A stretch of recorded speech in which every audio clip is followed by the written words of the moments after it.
Sorry, I didn't mean to cut you off. What? As soon as you went talking, I had already pushed it. My bad. Made it. Made it to hump day.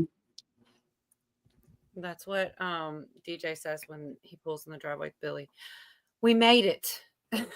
That's what he told me. We made it. Like it's this big journey. We did. We made it. Oh my God. Oh, that's Yeah, I don't think my clock works. There's always one more thing to say, from somebody or something happens. What's up? David, calm down, David. Calm down. Please calm down, David. Remain calm. All right, well, we got Mary Freeland. And I'm not up to that. Mary, all this new, Bonnie came up here with new news. Hey, be charming. I'm always a day behind. Or well. Man, you got all the legends in chat. Devil dog. David, calm down. Like, I bet he gets so tired of hearing that. Didn't tell to calm down.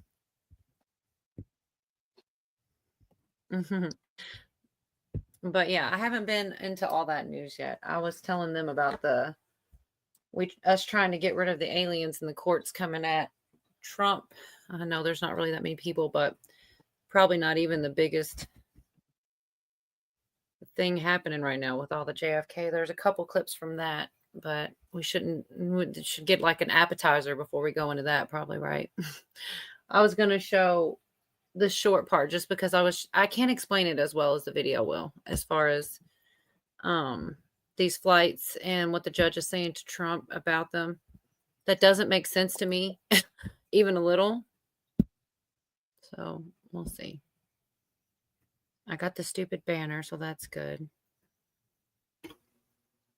And I like to go just a slight bit faster so that maybe keeps me out of trouble. Maybe. Told by Trump and foreign leaders. You see, this was Nayib Bukele, the president of El Salvador, posted this over on X. This came after the New York Post reported that a federal judge orders deportation flights carrying alleged Venezuelan gangbangers to return to the U.S. These people are on an airplane flying down to El Salvador, Venezuelan gangbangers who are going to another country's prison because Bukele will house them there at a low price, flying them out. Trump invokes the Alien Enemies Act, but what happened is the judge says, turn around, bring them back. Too late. Wow, sorry, Nayib. He says, oopsie, too late. They're already here. We already put them in there ourselves. We're not getting them out. So come and get a federal judge out of Washington, D.C. But here's what Nayib posted. He says, look, today, the first 238 members of the Venezuelan Tren de Aragua arrived country. This is who we shipped out of the country, and this is who the judge wants to bring back in. 238 of Tren de Aragua arrived in our country. They were immediately transferred to the CCOT, the Terrorism Confinement Center, for a period of 1 year. Now, the United States will pay a low fee for them, but a high one for us, right? Cheap for us to send them out, and a good fee for them to receive. We're already paid a lot for these dudes. Now, over time, these actions, writes the president of El Salvador, combined with the production already being generated by more than 40,000 inmates engaged in various workshops and labor under the Zero Idleness program, will help make our prison system self-sustainable. Now, as of today, it costs $200 million per year. But on this occasion, the U.S. has also sent us 23 MS-13 members, you've heard of them, wanted by Salvadorian justice. Okay, they want these dudes too, including 2 ringleaders. Now, one of them is a member of the criminal organization's highest structure. Judge loves these people. Bring them back. I want to hang with them. Bukele says this will help us finalize intelligence gathering and go after the last remnant. I freaking love this guy. He said the judge loves these people. Bring them back. I want to hang with them. Because it don't make any sense. Of MS-13, including its former and new members, money, weapons, drugs, hideouts, collaborators, and sponsors. As always, we continue advancing in the fight against organized crime, but this time we're also helping our allies, making our prison system self-sustainable and obtaining vital intelligence to make our country an even safer place, all in a single action. May God bless El Salvador. May God bless the United States. What a nice president. What a nice statement. Thanks for helping out, and thanks for taking these people out of our country and dealing with them accordingly. So they're pulling them out, and it's just a little, montage of exactly what's happening in El Salvador. And so you get the picture. They're getting arrested, and they're getting thrown out of our country. Good news and goodbye. So that, which actually kind of brings me to the clip you were talking about. What? That's right about where that one picks up, where they show it, and it's like you said, it looks like a movie. The way that they're just not saying it wasn't real, but the whole video production behind it was pretty advanced. It wasn't just your normal cameraman type deal. Right. Well, they end up saying it was the next timestamp I'm not going to play because it does take up some time, but it was 261 illegal aliens deported to El Salvador, 137 through the Alien Enemies Act, and then 101 Venezuelans. It doesn't make sense. Their charges were like kidnapping, abuse of kids, and assaulting police and robbing people and stuff. Like, why would you fight for these people to come back? It just doesn't make sense. To But me. why would Venezuelans be going to El Salvador? I didn't catch it. The Venezuelans were different. I don't think that they were all going there, but I'm not sure. Because there's like different, 137 were through an Alien Enemies Act. 101 Venezuelans were removed via Title 8, which is immigration proceedings, I think. 21 were Salvadorian MS, 13 gang members, 2 were special cases, were like 2 ringleaders. It's some crazy stuff. It really just, I don't understand. And it's going back and forth. There's a lot of it. And he goes into depth on the different court orders and what's happening. And actually, I was looking to see what's another good spot to show. I wonder how they found him or what led up to the capture. I'm not sure. They also say, here's a spot, I think, that says the order came too late and that they had, all right, I could probably play from all right, I'm sorry, y'all. I have to decide how much of it's boring and how much of it's worth, because it's a lot of information and he goes into great detail, which is why I like this guy. He's super smart, and he doesn't do a lot of conspiracy or anything like that. He just he would damn near read you the court transcripts of what's going on. And he'll like go through and like what each objection and what was said. And I mean, doesn't get much better than that, to me, as far as I think. Anyways, I'll play this other part too, because as soon as I go to try to explain it, he'll just do a better job than I would. That's storming again. See, I didn't even know I could have it big like that already. I thought that, okay, anyway.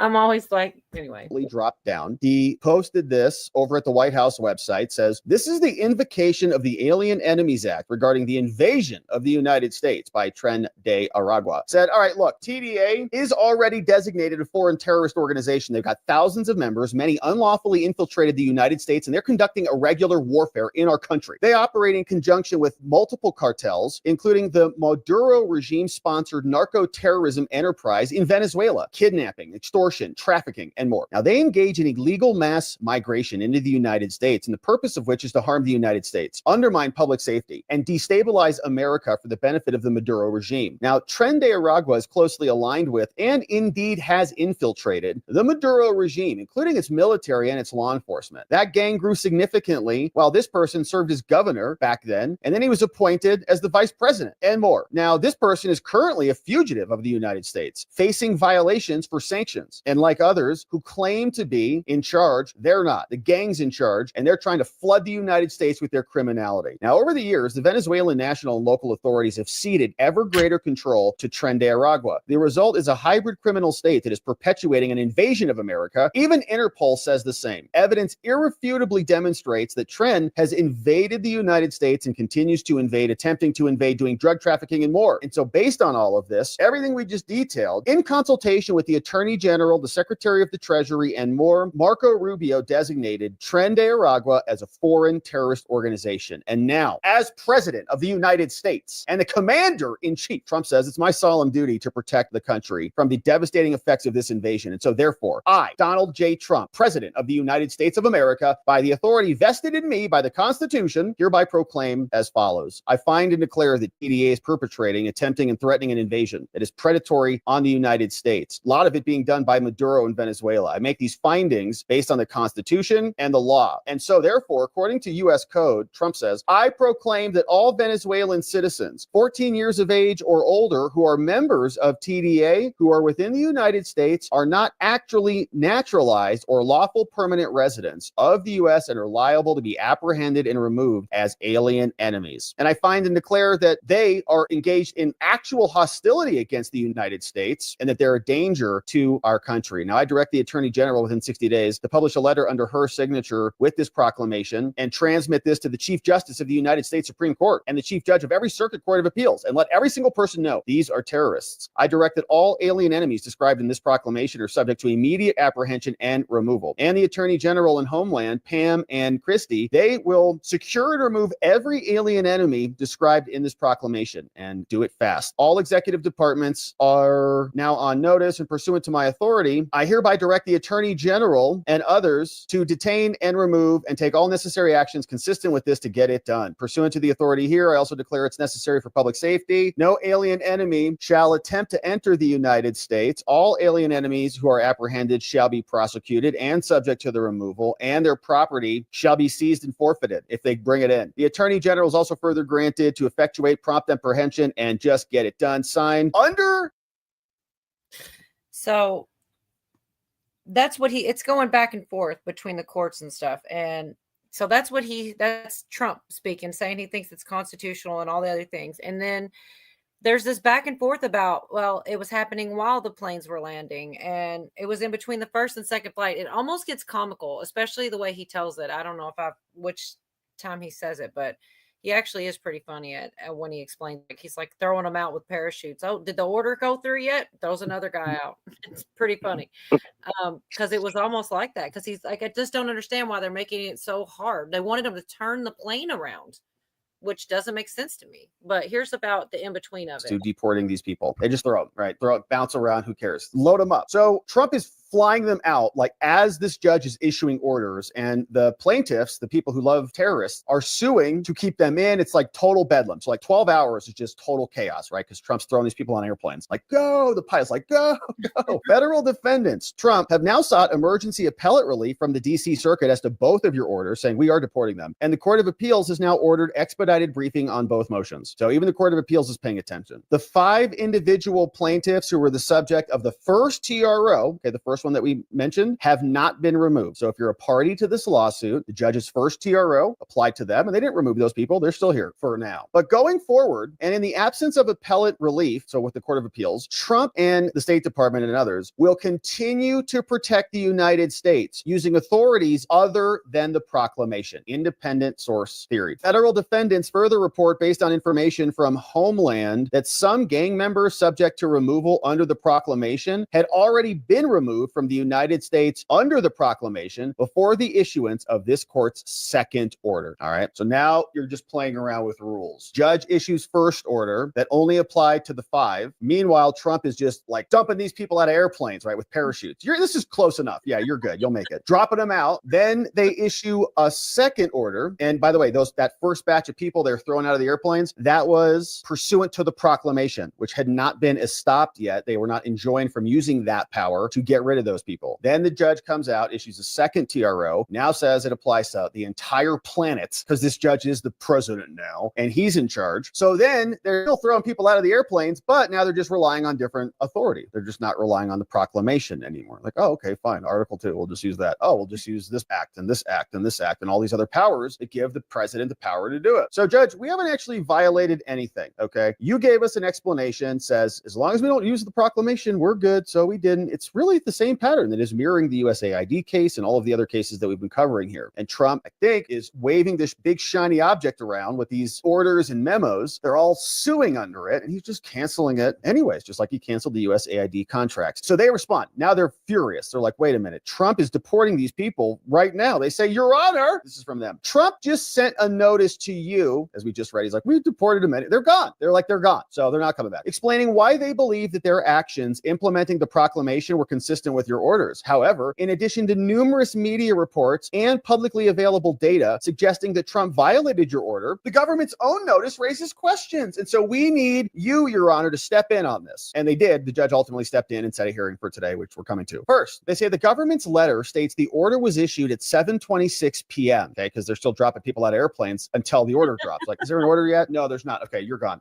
Now, is there an order? No. Okay, gone. Next, there's an order? All right, you're lucky, bro. Like, you're about to throw your booty out, but you're here. So So first, the government says 726, but that's the time that the written order went on PACER. During the hearing at 6:45 and 6:48, this court orally and unambiguously directed the government to turn around any airplanes carrying individuals who were being removed pursuant to the proclamation. Okay, this is what the judge said at the hearing. Like, Okay, I'm going to stop there for a minute because it does go on and on for a lot more details, but it's just nuts. It goes into about these 5 different people and were they one of the 5 people and when was the plane on the, what time was the plane in the air and what time did they get, but it's crazy because why are they so wanting these people in our country? I don't understand the other side.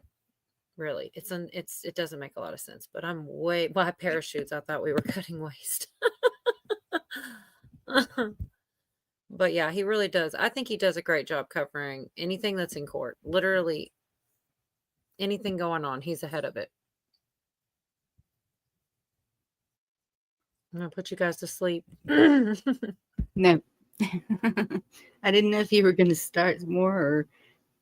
No, I'm taking a break because I know it's a lot. There's more in that. I don't even know you get the gist of it. It's just like this whole back and forth, and it doesn't really make sense. Also, I've got another clip, I think, of the press secretary talking and answering questions about it because it just doesn't make any sense. Hello, everybody in chat. And I agree with Chessboard. I'm not there yet. Jerry. I think. Hey, Magga. Good to see you. You think what, Bonnie? Nothing. It's all right if you don't.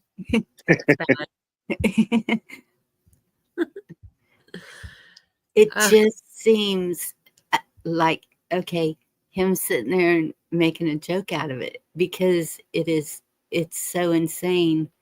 It's okay. What's the purpose of this? I think it's well, I would say they're shining the spotlight on it, but I haven't really seen a bunch of news covering it. But he covers everything that happens in court, and that's kind of what I was thinking. Like, it's all everything else. It's hard to keep up with all the things. But I think he was just joking because it's kind of funny how they're trying to stop him. He just finds ways around it, like he's trying really hard to not, they just want him to have broken an order because they want to impeach him. I think there's that reason out. They're just trying to set him in a trap, so to speak. And he's still going to do what he's doing. But I do believe I heard that somewhere. I don't know. Something that they can do if he breaks the order. But it's crazy at the same time because I don't know. It goes back to the whole thing about if a judge is telling the president that they can't do something, does that mean that this judge is higher than the president in the hierarchy system? Because that's not the way it's supposed to be. So Well, that's me. That's probably what I'll play. One more section of it in a bit. It's about 5 minutes or something, but it talks about how he's the commander in chief and how there's an order of authority, so to speak. Like, yes. They should stop them. I don't think. Doesn't it seem like the Supreme Court is overall? Yes, and that's where they really think that it's supposed to, even if they fight all the way to there, they believe in the Supreme Court, it will be turned in his way. Right. But when did justices have the power to make that decision? So that's what he their said. job is to sit there and judge people how they feel or how they see fit. And I'm sorry, but no, that's just, I just don't get it. You can go to your local level and see the same thing. It's all the way down. They're all under the bar. So is the corruption all the way down? Is it so deep that there is just no way to catch it all unless every American starts standing up to all the corruption? I don't see it stopping. I don't see one person stopping it. Trump's not not just worried one. about my county and what's going on right here. It's He's not just one person though. It's a well, lot. I know, There but is a team. yes, and we have the Senate and the Congress, but still, even when I saw the senators come here, to see a body floating in the river, and they're just standing there and doing their photo op for the camera, and they leave and nothing was done. It was an invasion then at that time when they were here. That's why they were here. But nothing happened. It continued on. So that's what I'm saying. Well, I feel like Who is in charge? things are going to be well. He's proven right now that he's not going to let them stop him. But the point is, what he's literally trying to do is make us safer by getting these really terrible criminals that are gang affiliated out of the country, and he's being met with resistance, which already should give anyone pause. For what reason would you give resistance to getting people who might rape your kids or rob the store? What reason would you fight for those people? And he's fighting against that. So in my opinion, yeah, you gotta start somewhere. And I do think that it's possible. I still have hope for it. But I want to show this next part just because it's exactly what we're talking about who's got the power and how come they think that they should be able to stop him and why he thinks that they shouldn't. I feel like there's a lot of, I'm not trying to play the whole thing. This is like something I actually do think talks about him being commander in chief and all that. So I think that is relevant. The president exercises discretion that the president is empowered to exercise, and the judge says, well, I think that was wrong. The judge is the president, just to be clear. The Constitution says Trump can do these things.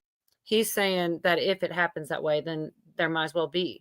If the judge comes up with some concoction, well, that's really kind of against the rule because this, whatever, and all that stuff, wrong. That's an encroachment on Article 2. It's a violation of the separation of powers. The judge is violating the Constitution. Much of the plaintiff's submissions, writes Trump, rest on the oral directives that this judge gave to them. But as they even acknowledge, the court's written injunction properly did not seek to interfere with Article 2 powers or military operations by directing the return of aliens who was associated with a designated foreign terrorist organization already removed, saying we could still do those things. Okay, this was our independent source called the Constitution. Now, contrary to their assertion, an oral directive is not enforceable as an injunction. Okay, there's law that says it. The rule says that every order granting an injunction must state the reasons why it's issued and give reasonable detail about what's restrained or required. So when the judge said it out loud, it wasn't good enough for us. We waited for the written order so we knew exactly what to do and how to do it. And by the way, the district here in Washington, D.C. has been following this for a long time. This case from 2003 says the same thing, and that principle holds true when the court does issue a written order, but even phrases it more narrowly, which is what has been done here. And so in accord with this well-established law, the written minute order governed that came down from the judge. It stopped the government from, quote, removing the foreign terrorists, quote, pursuant to the proclamation. The government didn't do that. We didn't remove anybody based on the proclamation. As they even admit, the two flights left before they left the United States before 7/25. So they were already out of U.S. territory. So it counts from when the wheels go up, not when the wheels go down. So read it and weed. Now, as to any flights that were already outside U.S. territory and airspace, anyone aboard had already been removed. So they were gone within the meaning of the Alien Enemies Act and the court's order. So they were not removed. They were not removed after the order. They were removed before the order. So it was valid. We didn't violate your requirements. The plain meaning of remove means the transfer of one person to one location or another. And that meaning aligns with the Alien Enemies Act, and they were removed. And you don't have jurisdiction after they're removed. And so this assertion from them about the U.S. having custody until the wheels dropped at 7/25, they're not even relevant. They don't question what occurred beyond U.S. territory because that is national security. That's foreign relations. And it's not their jurisdiction at all. In fact, this is the president's house. Get out. Indeed, they cannot be answered in public proceedings either. And so we saw a lot of this at the hearing today. They're like, we're not talking about any of this. Just like, wait, you're not talking to me or anyone, to you and to everyone. So you're all cut off. Neither plaintiffs nor the public are entitled to that sensitive national security information, and we're not disclosing it anyways. And so finally, even if the court's order had purported to stop the government from taking steps overseas pursuant to the proclamation, that still would not restrict the president from exercising his other authorities under the Constitution to protect the U.S. from danger dangerous terrorists. Here's why. The president is the commander-in-chief of the armed forces. Article 2, Section 2. The power is exclusive to the president. It includes all authorities essential to its due exercise. As commander-in-chief, the president is authorized, this is an 1866 case, to direct movements of the naval and military forces placed by law at his command and to employ them in the manner he may deem most effectual to harass and conquer and subdue the enemy. The president is also constitutionally empowered to engage in diplomatic negotiations and foreign relations. And these are inherent Article 2 presidential powers, especially when exercised outside the United States. And guess what? They are not subject to judicial review or to intervention from these judges. Another case from 1918 decided in the U.S. Supreme Court called Oichin versus Sent said, this court has no jurisdiction of a bill to enjoin the president in the performance of his official duties, right? If the president is doing what the president is allowed to do, the courts cannot interfere. The conduct of foreign relations of our government is committed by the Constitution to the executive and legislative, the political departments of the government. And the propriety of what is done is not subject to judicial inquiry there by the courts. In sum, writes Trump, just as a court could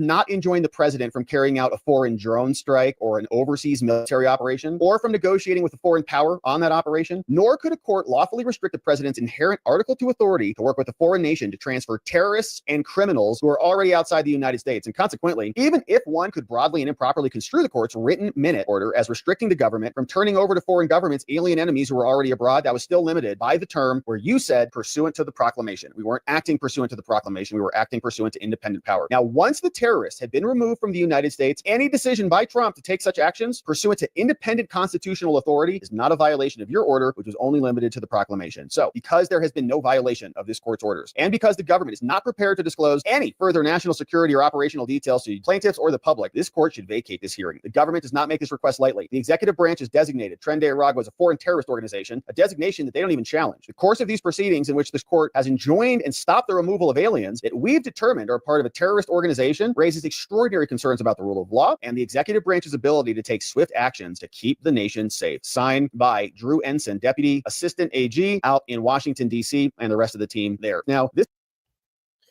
So that's also why, like, it's not like he said, she said. That's like the actual paperwork that he filed.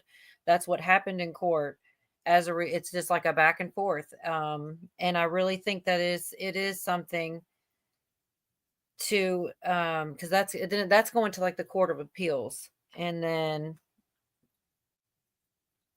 I don't know. I just feel like they're trying to keep them from labeling him as a criminal again, or he did something but when really he's just trying to do things that need to be done. It's crazy to me that this is all of this. But there's also a letter to district court that they're saying that he should have to resign or get another judge or something, but it's just like that. It's a lot of information fast.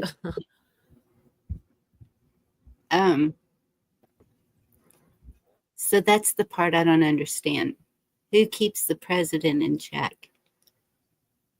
Well, I mean, a judge can strike down or do certain things, but it can't be just on the basis of disagreement. There has to be a jurisdictional basis that his order exceeds the executive branch.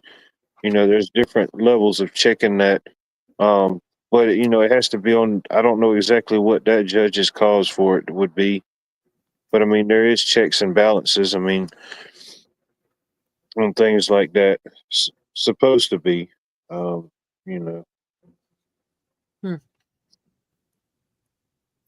I just can't imagine if all these people that are being taken out were just going to stay here and multiply, and they were just flooding the borders left and right like they were. I don't know how anybody thinks that it's a bad thing to get the worst of the worst criminals out of here. I don't see how that is not a good positive thing, but people feel that way, I guess. Well, the whole thing comes down to just the same as it would us. Are you doing something unlawful that would cause harm to another? And so the humanitarians are going to use this in their favor because, we're supposed to be the melting pot for everyone. Well, at when the they're same rapists time, and when these that's are not the melting criminals, pot.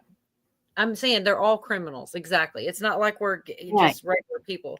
And hold on real quick. The Congress can impeach him. I do believe that's what they're trying to set him in a trap to say he did this thing. We told him not to, and he did it, or whatever legal term so that they can. But you have to have a reason, and he's trying to abide by the rules, but do it, walk a tightrope to get these people out, but still not officially break the rules.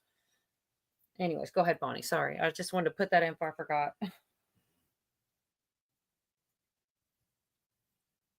No, I mean, criminals definitely, they need to be imprisoned or taken out by plane or however. I don't mean like. Yeah, I know. I deleted.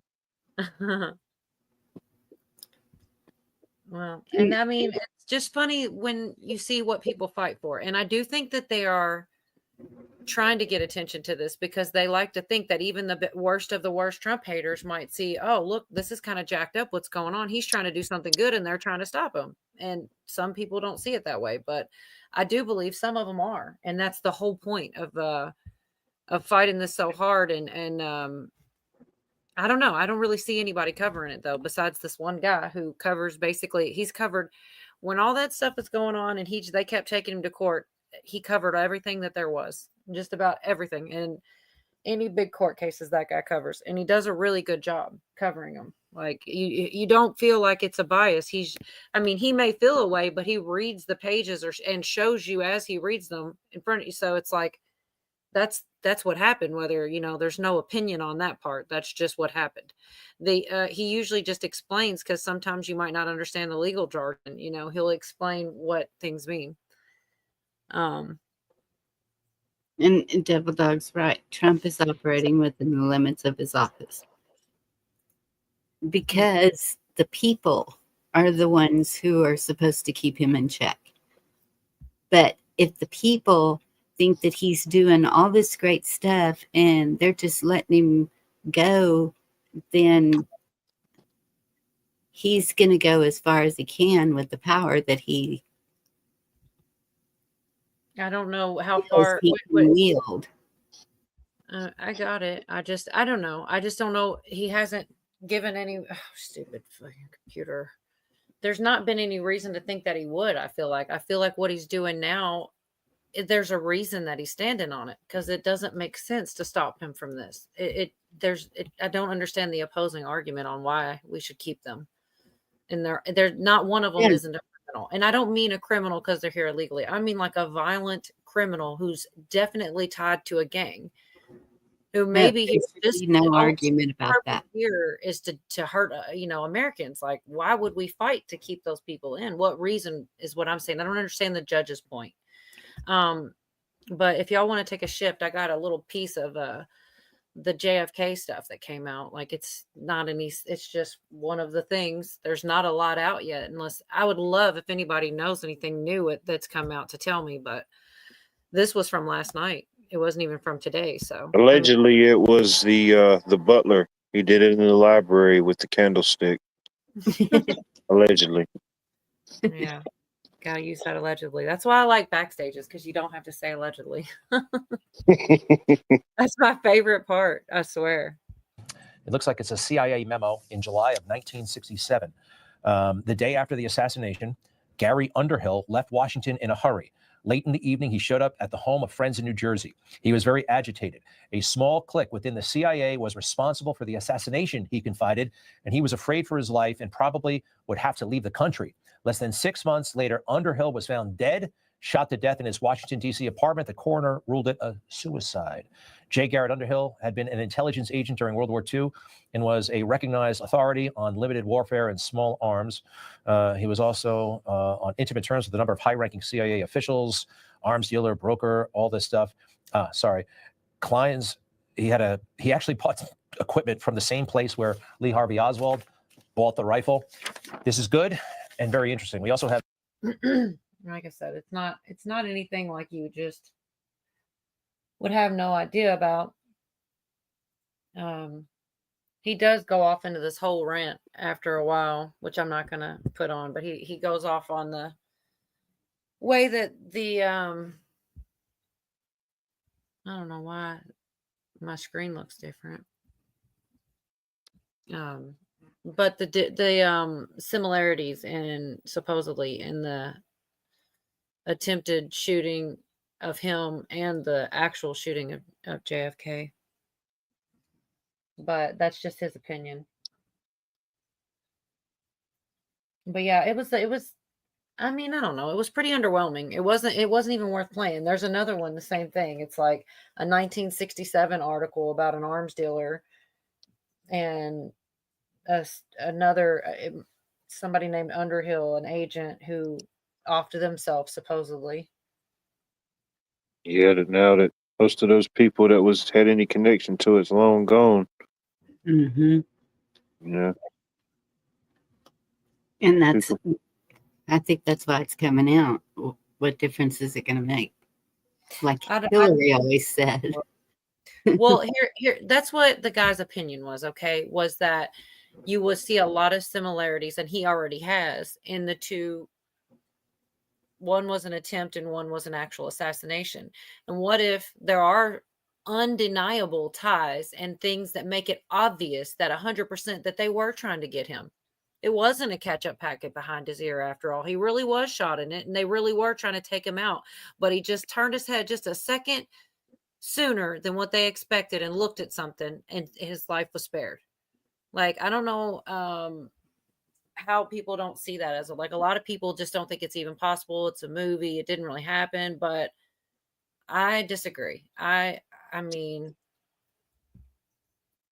I think that might be what happens, is that there's undeniable ties that you can see, and that people would have to admit, like, yeah, there's too many similarities here. Although so on that rant, he talks about how it took them almost a solid 2 minutes to get him into the limo after he was shot that day. And it was like 5 seconds, something to do with, but he was, like Billy said, he was already in the car in the other scenario. But I don't know. There's just a lot going on with it. And I do believe there's going to be more. It's a lot of information, and it's going to take time. And there's people going through it, And I think it may be a lot of time go by before they really start to, like, you might have to connect some dots. It might not just be one page that's like the whole truth, and not, you know what I mean? You might have to connect some dots to really see what it has to offer. But I don't know. The It's truth, you can't handle the truth, soldier. Yeah. What would it really change though? What do you think would be the outcome? What do you think would happen? I don't know. It just depends on what else is in there. I do believe that was what happened. I believe that they were realizing that they weren't going to be able to beat him. They might not even be able to cheat. So they were like, shit, you know what we do? I mean, I hate to even say this on a live stream, but I just don't see how that couldn't be a possibility. Like, I don't know. That would be a whole lot too. I mean, and also there were people that actually died. So like, what, they just shot those people and pretended to shoot Trump? Like, that, to me, that's insane. That's the conspiracy theory, is that he wasn't actually shot that day. But I've heard people, like, really believe that. And I think, if anything, that it would maybe make people realize that does still happen, and it could. And there's certain people that just don't believe that there's anything good in them. If there wasn't anything good in him, they wouldn't be trying to murder him. Like, I don't know. I don't like know. It's people's opinions. I think there was something else in that also, whether he was hit or not. The lady that I saw her video, she was in the bleachers right next to the ones, and the shots her and the people on her bleachers saw were coming from behind the bleachers. And we've seen JFK. If you it's like, okay, this is it it's like are we really looking at the big picture here? JFK, how many people are involved in that? How many people had the ability to do what happened that day? So is it impossible to think that there was some kind of a setup when the assassination was supposed to take place? Is it impossible to think that there were others involved? I don't That know what you mean, some kind of setup. What do you mean some kind of setup? that And what way? Like the whole thing was staged? I mean, I'm seriously just trying to understand what you're saying. Is that it, what you mean? Or it what could kind of be setup? possible. I don't know. But why is it impossible to believe that there were other people involved that had other intentions? Who were the two people that were shot? What connection did they have? It just makes me wonder why those two people. They were on two total opposite ends of the bleachers. They were Was it intentional or was it accidental? exactly. And because if you're just That shot willy-nilly shooting truck into though? the bleachers, you're not gonna it, Okay, let me say like for this. it If I'm to be Trump, fatal is kind of you have to know what you're doing. okay, let me ask you this. Would you let a marksman take a gun and shoot you in the earlobe and just trust that he wouldn't go a centimeter over and get your temple and murder you? I mean, would you risk that? Because I wouldn't. And if I were him, I don't believe he would. I don't believe that was the case. It's too close. And I think he really did move his head. I think in another blink of an eye, it would have been JFK all over again, and his brain matter would have Okay, been splattered on the stage. so where did that bullet go? I don't know. I mean, how would it went through his ear. So it can't be stopped in there. But there were people all behind him. That's what I'm saying, is where'd it go? It wasn't one of the two from the video that lady showed. What lady? The lady in the bleachers next to his. I don't know. I wouldn't think that they would risk, even if it was like how could you risk? There's people everywhere. How would you stage all of those things? I just don't believe it. And I just don't. That's my opinion. Like if somebody wants to think differently, that's fine, but I just don't. And I think that's kind of my point, that if you look, there's probably going to be some things that will help put a spotlight on the way that they carry out these types of things, and it might make more sense with what happened to him if everything went along the lines the same way. Whether it was staged or not, even by everything that they released, I mean, we know that there was a lot of involvement with JFK. Evidently, it was staged to some level. Um, whether the Yes. people that got caught really had something to do with it, we'll never know. He was shot and killed. Oswald was. Hmm. We won't know. But I mean, something of that scale. I mean, it could easily be set up. I mean, easily. Now, whether it happened that particular day in Pennsylvania, we don't know. I don't know. But I mean, something like that of that scale. I mean, it seems so far fetched and so out of sync. But I mean, it could happen. Right. Whether it's for the good or the bad, I don't know. Whether the good intervened or it was staged for the bad, I don't know. And what John Dunning said, maybe Trump wasn't the target. Yeah, who knows? Because the alleged guy, he's no longer here. Yeah. Well, that's probably there was a lot of that in there as far as the first time around. Those things were, but I feel like everybody knew them. Like I said, they're talking about these people that were saying that they knew that they were who did it, and then they just magically got rid of themselves because they were going to tell, I guess, and that's in there, but everybody kind of knew that. Oh yeah, Garrett, that's the other thing. that's the part. Okay, so it comes down to the Secret Service. This is another reason that I think they probably knew and everything. Otherwise, they're totally, completely incompetent. Because that footage where you can see, we see different things, Bonnie. I'm seeing this guy pace on the top of a building for way too MNF and long, just back and forth and back and forth, and this shit's just going on, and nobody spots him. There were people in the crowd who saw the man up there before the Secret Service was dealing with it. That's flipping insane. And the thing that I I heard was know. And why? Why? I'm trying to, because they were the ones doing, they knew about it. They were trying to hope that it went. Exactly. And they let him walk out of there. Didn't they catch him off the grounds, or did they take him I out? wasn't done with that thought.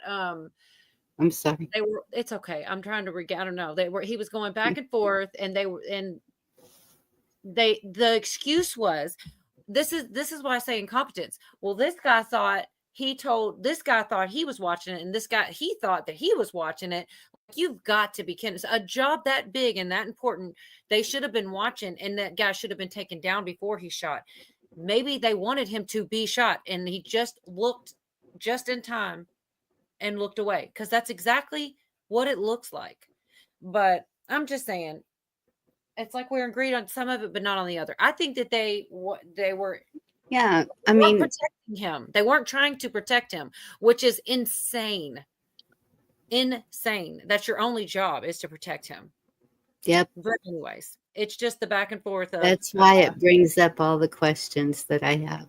I'm not saying one way or the other. I'm just saying the live footage that lady had, and that was it was taken away. The footage that she had on her phone was taken away. Mm-hmm. And you will not ever see it again. But I saw it live. She was filming it, and the shots came from behind the bleachers that hit the two on the bleachers that didn't make it.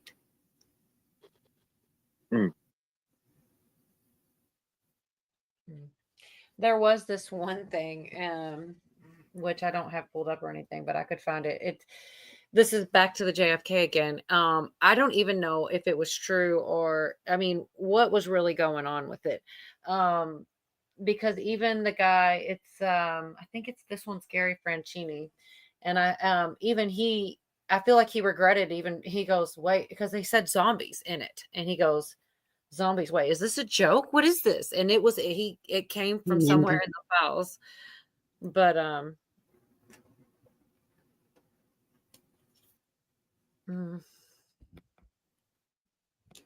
hey, Andy. I don't know about this. I wish somebody had a message, a phone number. What do you think? What do you think makes that particular? I mean, I know it's a U.S. president, and everything that happened, but what do you think makes the JFK incident so polarizing still to this day? I mean, we could say that we don't know, and files are redacted, but I mean, I think everybody here's got enough common sense and discernment to know that there was some corrupt dealings. We may not know the names or the entities, but you saw the response of the nation to JFK. That response didn't happen with Trump. Did you notice that too? It's like it came out, okay, and then nothing.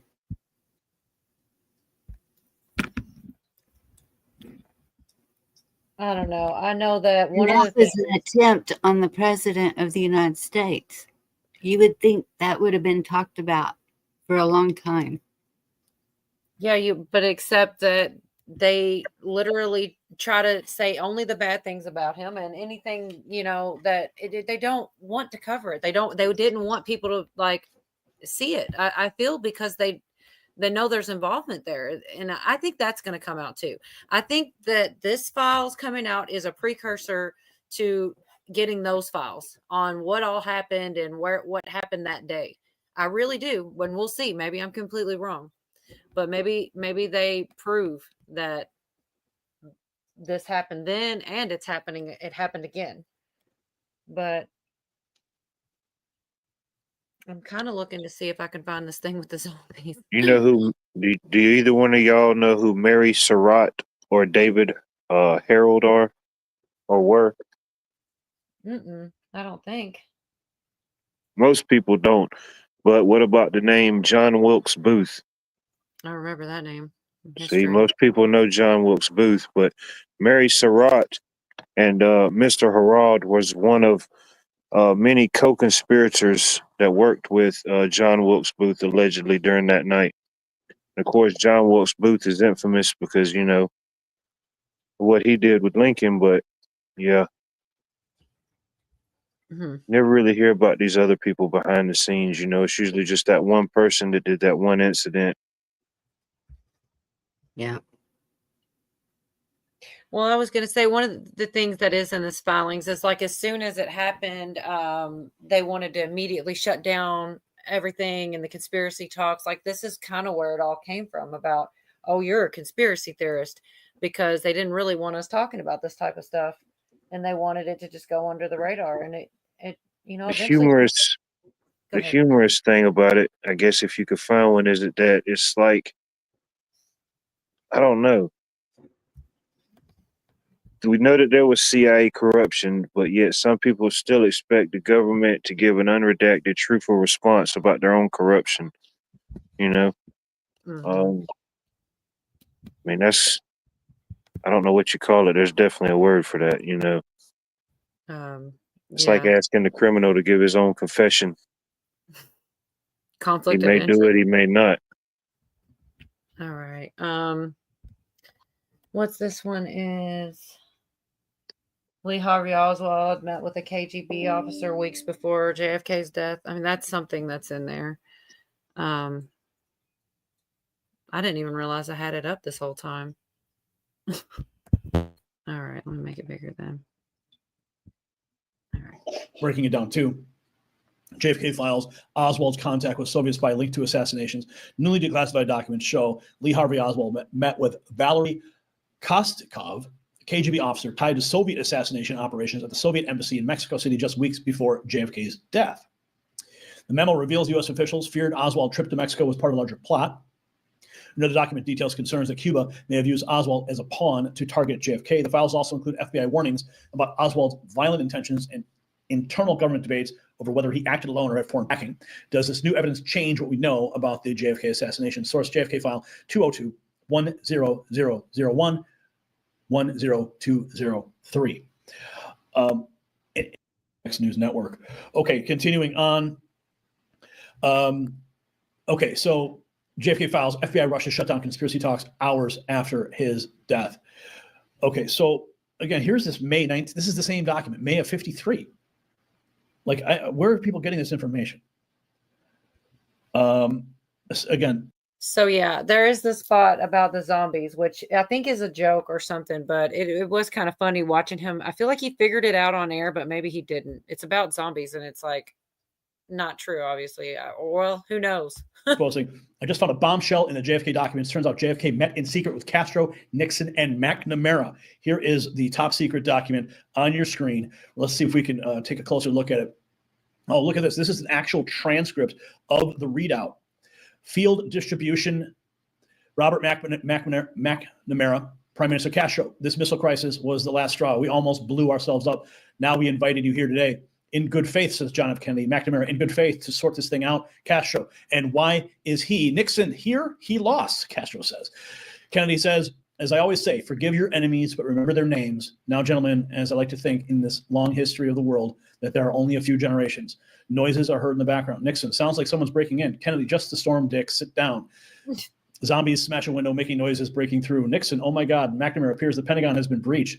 Zombies, gentlemen, at times like these, our capacity to retaliate must be and has to be massive to deter all forms of aggression, says Kennedy. Gentlemen, lock and load. Fidel Castro, Viva Revolution. Any last words, Mr. President? Nixon, yes, Jack. Any superlative words of inspiration for our humble troops? JFK, do not pray for easy lives, my friends. Pray to be stronger men. This is an actual transcript? Seriously? 2025 release under the President John F. Kennedy Assassination Records Act, field distribution. I mean, it sounds like why are they talking about zombies? This is so bizarre. See, I don't know. I feel like he There didn't was look through it. Or you think it was word or something. I don't know. Something weird about that. If you ever heard of the Call of Duty franchise, it's a video game, but I Hmm. think it was they've got the zombies. There's a game mode called Zombies on there, but I think it was in Call of Duty 2 or Call of Duty 3. I can't remember which one, but one of them, when you played the zombies mode in there, one of your characters you could play as was Kennedy. And how it started out was him, uh, Kennedy, Castro, and I forget the other couple characters. They were in like this facility, and they were talking about the some type of zombie thing or something breaking loose, and then boom, that's where the game kicks in, and you got to fight your way out of the zombie apocalypse. Crazy. I don't know, man. I was kind of disappointed, just expecting something. I thought all this stuff was going to come out before I would, before I even woke up. And this stuff that I'm showing is from last night. And it came out like almost immediately. And I feel like he's getting trolled on that a little bit. No, like that didn't happen. That's not an actual transcript talking about zombies. And if it is, we got big problems. Yeah, I mean, what is a zombie? I mean, is it the creature that they make us think it is, or is it something else? I don't know. Or they've got a code name or nickname or something. Yeah, Operation Zombie. Initiate Operation Zombie. Go, go, go. Right. No. Crazy.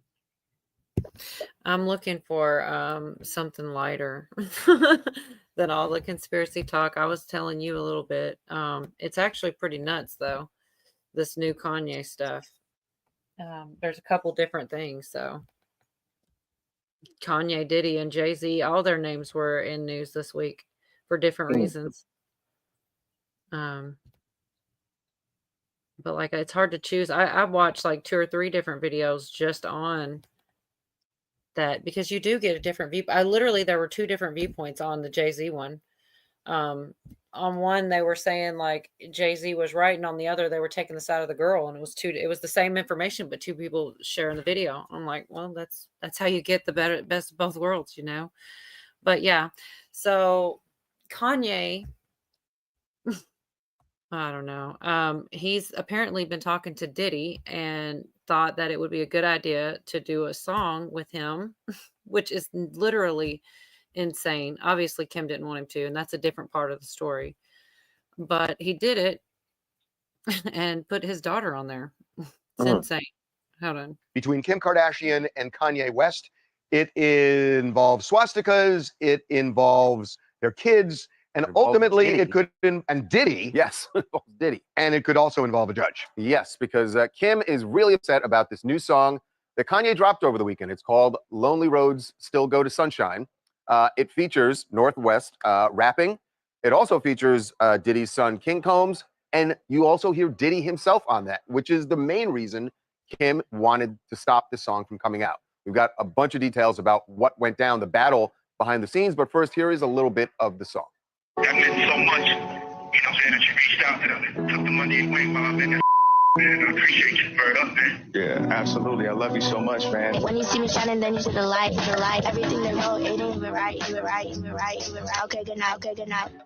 Okay, so here's the backdrop to this. So Kim, I just think we should put this out there. She has always tried to get Kanye and their kids to have a relationship. He has not really been around the kids that much. He chooses not to do that. But, when he does, she's always been accommodating, except for this situation, because of what Charles just said. She's afraid this creates danger for the kid to, be part of this where Diddy's involved in the middle of this indictment and all the lawsuits. That's right. Yeah. So Kanye recorded this. Kim found out, and Kanye said he was going to drop it. And Kim said, I do not want you to do that. They had a dispute under the When you say drop it, that he was going to put out the song. I'm sorry. Right. That's right. That's what the kids. Sorry, I know you're so street. It's so street. I didn't understand. So the here's the deal. When lawyers try to be street. Anyway, they have an agreement in their divorce that if there's a dispute over decisions for the children, this has to do with their joint legal custody, they'll go to a mediator. And there was a mediation on Friday where they went back and forth on it. And Kanye ultimately agreed, okay, I won't release the song. Right. We should say Kanye was not actually there. His at lawyer this was. meeting. His lawyer was. So they made a decision that he wouldn't. Well, he did on Sunday, yesterday. He released the song. Oh my God. Kim is really upset. Yeah, she is upset for the reasons you said, to put North on this track that is clearly going to attract a lot of attention for the fact that you are hearing what sounds like a jailhouse conversation phone conversation between Kanye and Diddy at a time when this is just a perilous time for Diddy, obviously, and people are throwing all sorts of allegations, and now North is featured on a song with Diddy. She has every right to be upset. The way Kanye's Yeah, it's pretty nuts. Like, I had to share that. I had to have somebody else know that. Yeah. What will make you think it was a good idea to do a song with him right now? And his daughter, ruining her entire whatever career she might I don't know even why any of them people think it's a good idea. I mean, even her, it's like that whole family's cursed. Every guy that their families got with, man, it's just something bad's happened to them. You know? Right. I mean, you had the Olympic athlete, the man's man. I mean, he's no longer a man, allegedly. And it was that one guy that one of them dated, man. He was an NBA champion, all-star. And man, after he started dating the one girl, he was sleeping in his car and smoking crack. I'm thinking, man, what is going on? It's the Kardashian curse. I don't know. Yeah, it is the distraction that they're even covering it, but I'm glad they did because this guy truly decided to do this as if it were a good career move. And that I don't know what it is about Kanye. I don't know. I want to root for the guy, and then he does the craziest stuff. I think it's just jesters being jesters. Nashville. What in the world was she doing there? She took a wrong turn somewhere. Oh man, they're coming south. They're coming south, y'all. Watch out. Yeah. Well, I think she's dating a new Tesla robot. I think that's her new beau. Oh my God. Yeah. Let me see. Let me see if I can find that. That was Talking about questionable life choices. You know what I mean? They're both just throwing it out there. They're throwing themselves under the bus at this point. Whenever they point something about the other one, something else comes out about them, dating a Tesla robot. I forgot about that. Messing up the men will go to robots. Yeah, I'm like, man, I'll just live in the woods in a cabin. If life gets that bad, I don't even want the robot, Give somebody else my robot. They can have a twofer. I don't see it. I know. Oh, yeah, here it is. I was going to say, I know I saw it earlier. Only because of you. I hadn't even heard of this. All right. Yeah, let's and I see. mean, it's just the weird stuff you find. Stuff pops up when you're looking up other stuff, Yeah. Can't help but see it.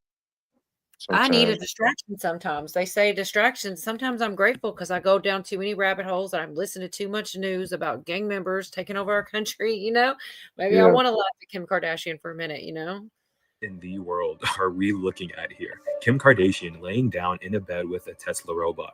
Now, you may think this is just some ordinary picture, but this might go way deeper than you think. Okay, take a look at this article. Now, look at the picture. It kind of looks like they're trying to recreate this.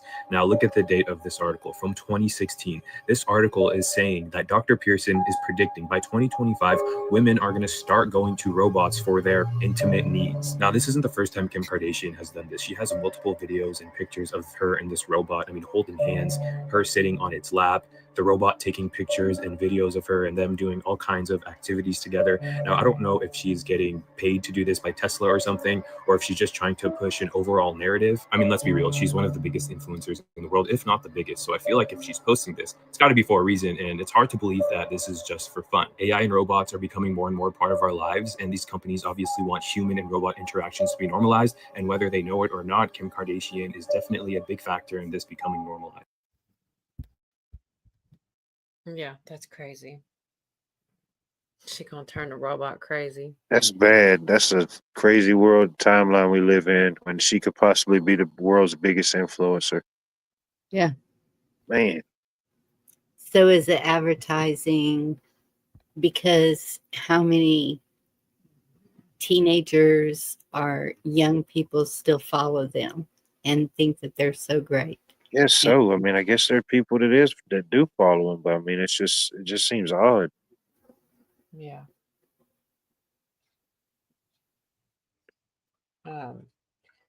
Does seem odd. There's they're going back and forth on the Diddy stuff too. I don't know if anybody, we don't have to play it right now. I can look it up in a bit, but oh, look who it is. Virginia Roots. What's up, If girl? they could show her whole behind, It got weird enough. She's here now. Let's do it. Yeah. but they've shut me off for a song. Man. Hey. Well, no, I was gonna say with the Diddy stuff. Like I said, I'm not gonna pull it up right now, but I can later. They're going back and forth about that video where he beats her ass in the hotel. And it's like CNN said, "Oh, well, we destroyed it, and the original this," and then the lawyer's saying that. And it's like gonna get to a point where it's possible.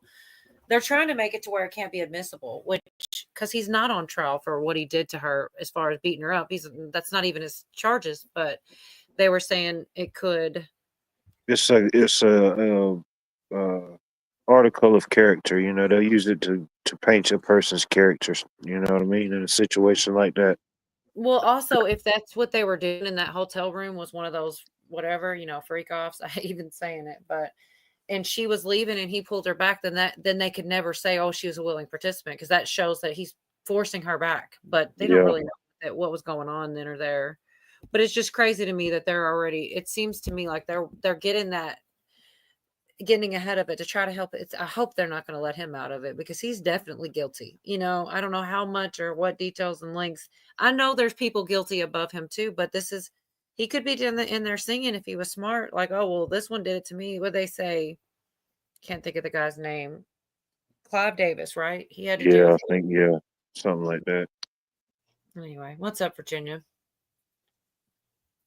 Well, I was listening a little bit during the Kennedy thing, and then coming up to here we are in Diddyville, and the thing is, it's all connected, dude. John said it a while back. It leads to Israel every time. In fact, some of the documents I saw out of the Kennedy files from today I wish I would have seen Mossad specifically, and Epstein worked for Mossad. Mossad, is that or her Ghislaine, right? Her dad or something had. That was her dad, and so this is like a few decades that you kind of connect the dots to. It's all right. That's what I was saying, that it's going to take time to actually connect the dots. You're not going to be able to just read it in 80,000 pages, and this one connects to this one and this, and eventually, I feel like there'll be a lot come out of this. At least I hope so. You and I will be able to connect them if you keep in the back of your mind, think about everything with Israel, look at LBJ's connections with them, look at, just a few years later, who Epstein was really working for. Now these lists aren't coming out. Now what skirmishes are we seeing in the world right now has to do with Israel. And so I think that we will have to glean some of those realistic connections. I don't think they're ever going to come out and flat out say, I blame this country or this organization or whatever. No. We're just going to kind of put it together, And we are supporting Trump, Israel. Chessport. Exactly. Right. Always have. Yep.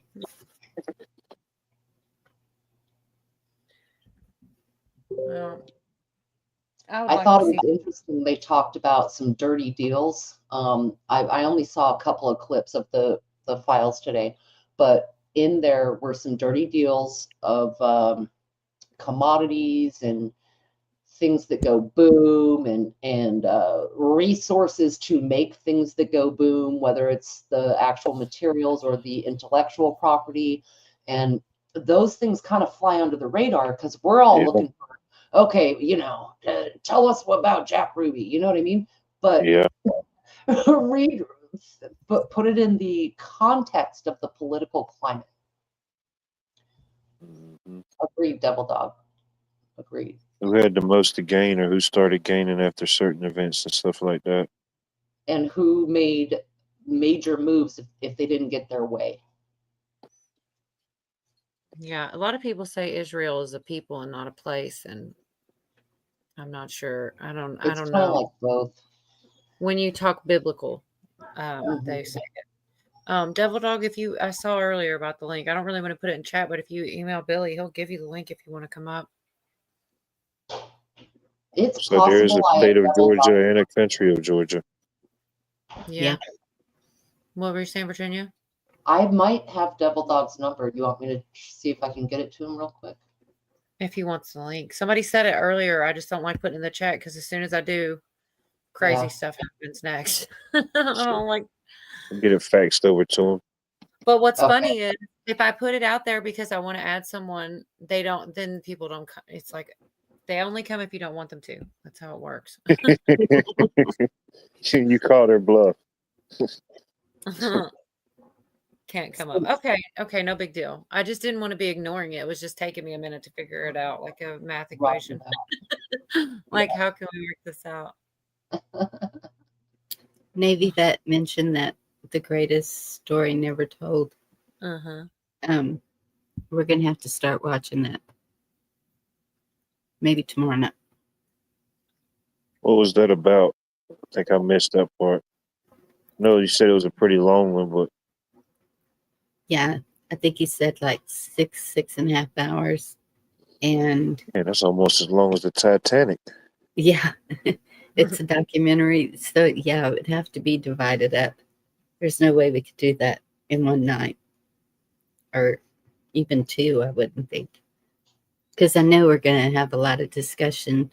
And he even suggested an hour and then discuss because it has so much in each hour to process.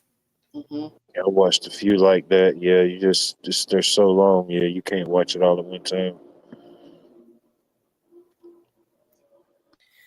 Yeah, I do feel like there's so much going on. There's so much more than I could even get to. I didn't even get to like look into it. Like I know there was things coming out today. I'm sure there were. I didn't have time for much. But there's definitely stuff going on. I feel like it is all connected. There's some more stuff on Jay-Z, a little bit about Busta Rhymes. Like it's crazy, but it's just the list is getting longer of different reasons and things going on. And it's hard to keep up with for real. Breaking news. We got breaking news, y'all. It's officially spring here on the East Coast. Hell yeah. Nice. Cool, D-Dog. Yeah, I guess it is the equinox today. Huh? Yeah. It will Allegedly. Right. I'm not easily offended, so we'll see maybe. But It'll be spring there in a few hours. Don't get offended.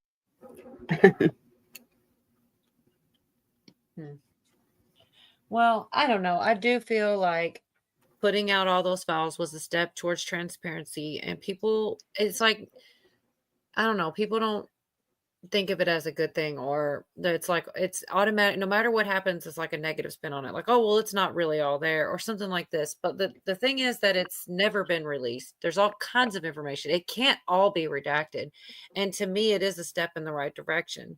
I think it's a good thing, and I think that if they aren't being transparent, they're doing a great job acting like it. Like everything, all the press conferences. I have some of that, but I don't. I think I feel like I kind of. I want to see the files on mermaids. I need to release that. I need to release those documents once and for all. I like probably in that. those JFK files. Sorry. I always believed in mermaids, didn't you? I did. We thought there was a chance. It's some of those things. Like I mean, not to get off topic, but it's like one of those things you hear about, like mermaids, werewolves, vampires, mummies, and stuff. You know, I mean, you talk about those things for so long. Even some of the stories we hear, I mean, it's got to come from something, you know. Mm-hmm. I think there's even was it in the book of Enoch. I don't know the particular scripture, but I think it mentions something about that when the Nephilim or something mated with the women. One of the curses for those women that mated, they were turned into sirens. Mm-hmm. Huh. I didn't catch that part. But Vlad the Impaler was a real person, right? There were a couple people that were vampire-like, but they didn't. I mean, and they maybe even drank the blood, but of course they didn't live forever. But maybe they like took. Son of Dracul. Mm-hmm. Huh. What's a Lady sign? Bathory. She bathed in blood about it like 500 years ago, something like that. Lady Bathory. Yeah. I remember reading it. Imagine. Was that? I was thinking that was for some reason I thought that was a queen, but I guess it wasn't. It might have been. It might have been a queen. Honestly, it was.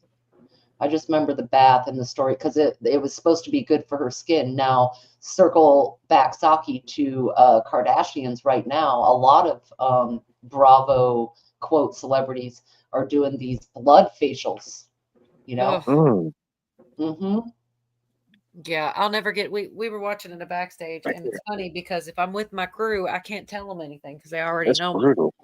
the same things. But like, there was this clip of freaking Sandra Bullock. I think you might have been there, Virginia. In fact, it was Sandra Bullock and Ellen, I think, and she Yeah. was talking about little like this what she did for her face, and it was like little. It's terrible. It's disgusting. But I feel like it was more than that. But that's what she admitted to. But yeah, like little like foreskins off babies, and she said it on live TV with Ellen like that. But yeah, I'll it's let crazy. my face look like an old worn out wallet before I do that whole blood Swear. facial trans spa day. Mm. For real, it's insane. But I saw it. It was real. She said it live and everything. And I was thinking, that's got to be some kind of humiliation ritual. Yeah. Well, they talked about circumcised, the refuse from a circumcision, and this goes into some pretty dark rituals, but some of them do still do that. Some practices are pretty bizarre. What we would think are pretty freaking bizarre with that, but it goes back to ancient rituals, man. Like you gnaw that Yeah. shit off and rub your face with it. And I'm not even kidding. I'm not being Oh yeah, hyperbolic. yeah. It's a thing. Yep. Navy bed right there. Face patches with the foreskin. Well, that not for the boobs. I was being realistic. Okay. But they do that. They do. Mm-hmm. Like man, what was that movie? Dock to the motherfucking P. I'm not sure what movie Wildlife, but I want you to remember. The movie that Mel Gibson directed about the Aztecs, I believe. Oh, not the Passion of Christ. Man, what was it called? I can't remember. Okay, it'll come to you. Damn it. I guess Mel Pelosi didn't use it because her eyebrows are at her hairline now. Oh, Bobby!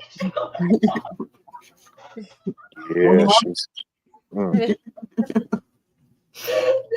that was dark and unexpected. I love that.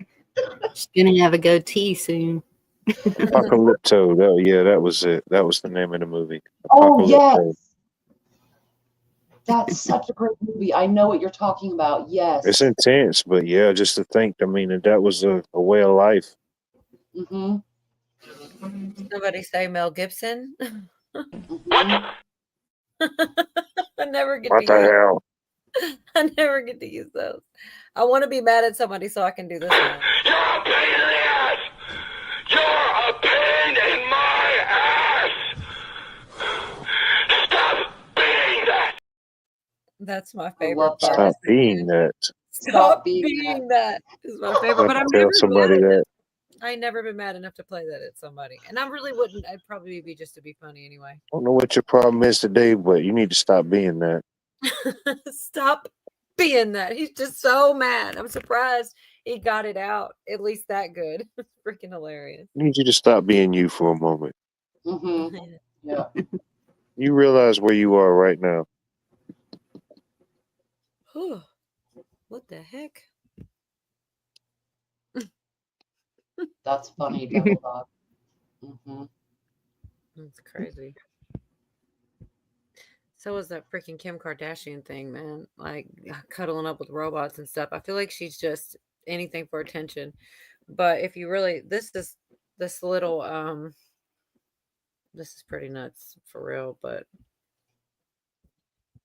this chick. This is just a short that I saw, and I was like, man, he's talking about all that. It's about her face. Like, she was a real pretty girl, but I'll just play it. It's crazy. It's And some terrible. of them are real beautiful, and then they have these face surgeries and stuff, and then you just can't even recognize them no more. Oh my goodness. Oh Right. man, God, that looks like This my is this a is a Halloween terrible mask I had as a kid. No, this is supposed to be real. The prettiest actresses around, but her friend's jealousy put an end to it all. Lin May was a very popular actress in the 1970s and 80s, often at her. considered a peak. She was once one Look, oh my God, no. of the prettiest actresses around, but her friend's jealousy put an end to it all. Lin May was a very popular actress. Look how pretty she was. That is such bullshit. Could you imagine having that done to you? Yeah, she In was the a beautiful woman. 1970s and 80s, often considered a peak symbol of natural beauty that her male audience swooned over. She was in her 30s at the height of her career when she was pressured to keep her youthful appearance, with a friend convincing her to get Botox to smooth out any wrinkles in her face. It's said that same friend offered to do the injections for her. What Lin didn't know was that friend that was offering help was incredibly jealous and looking to ruin her career. So instead of injecting Botox, she injected Lin with a mix of cooking oil and baby oil, causing infections and huge abscesses in Lin's face. Lin worked with real doctors to get that all removed, but she's now 72 years old and has repeatedly gone under the knife to try and get back her once youthful look. Hollywood ain't shit. No, She was that Goodness. Roseanne clip. Yeah, that was like to the extreme. Man, that was horrible. I could not imagine. Like, and I mean, I don't know. Actually, that Roseanne clip's only 40 some seconds. It was actually pretty funny too. I'll go ahead and play. It almost goes together. She's talking about Hollywood. Yeah, it was funny how you timed in with I that. mean, I agree. Like, I'm like, I should have just not stopped it because it's pretty actually funny. I love Ain't Roseanne. shit but pedos.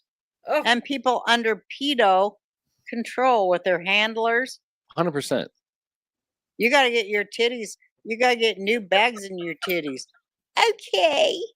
Really? I don't look good? Really? I need new titty bags? You mean I'm not looking good? Oh, no.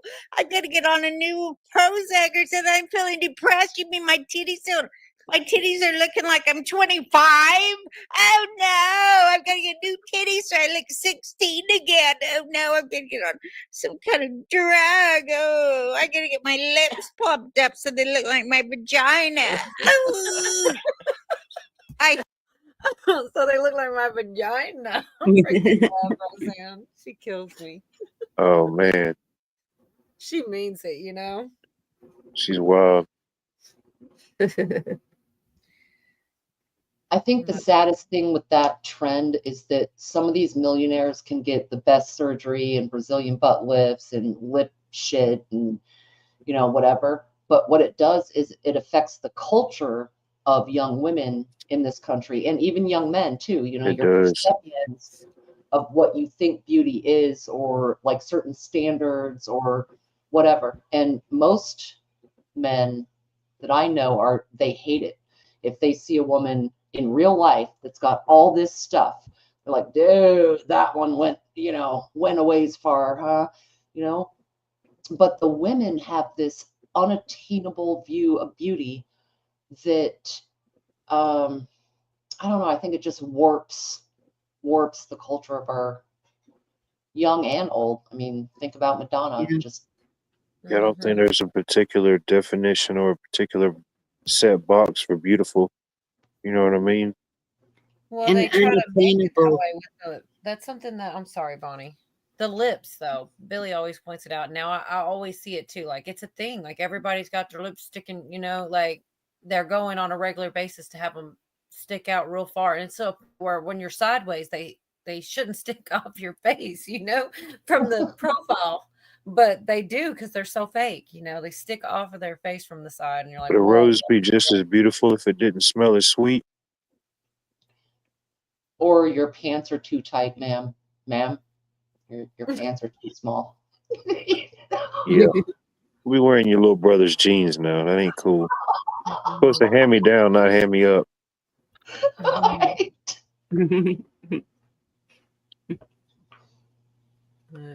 Well, that's Yeah. why I like that what Pamela's doing. I know we talked about that, but she's like my favorite right now because she's just herself, and I think she feels so much better. I don't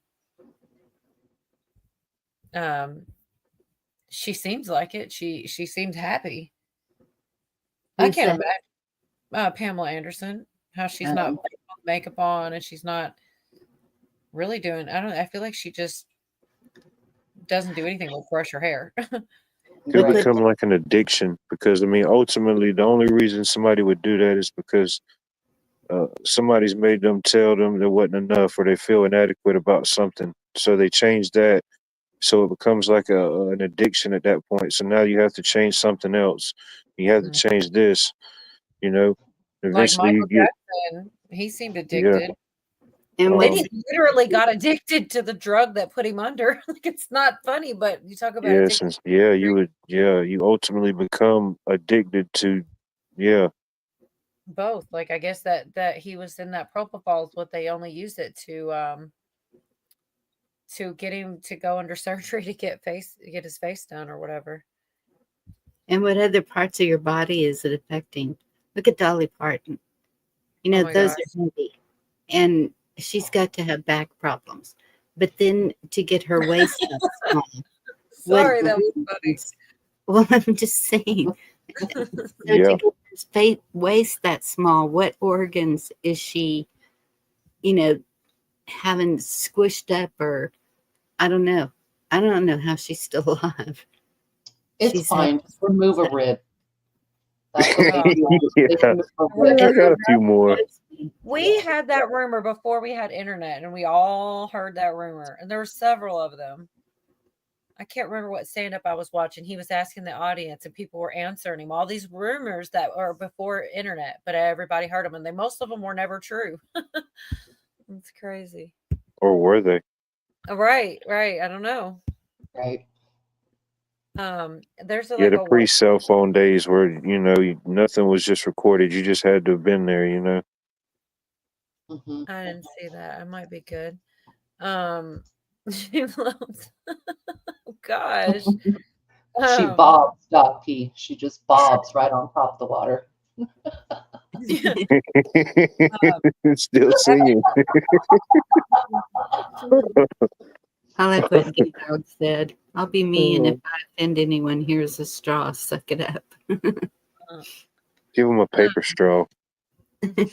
Oh God, those suck. I mean, I know. I'll stop going to a place if they offer me one of them. I'm sorry. yeah, they actually, literally suck, huh? Straw. Never mind. I'm a dork. I do have a short about the Busta Rhymes. It's like 1 minute long, but it's like the quickest way to say the things about Busta that I was hearing. It's crazy. They're all their names are showing up slowly but surely. There's gonna be nobody left that's not crazy or gross. Be the first and last time you seen Busta Rhymes with a woman, not in a music video. I'm talking about with some eye candy. You sure right. Every time you see Busta Rhymes, he's in another man's face. Last year, he had a red gown on stage, moving his hips left and right, shaking his badonkadonk. A lady was excited to see him. She walked behind him and tapped him on the hip. He got mad and threw water in her face. I'm like, you that mad? Damn. It's a picture on the internet. It looked like he in a dark alley with a tranny.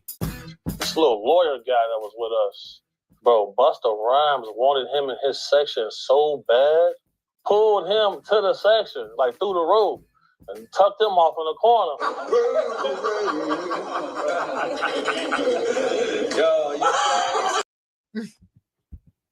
Yeah, there's a lot more besides just that. They were basically saying young men and stuff like this. But yeah, Busta Rhymes. Wouldn't Man, surprise me. I mean, I never would have thought it. I mean, I guess there's no reason to. But don't. Yeah, that was funny. He threw that little part in there. Who's back there shaking it a little bit dog. Yeah, I can't remember. It was like this. There was this actual person that. Oh yeah, right here. Well, he also there's more to it. He was saying that he's never been to the Diddy parties and all this because I mean that's what you have to say now. You got to be like you can't say. Yeah, I mean, Yeah. that's wild. yeah, they're saying they weren't really that good of friends. I know. Could you imagine? Like if you were cool enough and back in the day, you actually got to go to a Diddy party. And maybe you weren't on the bad scene. Nowadays, you can't even bragging rights. You sound like a creep now. You go from, anyways, they said that he tried to say they weren't that good of friends, but this video's resurfaced, determining that was a lie. Like it's a party and Diddy is like saying how good of a best friend and all kind of stuff about him. And, well, Orlando Brown is kind of crazy, but he said something about him, and somebody else was talking about some guy named Trip Ali. Said he like held his hand and asked him to go to this VIP section and all this, and like I don't Yeah, know, just a Orlando lot of Brown, yeah, he kind of crazy. They make him seem like he's crazy, but who knows? He may be telling the truth about some of that stuff. He's That's one of what a lot them of people child actors, you know. They say he plays crazy. You know who he is? I mean, I don't know. I didn't know this always, but I loved that movie, Major Payne. And that little bitty boy that goes out there and does the little dance to Michael Jackson in the movie Major Payne in this Yeah. little uniform, that's Orlando Brown. Yeah, that's him as a kid. Yeah, he was acting, ever since a baby. Yeah, but he's crazy now. Like I feel like they did mess with his head. He talks, I don't know, but it's But, I hard mean, to tell. just to think about to go through that as an adult, how insane it would be. Just think as a child, you don't understand none of that stuff. And then you're also deprived of what you would have been doing naturally, learning, having fun. Yeah, couldn't imagine. SC thinks he was not good like Eminem the rap god. That's just the good side of it. Its boobies are real fake. I Okay, think they're wait. What talking did Jasper about say? Dolly. Oh, I paid for them. Yeah. I had to catch up. Yeah. He is, but he either is or he's like a genius. One of the two. Y'all got a special Akita club, man. Everybody's got an Akita. They're beautiful dogs. They really are. But Dolly Parton's husband died like last week, y'all. They were together like 5-6 decades and you never really saw him anywhere. And she always said, well, what's his name? Carl or Earl or something whatever. like that. And she's like, no, he doesn't like to be out and all this stuff. So, I mean, we really never saw him. And who is this now? Dolly Parton's husband. He passed away? He did, like the last week or two. I didn't even hear about it. Kind of either. Yeah. Well, no one ever talked about him. I mean, people would ask, and she was very short and sweet. And I've seen them together. Does she have any kids? I don't think so, because men cannot bear children. Oh. I see some people in chat going down the transvestigation hole, and I love that hole. I think that more of them. No, that's not a good hole. That's not a good orifice. Hole. There are more inverted than anyone wants to believe. Telling you. That's a funny name, Joe Brogan. Man. Mm-hmm. Okay, see, like a lot of Dolly people, was really Darnell. a lot of people say that about Orlando Brown. I don't know. Do what? There's a few obvious horses. I think Jennifer Aniston is an obvious horse. I think Julia Roberts is an obvious horse. Jessica Ball or Bale. Ball? Shit. Bale. You're picking the hottest girls in Hollywood, dude. It's crazy. Yeah. I've heard almost all of them, but it's hard to. I do know Jennifer Aniston is. So did Machine Gun Kelly's Megan Fox. Oh Megan my God. Fox She seems like a horrible person to be around. I'm just wait, saying. wait. What did Megan Fox say? She was on a red carpet way back in the day, that really tall MTV interviewer with the brown hair that had got breast cancer asked her, said some kind of statement about her looking like an actor, and she was like, well, you know, I am a man. And then she kind of laughed it off and kept going. She was like, no, really, I am a man. And I shit you not. And this was way before she was super famous, but Ball did that too. Jennifer Ball, Jessica, whatever, something Ball. She did. I don't know who She, the ball is. I've probably seen it. For she Bill said or it at Bale. Comic-Con. They asked her, like, you know, you're some great secret. And she goes, I'm a man. And then, and that's how she answered it. I shit you not, dude. Like, believe them if they say it. Mm-hmm. I think Cher is. Oh, yeah. All right. Since we're going to talk Cher about said, trannies. Mom, I am a rich man. If we're going to talk about them anyway, well, this is only a minute. Married, is that right? Yes, I'm in a multi-adult family. There's 3 of us that are raising 2 children, an 8-year-old and my 1-year-old. And how would you describe yourself? You were born I am biologically un- male, non- He's trying so hard to be nice. Bless his heart. or how would you I'm describe it? non-binary. Yeah, I'm non-binary, which means that I don't identify as a man or a woman, and I use they/them pronouns. Okay, and your wife or partner, is it a wife? How would you describe your other half? Well, all of the adults in my household identify as transgender or non-binary. Right, and you're only married to one, or you're married to both? Legally married to one, Right, in a and the one you're- relationship with another. So the one you're legally married to, what is their name? Bren, Bren, and Bren identifies as a woman, a uses woman. she, her. And she was born a woman and remains identifying as a woman? Yeah, she's a woman. Wait a minute. All of the adults in my household identify as transgender or non-binary. Tell me. Wait a minute. Yeah, that little kid was funny. Little kid is funny. I wasn't even going to play that, but I'm like, I might as well since we're talking about it. But I mean, that did kind of look like a man. I don't know.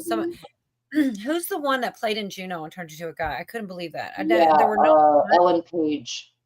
there were Page no became signs of that. Ellen. To me. Mm-hmm. She was just a pretty girl, and she seemed so feminine and stuff. And then, boom! It was like she's always wanted to be a man, and I just couldn't believe she's such a pretty girl. And I know people feel how they feel; they're going to do what they do. But Cut her it was tits off. Yep. Something And if you happens. I don't know. Yeah. well, imagine the thing that I worry is like if you want to, it's just going to suck if you want to go back. It's going to be a lot harder. You're mutilated in a certain type of way. Like you go so far, it's going to be impossible to go back. Oh yeah. John Dunning says gals also trans to guys, and Best Life said, why isn't every guy y'all like in Hollywood a chick? Now, if you get deep and dark enough into that particular rabbit hole, they are. Some of those men, actors, are biological women, and they're called breeders. They're actually the person in the relationship or marriage you see in Hollywood who gives birth to the children, right?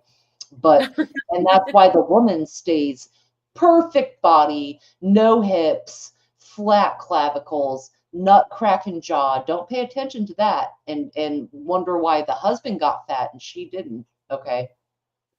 It's a thing. And like I said, they're called breeders. They are out there, and there are some pretty interesting videos you can watch of just normal, not celebrity people who have transitioned, and see with the hormones how they can grow facial hair. And so I'm talking major actors could very well be a woman. A lot of them are really short. Look at Robert De Niro and Dustin Hoffman, who played Tootsie, I think was his female role. They do these rituals right in front of us, right? Some of them are very small, and it's because they're biological women with the right hormones. Now, allegedly, Brad Pitt is a great example of 103. He has Notice how some of the men look really pretty, and some of the women Oh yeah, he's pretty. are like He's definitely pretty. striking with their jaw, you know? It's the jaw. it's also the eyes. Okay, men have biological men. You look at a man when he desires something, he has like a look in his eye that is a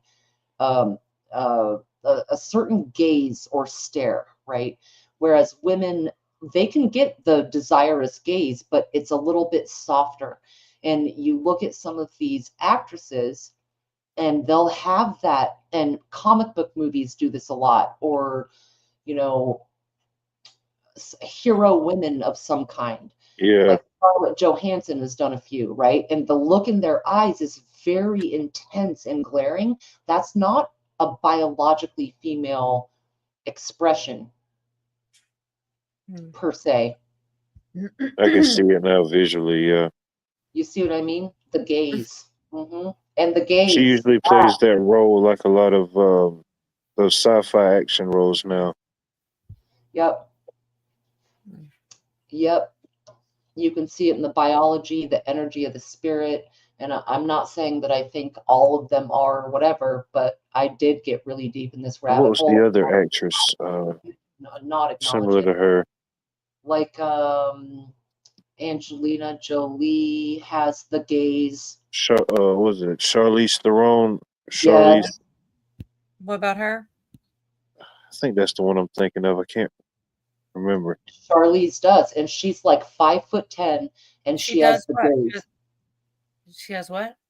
The gaze, the look in the eye that's a little more.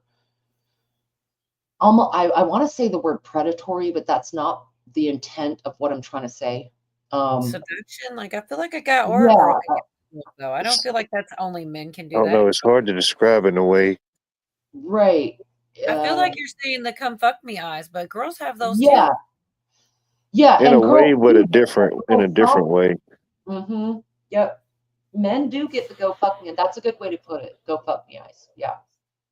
I Yeah. feel like that's what you're saying. Like that's what I'm hearing. But I'm like, why do only men got those? I feel like But there's a different energy behind it. It like puts off a different color, you know?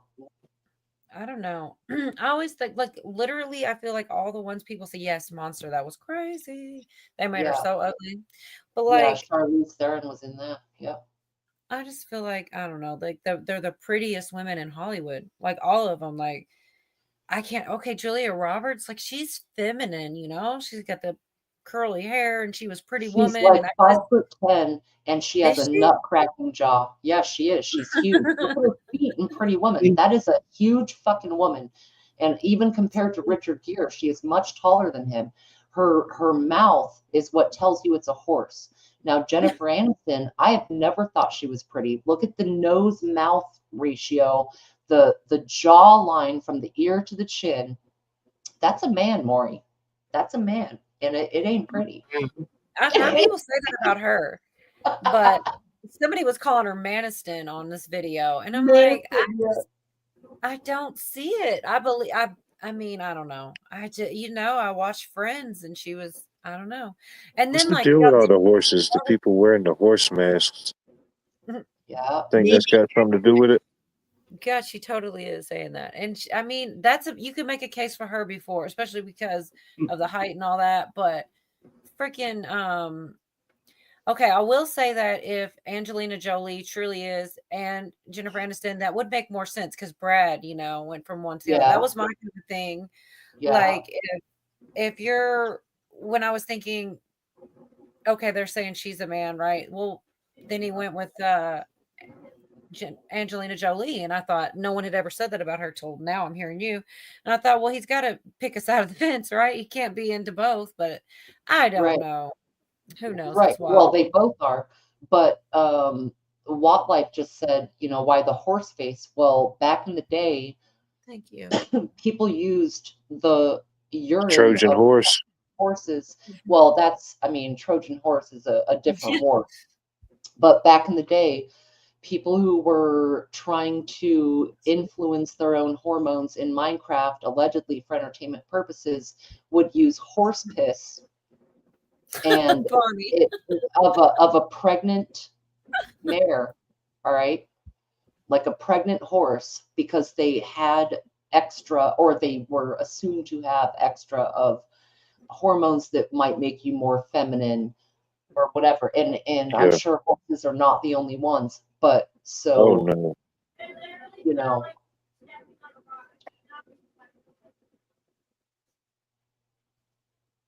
What the heck? oh, chessboard. Oh my God, look, if Brad's a chick, are they heterosexual? Yeah, that still makes spin. I don't know that it's hard for me to like be I'm trying to think of okay, I'll tell you who there's been a lot of good case for was Michelle Obama. Oh, But yes. but that's like because I kind of saw it. I feel like unless that was like, you know. That's a man, Maury. Yeah, I do Mhm. think the Hunger Games is a trip. That is Did true. you say Maury? Yeah, I she's said saying Maury. That's a man, Maury. You It's, know what I'm talking about. it's funny you said Maury because there's one of the many memories of my childhood. There was a TV show called The Maury Show. Maury Povich, dog. Maury Povich, and eventually his show just turned into Paternity Test. You're not the father, you are the father. But at one time they had a skit on this show. It was a bunch of natural women and a bunch of the other men, and they would poll the audience, which one do you think's a man, which one a woman, and you would be surprised the people that they had up there, the people that they would swear that no, that's a woman, and it would end up being a man. Yep. And I saw that as a kid. I'm thinking, wow, this is insane. Never would have thought anything would have come of it. Now look at now. And if it's this much confusion now, just imagine 20 years from now if something like that would just keep growing. Because even though you could just, declare you got a man and a woman, but those seeds is already planted. These people is already, out and about. If they have nefarious purposes, those ideas keep going. You know what I mean?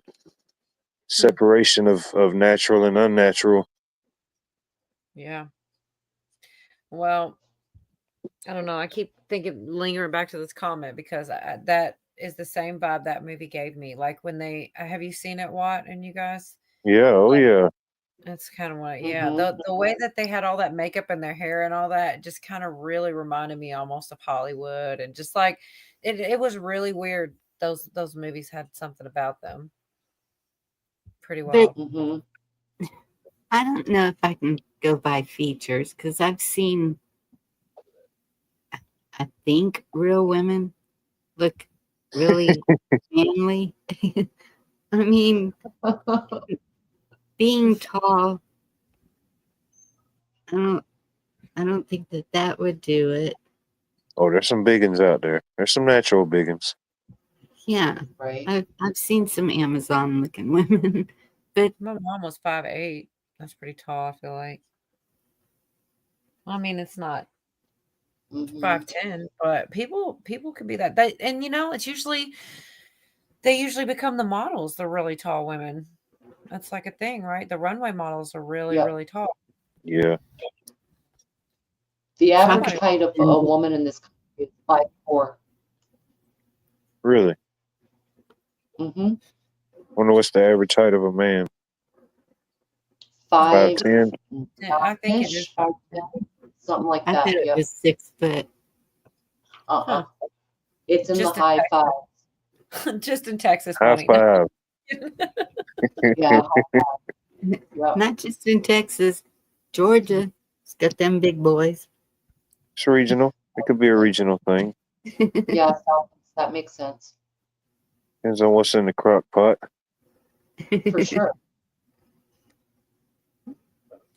I would guess that too, if I was to guess. Yeah, I think you're right, Southeast. I think it is like 5'10" for men. But Bonnie, like it isn't so much about height. One like when you get in that hole, one of the main things is the skeletal structure, because hey Indy, because okay, think about anthropologists, right? Let's say an anthropologist digs up just straight up bones from who knows when at some point, and they look to figure out what it is. Is it male or female? Is it roughly what age? Whatever. Bottom line is the bones do not lie. The skin, fat placement, whatever. And if start to study the difference between a male skull and a female skull, and then the whole skeleton, there are certain differences. Like men have a brow bone, a certain like ridge at the brow bone. Women have like more of a rounded forehead, whereas men, it sort of almost caves back just a little bit.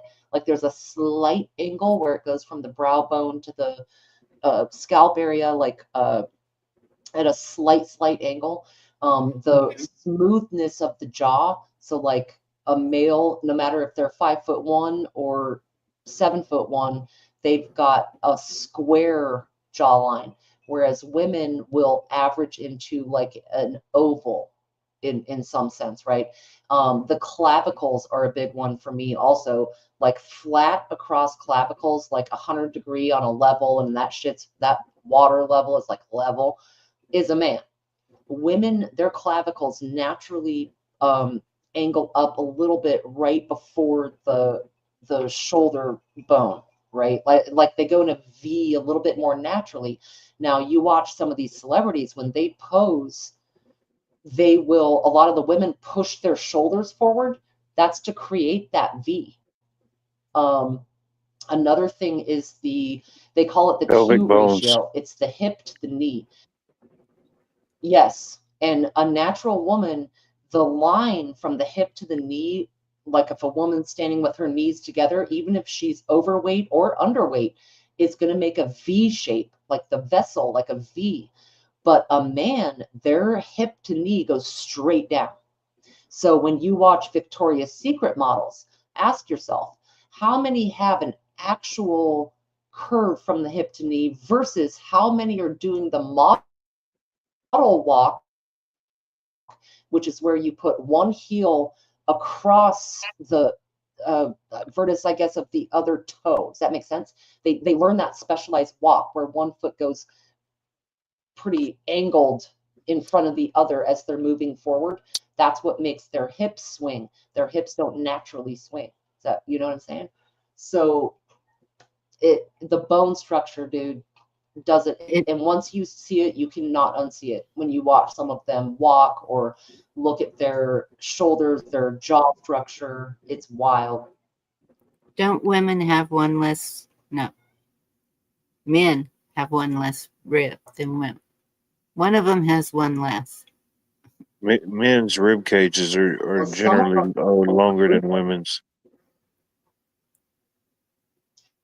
And I have a really and there's a thing too, Bonnie, with that, with the location of the belly. So a natural woman, their belly button lands different than a man because our torsos are different, because a woman has to have the space to push a baby like out, you know, with our skin and whatever.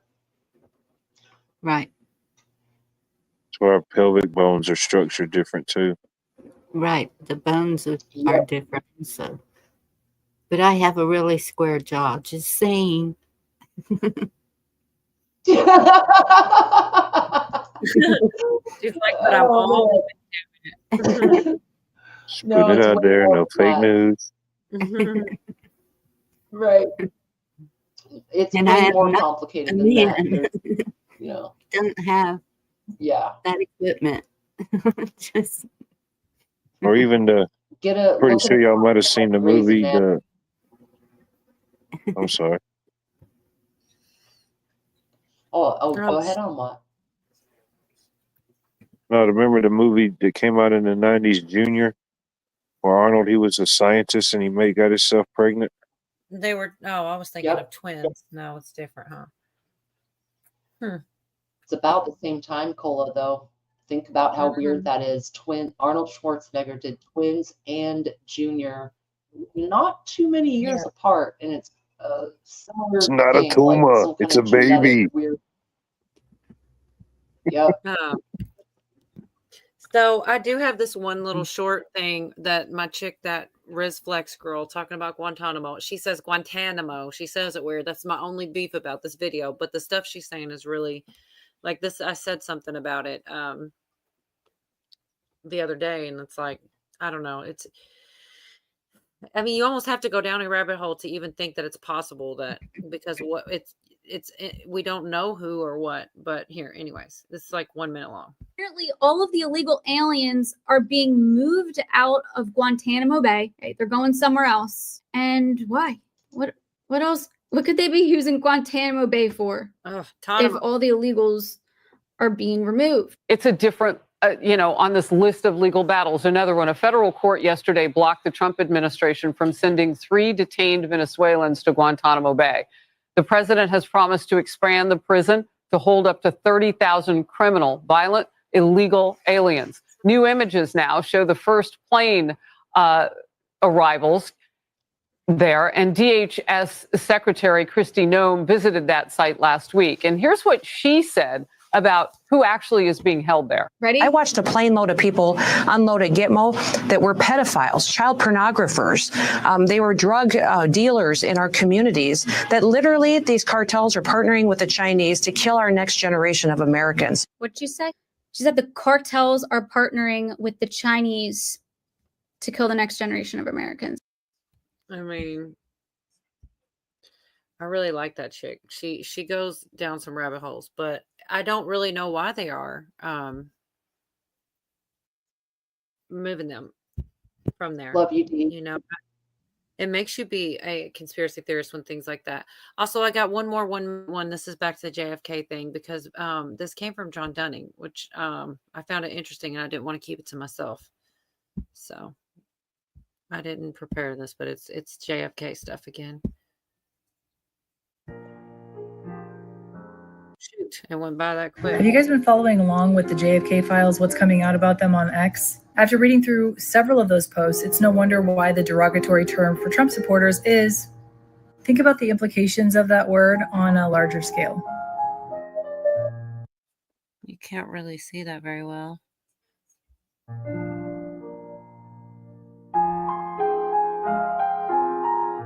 It's It looks like Alan Dooley's personally signed off on it. Memorandum. Yeah, what does that say?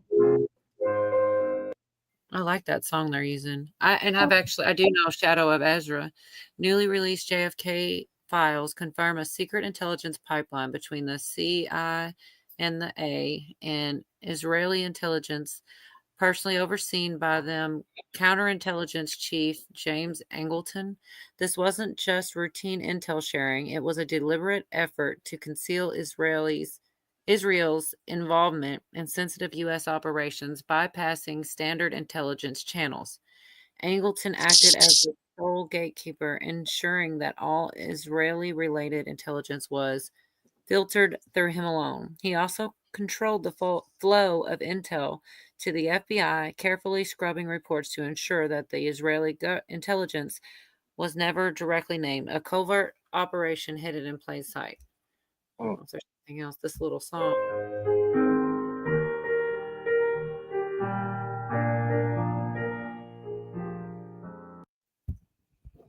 But yeah, that was a bonus. I didn't want to keep it to myself, but I don't know. Things are coming out slowly but surely.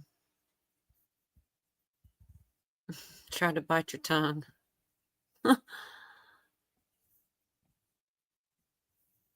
Yeah.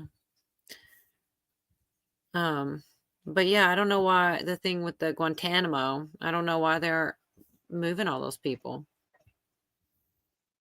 Who knows? I know the U.S. had acquired Guantanamo, and part of the package deal was Cuba got their independence after the Spanish-American War or something like that. That was the early 1900s. That was like 1903. So who knows what else down there, what's going on? Mm-hmm. You see what Navy vet's doing right here? That, oh man. Go to 25 seconds in and you can see Sandra's junk, talking about Sandra Bullock. There you go. Sandra Bullock is an obvious horse. Yes. She's one of the most obvious. Mm-hmm. Oh, I shared it here. What did I do with that neck? Look at the neck. Oh my God. Dude. Oh my gosh. Gotta like refresh. Oh Lord. I better be Oh, careful. yeah. I can't find it. I tried to search it for the list.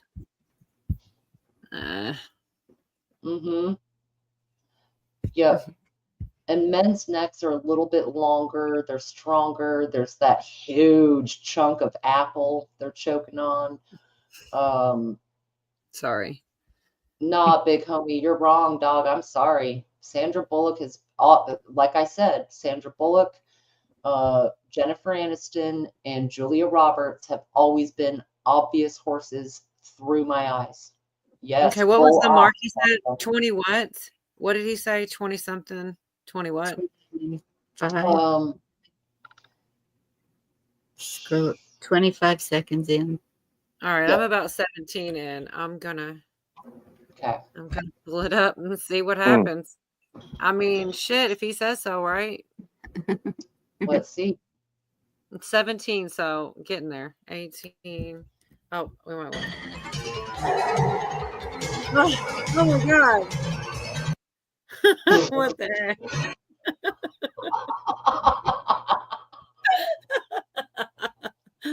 No way. I missed it. I missed 27. Get out of here.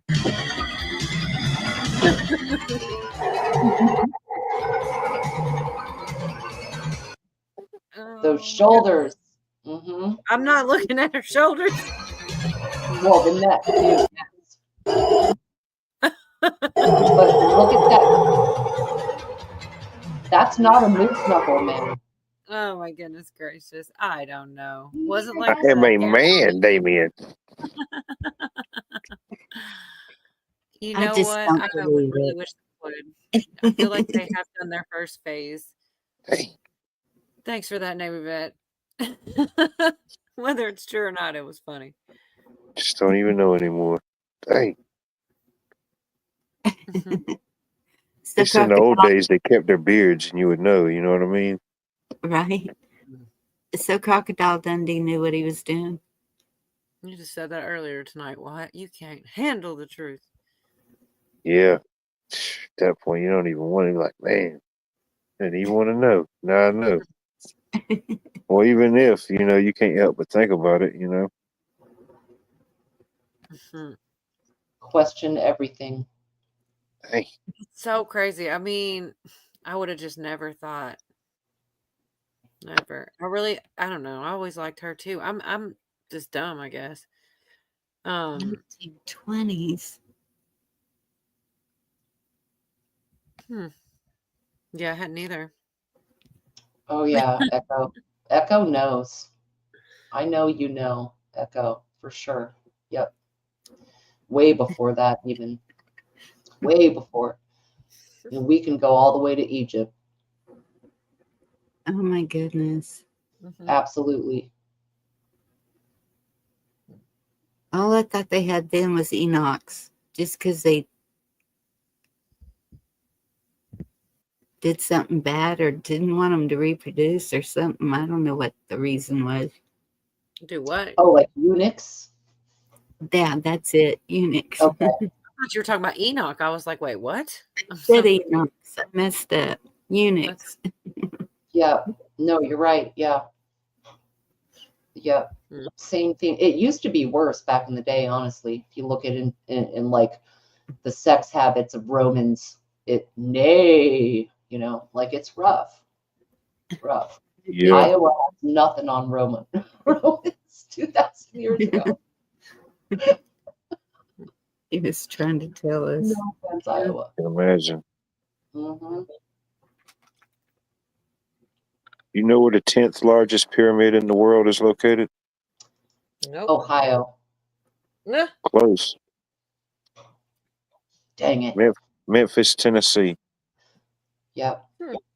So Bass Pro Shops built in the shape of a pyramid. That's wild. That doesn't count. You know, Memphis and a couple other cities along the Mississippi is also named after cities along the Nile. Right.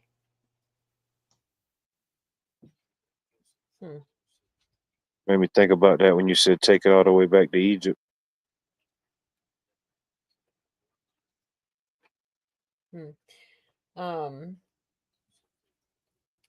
I'm not going to play that press secretary, but she had something come out today, and she talks about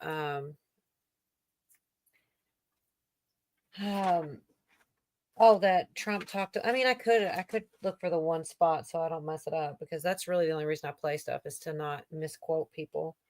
But she talks about Trump talking to both Zelensky and Putin and trying to put some peace together and everything. And I certainly hope that part's true. It was just today. The gas prices are plummeting, and more. It talks about the judges, same stuff I already had earlier, and the flights, and who has the authority, and the Alien and Enemies Act, all these types of things. But before all that, I feel like she talked about it. Yeah. Trump and Putin peace talks, and she talked to Zelensky. She talked about the I mean, it was like 40 seconds of her speaking on it. I mean, I'm sure I said everything she did, just that they talked to both.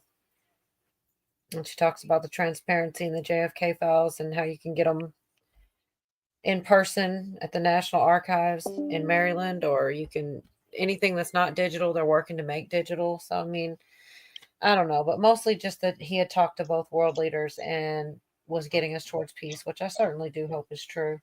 If nothing else is true, I hope that part's true.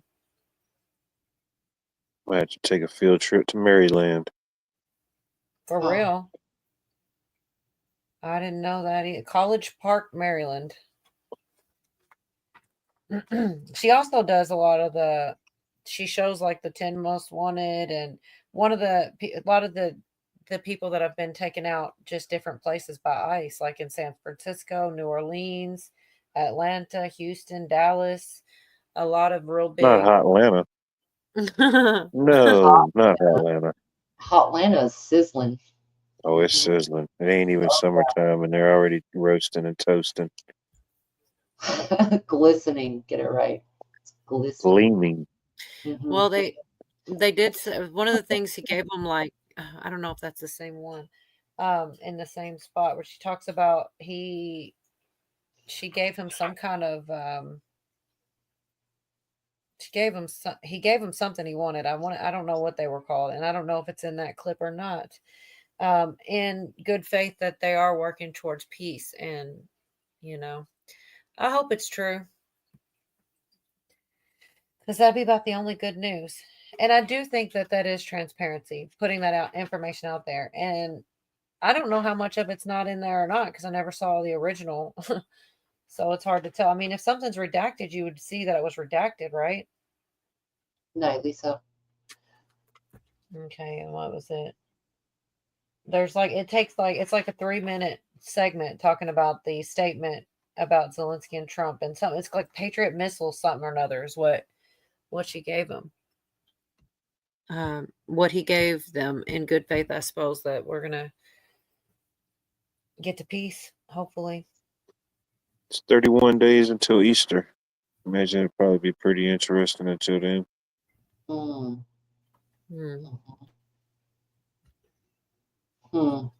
Let's see. I can find it real quick. I mean, it's way longer than I'll play the main part that I was talking about, because it really is better than me trying to quote it. Yeah, let's see a clip of what you're talking about. There's a lot out there. This is where Yorga needs to be here, so he can make a joke about how it's going to take me 72 hours, because it does. Like SpongeBob, 3 hours later. Exactly. Because I always, for one thing, I have several things of her press meetings and stuff, and I got to make sure it's the right one with the information. Hey, SpongeBob. Hey, SpongeBob, what are you doing? What are you doing now, SpongeBob? I swear. I'm hoping this is the right one. I'm assuming it is, but you know what happens when you assume. All right, let's see. This should be right. We'll see. And it's only like 2 or 3 minutes, but I'm hoping it's good. It's good news. Zelensky had a fantastic phone conversation. President Zelensky thanked President Trump for a productive start for the work of the Ukrainian and American teams in Jeddah on March 11th. The meeting of the senior officials from both nations significantly helped in moving toward ending the war. President Zelensky thanked President Trump for the support of the United States, especially the Javelin missiles that President Trump was first to provide and his efforts towards peace. The leaders agreed Ukraine and America will continue working together to bring about a real end to the war, and that lasting peace under President Trump's leadership can be achieved. President Trump fully briefed President Zelensky on his conversation with Putin and the key issues discussed. They reviewed the situation in Kursk and agreed to share information closely between their defense staffs as the battlefield situation evolved. President Zelensky asked for additional air defense systems to protect his civilians, particularly Patriot missile systems, and President Trump agreed to work with him to find what was available, particularly in Europe. The two leaders also agreed on a partial ceasefire against energy. Technical teams will meet in Saudi Arabia in the coming days to discuss broadening the ceasefire to the Black Sea on the way to a full ceasefire. They agreed this could be the first step toward the full end of the war and ensuring security. President Zelensky was grateful for the president's leadership in this effort and reiterated his willingness to adopt a full ceasefire. President Trump also discussed Ukraine's electrical supply and nuclear power plants. He said that the United States could be very helpful in running those plants with its electricity and utility expertise. American ownership of those plants would be the best protection for that infrastructure and support for Ukrainian energy infrastructure. President Zelensky also thanked President Trump for continuing to push humanitarian concerns, including the exchange of prisoners of war. He noted they had just had a successful exchange and thanked the president for his leadership on that. President Trump also asked President Zelensky about the children who had gone missing from Ukraine during the war. I found that part interesting. There's only about 40 seconds, but he brought them up. He brought up the children, including the ones that had been abducted. And President Trump promised to work closely with both parties to help make sure those children were returned home. They agreed all parties must continue the effort to make a ceasefire work. The presidents noted the positive work of their advisors and representatives, especially Secretary Rubio, National Security Advisor Mike Waltz, Special Envoy Kellogg, and others. The presidents instructed their teams to move ahead with the technical issues related to implementing and broadening the partial ceasefire. The presidents instructed their advisors and representatives to carry out this work as quickly as possible. The presidents emphasized that in further meetings, the teams can agree on all necessary aspects of advancing toward lasting peace and security. That is a lengthy statement that was just given to me. So there was more at the beginning in another place. And then she talked about how Tesla owners were being doxxed on a website with their personal information, and the only way they can get them to stop is to show proof that they've sold their vehicles. That's pretty nuts. That's a new thing I hadn't heard about. Oh, that's wild. Yeah. And then one more thing that was there was a lot in there, and she's always got a lot of information, and she'll, of course she takes questions too, but which there was a lot of questions about the judge and, did they, did he just want to get rid of any judge that didn't like him and things like that? And she had to explain the difference and all that. But I don't know. There was also a spot that talks about the U.S. Institute of Peace being barricaded and said that Doge broke in illegally, but she was calling them rogue bureaucrats. They disabled phones and the internet and all kind of things and tried to stop them from.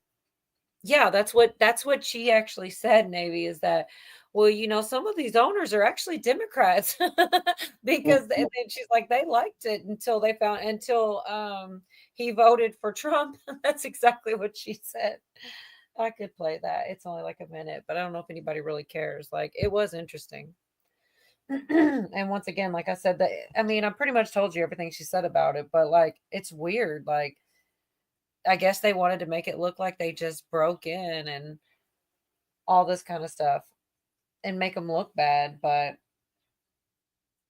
I don't know. It's kind of like you're the ones that went to this next level extreme to barricade doors and stuff. It's crazy.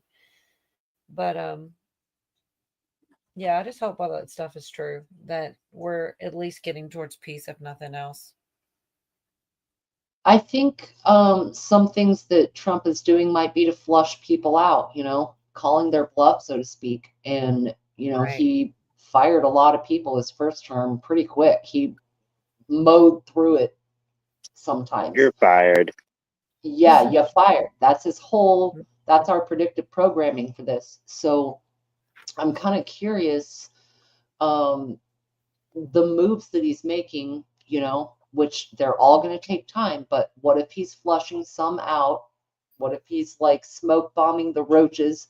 They've got to come out to try and gasp for air, and that might stick, because I don't have a lot of weight in the Epstein files or even the Diddy files or whatever, because I think that some of that stuff will be much harder to prove and connect the dots. What I do think is smart is revealing their financial crimes, because those have receipts, whether it's your taxes or insider trading or connections that way. Those stick harder than debauchery. So he might be, seeing who gets scared the fastest. I don't know.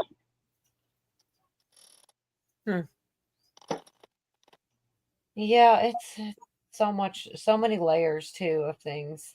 I mean, I do like what she says about the judges and things like this, and she describes the judge as an activist judge. She said that his wife donated to Barack and things like this, that they don't have the authority. But I don't know. She said a lot of things, but a lot more eloquently. But I don't know. Sometimes it's better to let people bury themselves. And I think he's using some of that strategy in some ways. And this is going to hurt. There's going to be things that go good and bad. There's going to be kind of a little bit of experimentation. But I think at the end of the day, what is it that will stick? And be a combo of receipts and people burying themselves, really, especially in the financial shit. You might not be able to prove everything that Tom, Dick, or Harry did on the island just because they flew in that plane, but you will be able to prove illegal financial activities and, things like that. I don't know. I got lost. You said Tom, Dick, or Harry, and you reminded me the other day, Yorga. Well, Yorga goes, Tom, Dick, or Harry. Well, what about Yorga's? And I don't know what, it was just so funny because I wasn't ready for it. But yeah, I was just thinking about that. But I was listening. It just kind of made me think about him, talking about Tom, Dick, Harry. Well, I'm good. I'm Yorga. Right? So, he's funnier, but I'm sure that's listening. I kind of thought about this, like maybe that's why they rushed the JFK files to quiet the noise of this. But because I mean, I know it's not the Epstein, but they did give us something, and I do think they're working on it. If it's really that somebody said a truckload, if it's a physical truckload, I mean, it makes sense. That it takes some time to go through. Same with this. I just don't know how much time we're going to say. I feel like this is going to be a job for the digital warriors, the people online to get a hold of it, dig through it, and each person, they're going to find their little thing and they're going to cover it. And then somebody else is going to cover something else, and then they're going to compare notes. Anyway. Well, we're not going to see the files the way we want to see them, but we are looking in. A lot of us are connecting dots, and Israel, and even with JFK, it all funnels into certain parasites that feed off each other. It's an Ouroboros. So those things are not going to come out to the full extent we want. And again, Ghislaine, her connections with that same country and the JFK shit and all of that, it's all funning together. You can weave it together, but mainstream and even a lot of the podcasters we all watch trying to get some kind of info, that it's not going to come out all the way that we want. No. And then everybody always says when there's news, it's like really a distraction for something else. So like the JFK files are out. Is anything else going on? Like everybody's looking here besides Diddy and Kanye and them, because I got that under control. I followed There all are that. things going on. The the end game, in my opinion, is the AI digital system, which will replace the central banks. And we're all being told to look at, you know, what Diddy diddled and Kim screwed in a Tesla. You know, she's a representative. She's programming the AI sex dolls. You know, but the end game coming toward us that we cannot stop is centralized banking being switched over to AI, digital banking, quantum financial systems, and they are trying to sell us that little bit in between all of this, you know, allegedly. Oh yeah. Yeah. So maybe it's so we don't see where all the money's pouring out to. We don't see the web being woven around us, the big brother. I shit you not, man. Trump said the other day in his speech, we are creating a golden dome. And it was a very quick statement, and he didn't elaborate on it. All right. Read between the lines. I've been saying that for years, that extra dome that's been put around us with all the Wi-Fi, the Bluetooth, the data. It definitely has an impact and does something with our bodies. Because I mean, all we are is just transmitters and transistors of energy. That we are, and they can use it for nefarious purposes. We are all going to be monitored, watched. You can watch traffic cams that show license plates and start to triangulate somebody. You can watch, you know, Google Earth, right quick snapshots, still show cars. This thing is being woven around us, and it's being woven into our financial and governmental systems. That's why a lot of these firings are happening. They're going to be replaced with a faster thinking AI. We are being morphed into China either way. And I mean, don't get me wrong. I take a break from that mindfuck by going and watching about Kanye and Kim and all these, because it's all connected, but it's also like, oh, great. There's people crazier than me. Awesome. That's how it's feel good television, you know? But no. You get stuck on that top left corner of the puzzle, you don't see the whole rest of the puzzle that's right in front of you. Yep. Or you remember those ones in the mall where it looked like tinfoil, but if you look at it and your eyes relax, then the giraffes pop out? Oh yeah, I remember those. I forget what you call those. You know what I'm saying? They were like, Yep. yeah, I don't remember what they were either. But people had those posters on their walls all the time. Earl of Sandwich, you can't offend me. Earl of Sandwich just called me crazy. Joke's on you, sir. We already know this. Whoa. Right? Aren't we all? Right? I've learned to deal with my insanity, but I still suffer from long intervals of horrible sanity. It leaks out. Sharing my crazy with pride. There's a fine line between genius and insanity. You tell me your motive, sir. We'll start there. World domination. What are we going to do today, brain? That's what I was thinking of. Take over the world. That one. It's like in the Austin Powers movie where they brought the guy back, Dr. Evil. He was like, "What do you think we should charge for ransom?" He said, $1 million. And it's like, "Sir, that's nothing anymore." Yeah. Everybody starts cracking up, laughing at him, and he's like, "What? What's the joke?" Well, one time it's like that amount of money doesn't even exist yet because he tries to overcompensate. Remember Yeah. $1 billion. Start laughing at him again. That kind of a money doesn't even exist yet. That's one of my favorite of all of them. The Spy Who Shagged Me was my favorite one. It was so stupid funny. They were all funny, but that was my favorite. Yeah. So y'all were talking about the dome, and I do remember Trump saying the golden dome. He was going to make an iron dome.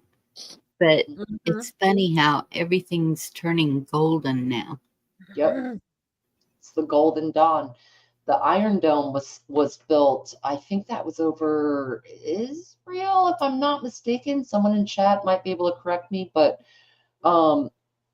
and he says the Golden Dome. Well, he's in the Golden Dawn, where, keep in mind, our factions all around us are eternal. They've been going on forever. Phoenix versus Golden Dawn is one of those, and he makes references to golden things. We were told to focus on the gold in Fort Knox, and now there's a quip about the Golden Dome. And when you look at the tribes in which Illuminati groups they fell into, the Golden Dawn is the one that Trump is in. It's the Scottish Rite. Yes, Indy. The It was Golden inaugurated under the Golden Dome, under the apotheosis of Washington. Mm-hmm.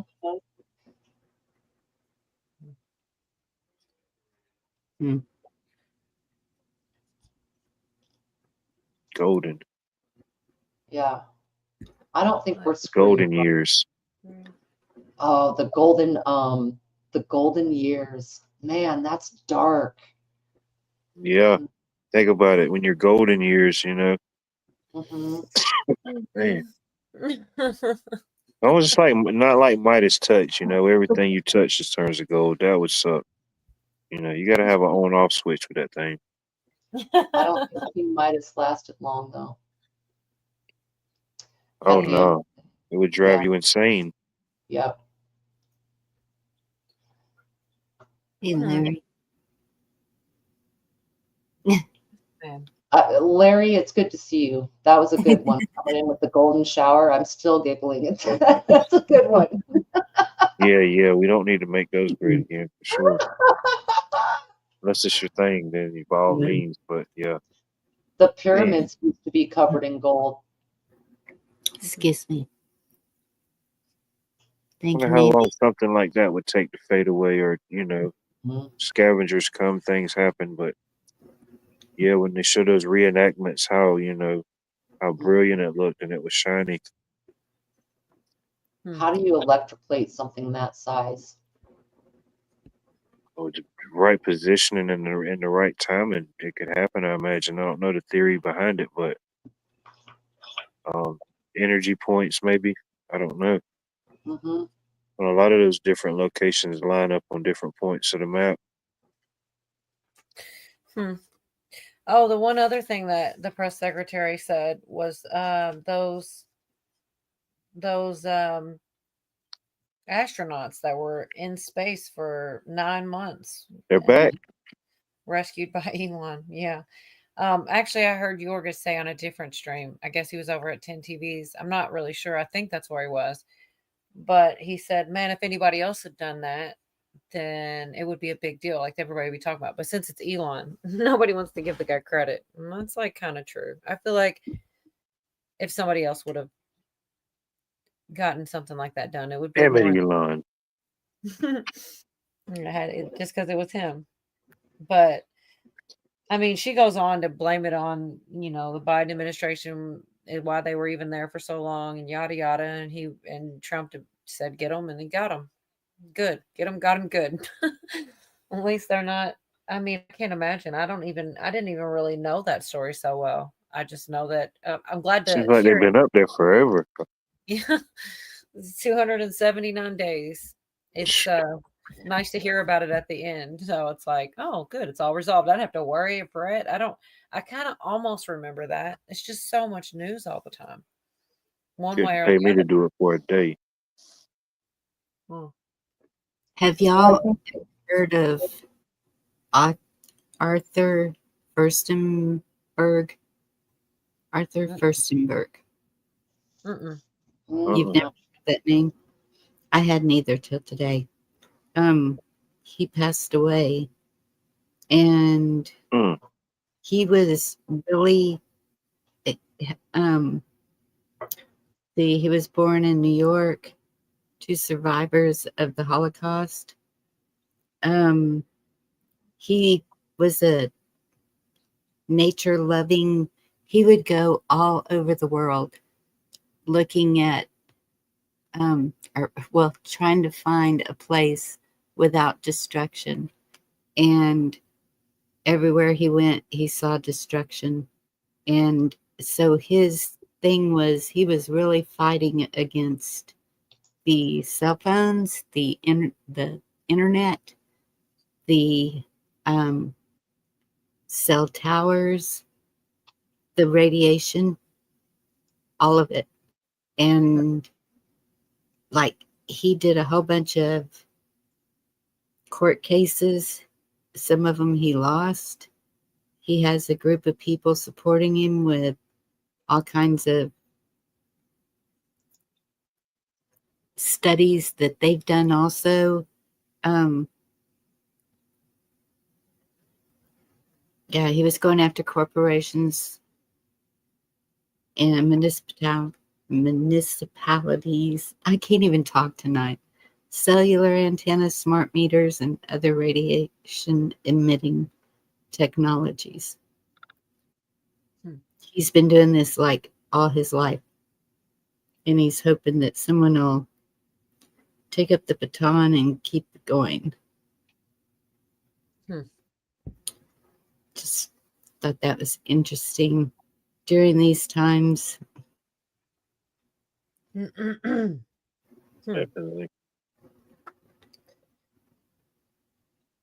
What do you think it means?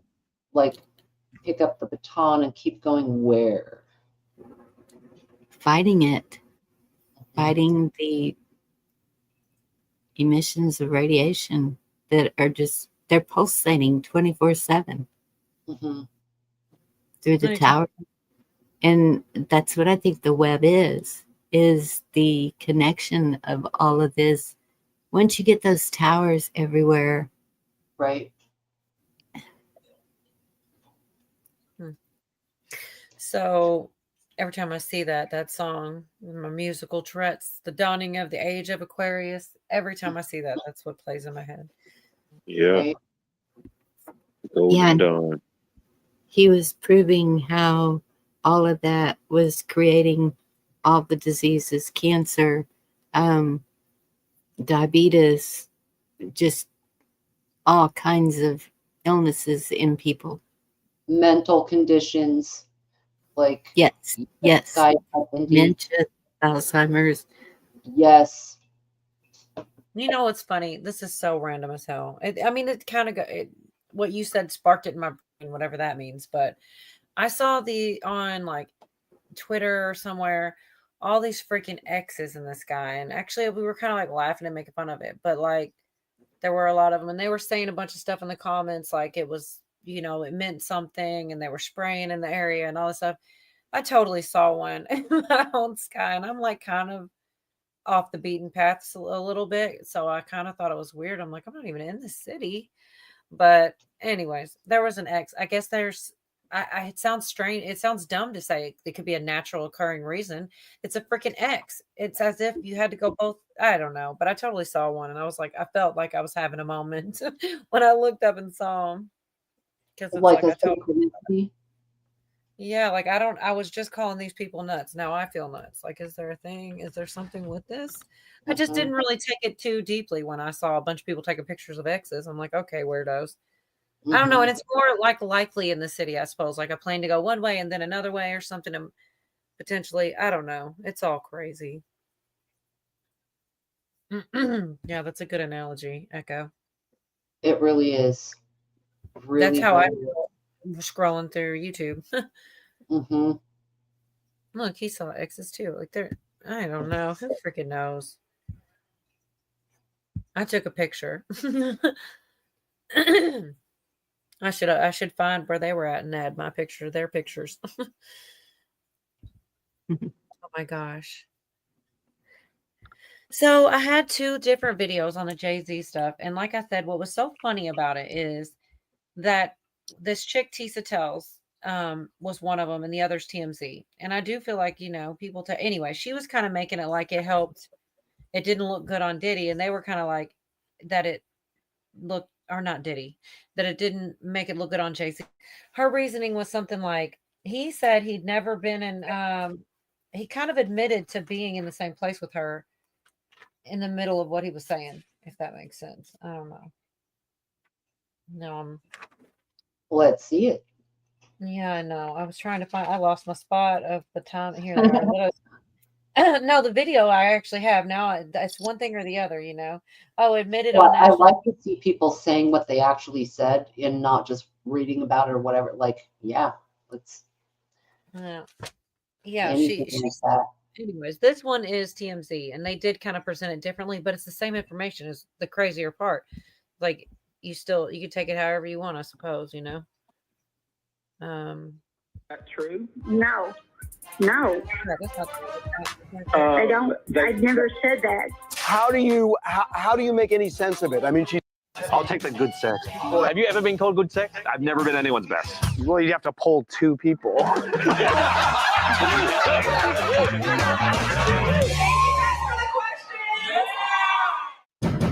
The woman who sued Jay-Z for allegedly raping her when she was 13 has dropped her case, and Jay is aggressively countersuing. And now a new audio recording appears to back up Hova's claim that the woman was lying about the incident. So Jay-Z's attorney, Alex Spiro, says they have a recording. In fact, they've now released a recording of the private investigator who met with the Jane Doe accuser. And the Jane Doe accuser says that Jay-Z did not assault her, or answers a question in that way. Right. He was just there, but he didn't have anything to do with any sexual acts towards you. It was strictly, yeah. See, Tisa points out how leading these questions are. She's a young girl. She's alone. Her dog's barking. There's a lot of other things that I feel like TMZ is not. They're leading questions, or anyways, but it is what it is. This is the same information.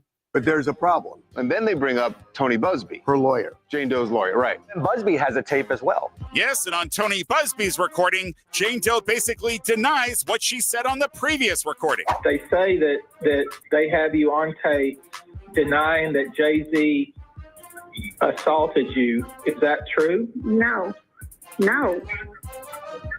I don't. I've never said that. How do you make any sense of it? I mean, she said yes to them, no to them.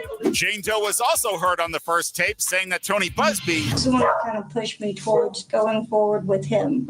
With Jay-Z. Busby did? Yeah. And then when she talked to Tony Busby, she said, I never said that. So how are you going to believe So anything? she's an unreliable witness, for sure. But I also think that Jay-Z's side, this is a real awkward presentation of evidence to take 1 minute cherry picking. I agree with you. But I think this was a mistake. When you get 1 minute. I don't think this audio plays for Jay-Z quite as well as he would hope. Okay, this is really interesting. Well, it's going to get interestinger because this thing is far from over. So yeah, like I said, that was a little bit of saying it isn't going to play out good for him. But she goes in more detail. Like she points out how leading the questions were. And then she went into a little bit about how basically like the little bit that I'd heard about it was that her father said, well, I didn't even give her a ride to that place, and that she was this big liar. And I was like, oh, well, that's the end of that. She probably was a liar just trying to look for money, because sometimes people do that in these big cases or whatever. But now it's coming out. He's saying that they're like following him around in gas station, anywhere public, trying to get him to sign this piece of paper to say that it was false. And it's like, why wouldn't he just sign it if he really felt that way? And it's just also, like I said, she's just a young girl, and they're coming asking these leading questions to her. And also they maybe have promised. She says in one of them, like, what do I get? What does that do for me? Like they got her to like cancel her lawsuit against him and then turn around and now they're suing her, but they probably tricked her, which is not to say that it just seems some shiesty about it. I don't know. And it's funny that they kind of took up for Jay-Z, you know. I'm like, yeah, I bet he's paying them. I mean, if you're Jay-Z, you can afford to pay that type of stuff. Pay for your own publicity. Imagine how many handlers are involved here and how many deals are going on, and that's like a microcosm of what I think is going on with some of the files we all want to see.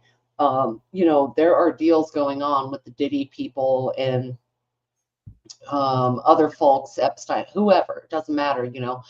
They are purchasing justice.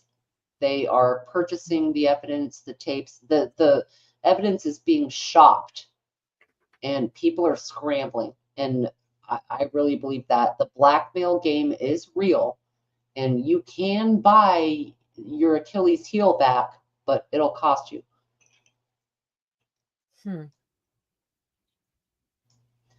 They even talked about it. It might have been Jaguar Wright. It might have been someone on Joe Rogan. I don't know.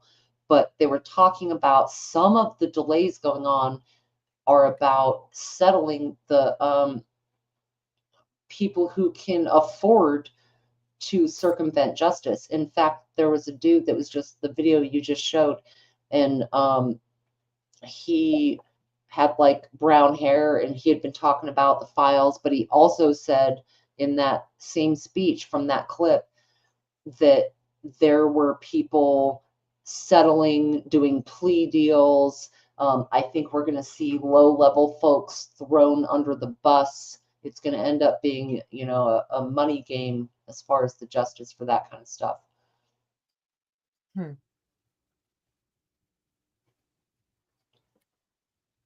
Yeah, there's a lot going on. I feel like they say the things that they need to say to make it to like get by them time and stuff. Because especially like with this Diddy stuff that's going back and forth about that tape, saying all this like, oh, we got a copy of it. Oh, well, the original source, and they kind of TMZ covered that too, and they kind of went back. But they actually there was supposedly breaking news sort of while it was going on, and it almost makes you wonder, you know, like how staged this stuff is. I wish there were more people covering it than just. I found a lot through TMZ, but they're probably getting paid to that. I know they Amber Heard that case TMZ was like mentioned, and they basically were proving that she'd given them the information. But I mean, yeah, I don't know. Like it ends up that they ruled in favor of Johnny Depp, so they're still like taking her information and trying so hard to skew. The video was meant to look like poor Amber Heard. And I remember it was specifically TMZ. So it's kind of like, you know, it's what it is. Yeah. But if they're the only ones talking about it, that's, you know, you gotta just, you know, go with, just read between the lines. That's, you know, something Tim said, you know, when it comes to this channel. TMZ is like a pillow to land on for some of these celebrities. They are used, they are notified, they are doing what they get paid for, no matter which side of the narrative, in a sense. You know, their TMZ is a soft place to land, and they can help mitigate certain storylines, you know. Right. But there's something going on with this tape. I don't know. I'm going to play this small little spot here just to show you what because I will say it wrong. At least because it's a lot of, they had it, but an original, and it's kind of confusing. Response. CNN never altered the video, and they said that the CNN had altered it. They're basically responding saying they didn't, but it's the wording's tricky about it. And did not destroy the original copy of the footage, which was retained by the source. CNN aired the story about the video several months before Combs was arrested. Okay, so they are flatly denying, but we're going to get into the exact words they used in a minute. So hours later, Diddy's defense team doubled down, and here's what they said. They said, our written and oral communications with CNN's counsel were clear. They destroyed the original video file they received from their source. Okay, so you're looking at this saying somebody's lying, somebody's telling the truth. I think you could say not so, but there's another version of this. So when you look at all of the evidence, CNN acknowledges they got this video from a source. Right. And presumably it's somebody who worked at the Intercontinental Hotel, which no longer exists. It's been changed. Correct. Now they have new hands. So there's no anything with the Intercontinental anymore. So somebody at that hotel presumably took that surveillance video, took the hard drive, made it for several years, made a copy, it seems, and then made a copy to give to CNN. Go back to the CNN their quote. Look at this. The central part CNN is never altered the video and did not destroy the original copy of the footage, which was retained by the source. So what they're saying, the original copy of the footage, their source, whoever their source is, that person Still has it. Still has the original copy. But the problem is this. So of course they didn't destroy that because the source has it. They never got it. Right. They don't have it in their possession to destroy. They got a copy of the original copy. They got a copy of the original copy. So the question is, did they destroy the copy? Because the statement just refers to what the source kept. And what you just said, did they destroy the copy that they have? If you go back to the quote from Diddy's attorneys, that is what they are saying. They destroyed the original video file they received from their source. Which is the copy of the copy. Exactly. Which is the copy of the copy. I wish they didn't use the word original there. Right. But because it throws things up. But anyway. We've been trying to get in touch with CNN about this to find out if they destroyed the copy of the copy, which they had. We have not heard back from them yet. They referred us back to the original statement, but that kind of takes you in a circle. Right. Harvey, let me jump in here for a second. We have breaking news, updated news. Our head of our news desk, Jamie Schramm, just came to me and told me that prosecutors just stated in court that they have not only the CNN video, but they have actually obtained the original video. Jamie, am I getting that right? A copy original footage of the original footage is the way prosecutors said. They now have a copy of the original footage, not just what they got from CNN. Bring Jamie over to your microphone real quick. We got some questions. We didn't know this, so bring Jamie over to the microphone. This is happening. Hey, Jamie. Well, hold on. He's got to get an earpiece in. Oh, right.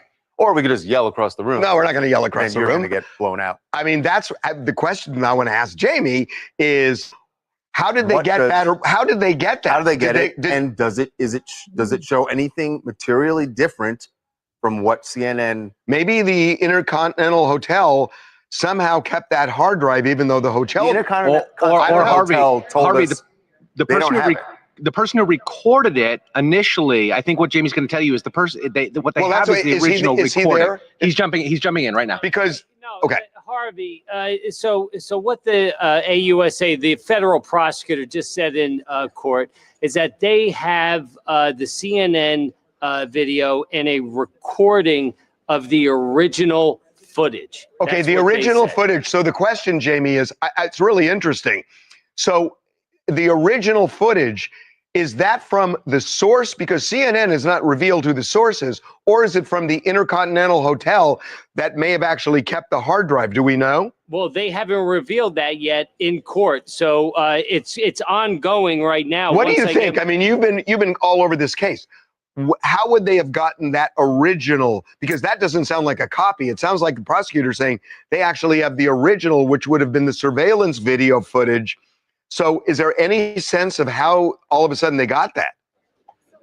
There's no sense. They haven't revealed that just yet, but more to come as the hearing unwinds. You know what's weird about this is just yesterday they filed a joint letter.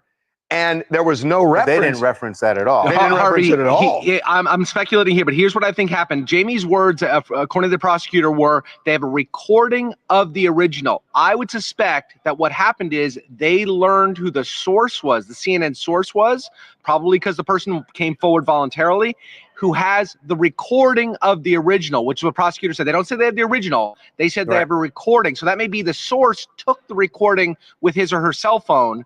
And that's what the prosecutors now have. So do you think that happened in the last 24 hours? Because our intel was the prosecutors hadn't even subpoenaed the video, which shocked me, as of yesterday, and that they were surprised at what the defense said, that their team got word from CNN's lawyer that it was destroyed. So was this in the last 24 hours? Yeah, I mean, I don't know if it's within the last 24 hours that information hasn't been provided in court yet. But, the speculation is that it came from possibly a security guard or someone who works in the security office. Or maybe how did they locate him? Because this person who did it was certainly, not revealed. But maybe the prosecutors didn't bring it up because they didn't even know that until Diddy's team started putting this out there, that it's been altered and they have this information that it was destroyed. The video was never in question, right? So the prosecution is like, they're not even going to address that. Well, it wasn't. I mean, they need The to video was subpoena never they need to subpoena the original, right? No, Harvey, just because there's an allegation that the video was altered, sped up, spliced together. I mean, it really doesn't take away from the fact that Diddy beat the crap out Well, he of did. No, everybody. undeniably. But what becomes relevant, the reason this is so important is That's what I said that earlier. That he that if it was an actual freak off that they were in and then she was trying to run, then that would be for sure. They could never say she was doing it voluntarily. So yeah, it's a lot. They said that it had been altered before it was Yeah. ever even put out to the public, and it depends on how it was altered. If they just cut out, like they said something about sped up, so I mean it would just make everything look faster, but they might have spliced out parts or something. But I don't know, it doesn't make a lot. I feel like they made that more confusing than it had to be. And then that breaking news was almost kind of like, really? Oh, hold on, he's got to get his earpiece. It was just like, I mean, maybe it went down like that, but I don't know. Well, that's why I'm saying even getting videos from Epstein shit or whatever, they're going to use that for plausible deniability. Oh, it was edited. It was sped up. It was AI adding my facial features. It was, something like that, right? That's why I say the financial receipts are stronger than seeing someone somewhere, because in this day and age, we all know they can make it look like someone is saying something or whatever. All the deep fake shit is like minimum 15, 20 years old digitally on what we see. That's their plausible deniability. And I think TMZ is a part of revealing some of the darker paying out your plea deals, as well as cushioning the blow so that people, like a little bit of the awakening, letting people know slowly, hey, they're capable of this. Like they're good cop, bad cop in a way. They do whatever the overlords tell them, but there is stuff to glean, Yeah, it's I mean, it's better being covered than, I feel like they are bullshitting like a little bit, but Yeah, they are. it is what it is. There's something going on with that. I feel like they're trying to do what they can to, if they can, I don't know. I don't want to think it, but like they're trying to find a way to make it the only way he's going to, I feel like not putting that tape into evidence or letting some people see it will only help him, and putting it in would hurt him. So if they're trying to find a way to like, oh, it's been edited or this thing, or they lost it, or it's not, Well, I they're think working. you said earlier they're trying to discredit the evidence. I think was it you? I'm Or not like, sure. but I think that's a really good point. I don't know if it was you or in the chat or something of like reducing the value of the evidence. So whether it's this video or something they've got somewhere else, and the way that it's like blasted out, it makes it make it inadmissible in court. Maybe someone said that. Something where they make it hold less weight, or where it can be thrown out because of bias, because in court it's supposed to be an unbiased environment. Well, some of this stuff might be like pre-trial game to make things inadmissible or deniable just by exposure or manipulation with AI, or somebody could have handled it from this point to that point, and so we don't know if it's real. You know what I mean? Mm-hmm. It's a lot, man. I just I mean, they have to come up with something, and that's the thing, is like, even if they keep bullshitting, you can kind of find out eventually. They're gonna have to stick to a game plan one way or the other. And if sometimes I think they paint themselves into having to like land on the bomb, and they might be doing that. Like, I don't know. I just don't know if they're working to try to get these guys out of it or what. Like with literally both news for Diddy, it was, oh, we might not, something's weird's going on with some really big part of evidence that would probably hurt his case a lot. And with Jay-Z, it's, oh, this girl, look, she said he didn't do it. Dogs barking, they're doing leading questions, you know? So like I said, it's funny to me, like they met up with her, got these couple statements, got her to retract her law. And as soon as she did, then they go for defamation because they feel like all that's going to get covered is, look, he's so innocent. He's going to make her pay. What really, it's more than that. Like they tricked her, so to speak, or, you know, manipulated her because she's just so young. And I don't know. The thing is, I don't know if she's actually a liar or not. It's hard to tell. Right. If she's actually telling the truth and this bad thing happened with him, or she is a liar and they just tricked a liar, or did they trick a victim? Either way, there was trickery. There's no doubt about it. I don't know. But Just like if you watch true crime, like there are jailhouse snitches, there are people who reduce their sentence by telling you what they know. There's like the girlfriend who was present at the murder, but she didn't actually pull the trigger. So she'll like lay out the whole scenario and she gets like, you know, 9 months for accessory or whatever. You know what I mean? That's what we're seeing happen, just on a bigger scale, I think. Yeah, you notice that Jennifer Lopez and Ben Affleck split up. I feel like those tapes are floating around Hollywood. He messed around and saw J-Lo and a freak off and didn't want to be with her anymore. They say that's where they're at, that people are buying back their own tapes. But even in they're going to get more gossip than we are. They probably, somebody's told on her or something. And it's just hella timing that they split up like that.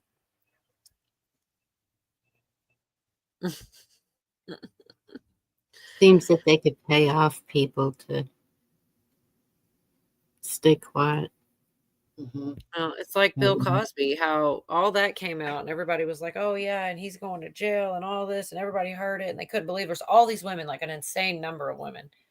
And then the real quiet part, he got right back out like a year or two later or something on some kind of technicality. It really was some silly ass shit that got him back out of jail. And that news was like super whispery quiet, like, and then he just fades off into obscurity and literally got away with it all. I'm wondering if they're going to do the same thing. Of course, R. Kelly's still rotting. They aren't letting him back out. But it's like they pick and choose, you know? Well, there's a hierarchy of money, power. And so, you know, with R. Kelly and other musicians and actors and whatever, there's a hierarchy of money and power, as well as in our politicians. It's the same model. It's just kind of on slightly different stages. But R. Kelly is a great example. He is sitting there rotting. Yep. And what's the connection between the two? Say that again, Bonnie. The connection between the two. They're just people that got caught with sex. I mean, between Hollywood and the government. Oh, yeah. It's called CIA. Yep, there you go. Yep. Yep. I can't believe it. I mean, I'm going to circle back to Kanye because everybody is seeing that Diddy stays in the news, all this evidence and stuff, and he decides, I'm going to go do a song with him, and I'm going to put my daughter and his kid on there. But I guess he thinks he can like help him sing his way out of this. Like, oh, everybody will see. I mean, I just don't understand. Just to show how maybe he's trying to say, I don't believe it. Like he thinks Diddy's wrongly accused. I don't know. I just can't get over that. Well, we all know there's handlers out there. And, you know, Kanye did some MAGA shit about 5 years ago. He got lambasted in the media. You know, they made a fool out of him, right? And then all of a sudden he switched. And there's an interview where he says, hey, y'all, if I switch all of a sudden, it's not me. And so we all acknowledge MK Ultra. We all acknowledge conditioning of people who are in media and Hollywood. We all acknowledge that there are puppets and there are puppeteers. We can't pick and choose who they might be. Think about it, dude. I think Kanye might not be Kanye. I think Britney might not be Britney. I think Wendy Williams might not be Wendy. Now, is it MK Ultra? Is it medications? Is it coercion? Is it, Wendy's in the news again. She's trying to get out of her conservatorship and things like this. She's in her news again. And Aaliyah, absolutely. I know all about that. That was a wild rabbit hole. All right. Your keys are so loud. Good night, Watt. Good night, Watt. Watt is a very wise dude. I think he's only like good night, third, Watt. but he's very wise. Yeah. The Aaliyah thing, though, definitely. I'll never get over it. I remember that. The craziest part about the Aaliyah thing was the first report they put out saying, it was years ago, but I do remember reading and hearing about it. Like, oh, they told her not to put all those things on the plane, that it couldn't support the weight, but she did it anyway. Man, nobody's that dumb. I don't care if you are 16, you or 7, however old she was, young. Nobody's doing that. They knew what was going on. They put a lot of weight on that plane and sacrificed her for whatever reason. But yeah, she was all mixed in. She had ties with Jay-Z, Dame Dash. Yeah. And somebody Left else Eye from TLC. I think Oh my she got God, like similarly, she was on a spiritual retreat of all things. Yep. That was the crazy thing. And then the guy that she wrecked in that car wreck with, his last name Lopez, same last name. It was crazy things with that. Yep, right in front of the whole world. See, I was just young enough. Like I didn't even consider how old those people were. Like I just, like R. Kelly, the singer, and Aaliyah, the singer. Like I didn't think about their ages, but they did it right in front of us, and nobody said a flipping word about it. He was like 30, almost 40, and she's like 16, 17, something like that. Came out with a song, Age Ain't Nothing But a Number. I think so too, big homie, for real. I really do. Something wasn't right about it. Right. That planes are a classic one for musicians or people that just get took out. Fucking JFK Jr., Leonard Skinner, People the wonder, dude with never gonna get dark on a plane. glasses. If you ever see me on a plane, it's probably my clone. It's not me. It's somebody else. I'm telling you. Yes. I don't fuck that. Yeah, for that too. But yeah, I'm scared. There's way too many movies and scenes with the plane crash, man. It's all the time, and even the ones that aren't real, they're like they're like imagining it and stuff. Those are enough. Like the plane rips in half, it's freaking on fire, and just no good. It's real. They're falling out of the sky. Yeah. I'm not good with it. Yeah, I've flown a lot, but I don't like it. Like it gives me a ton of anxiety weeks before. Once I book it, I start having anxiety. Yeah, understood. Well, you faced it and got on there, so good for you. I don't know. Yeah. I have to be like comatose or something. Which is, I know people on the stretcher. You know what? Do y'all remember that chick, right? That went viral. He is not real. Yes. He is not real. Yes. Man, she was probably just trying to get right for the plane ride and took a little too much, drank a little much, had a nerve pill or two. That or she really saw something. Either way, that shit was crazy. I feel like that whole scene they tried to like dress her up and have her talk to the cameras like a month later or something. I'm like, yeah, that's not her. Yeah. That's No, not her. something about She's got that the same didn't seem hairdo. quite right. There was something real weird about that. Parla Barla Bamba. I've never seen people freak out. Like, one of the worst things on a plane, especially a long ride, is a crying baby or someone kicking the back of your seat or just some really nasty, annoying human shit because you're all stuck together, a couple hundred people, or, anywhere from 4 to 500 people stuck in this capsule in a life-threatening experience. And I've never seen anyone have a fit, like stand up and say they're not real or whatever. Now, emotions, you can feel tension. People are tense because it sucks. Everything about it sucks. But I don't know. I mean, people keep it together for the most part, especially if you're going to do it. So yeah, that leak seemed really weird. It just didn't. It didn't add up. I don't know. I feel like she saw something. I don't know if it was real or she was hallucinating, but the sound in her voice, it's hard to fake that. Like she was the world's best actress, or she saw something that really terrified her. I guess Wyatt might be already asleep, but I meant to play this while he was here. He actually sent this or put a link in or whatever, and it's the footage of the gang members that we were getting out of here while the judge was telling us to turn them around and bring them back and all this. But he pointed out that it looks like real movie-like. It's only like a minute or two, but it does. And I feel like it was probably meant to be like photo op-ish, because this is the thing. Like this is them trying to reach the other side. You see these gang members, you see these violent criminals. Look at us doing what we're supposed to, you know what I mean? Like I feel like it is kind of staged-ish, but it doesn't mean it's not real, if you know what I'm saying. Anyways, this is got time for that. Yeah, this is the footage though. Either way, this is what they put out for us, and like I said, credit goes to Watt, but he might be already sleeping. But I seen everything else but the actual footage. So, is there not sound? I kind of wonder if there's supposed to be sound. Oh sheesh, wrong button. I'm sorry, y'all. There we go. Hold on. Okay, it just kicks in. That's what it is.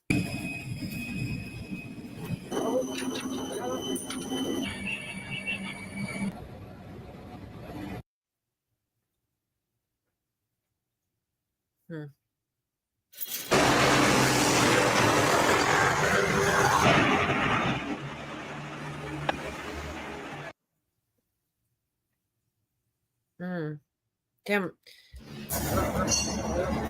That is like almost sends me. I know there's no reason for me to be there, but just seeing those facilities and all like that, could you imagine that the level of control that you lose in a place like that is terrifying to me. I know these people, blah, blah, blah, but could you imagine if you didn't do anything wrong? The shit's, anyways, there's only a little bit left. Sorry.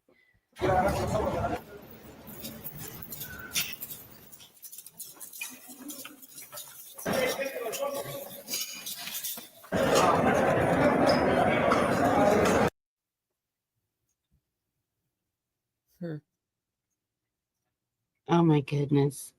Mm-hmm. Sir, You know what that was?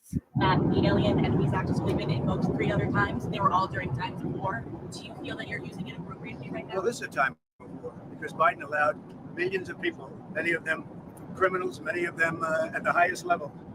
They empty jails out. Other nations empty their jails into the United States. That's an invasion. And these are criminals, many, many criminals. That's an invasion. They invaded our country. So this isn't, in that sense, this is war.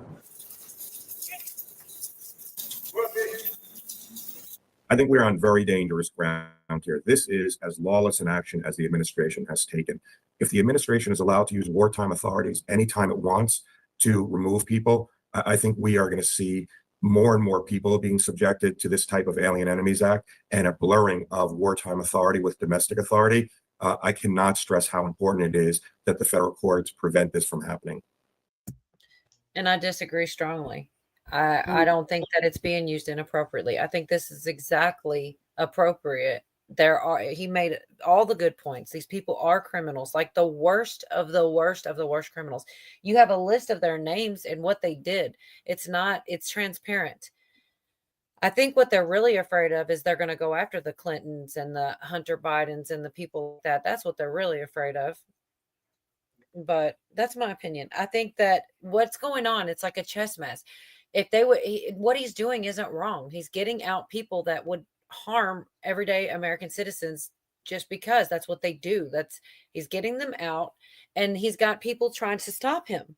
And they're saying, "Oh, well, you didn't do it this way." And he goes, "Okay, well, that's what he's doing. He's providing another way to expeditiously rid ourselves of these dangerous criminals."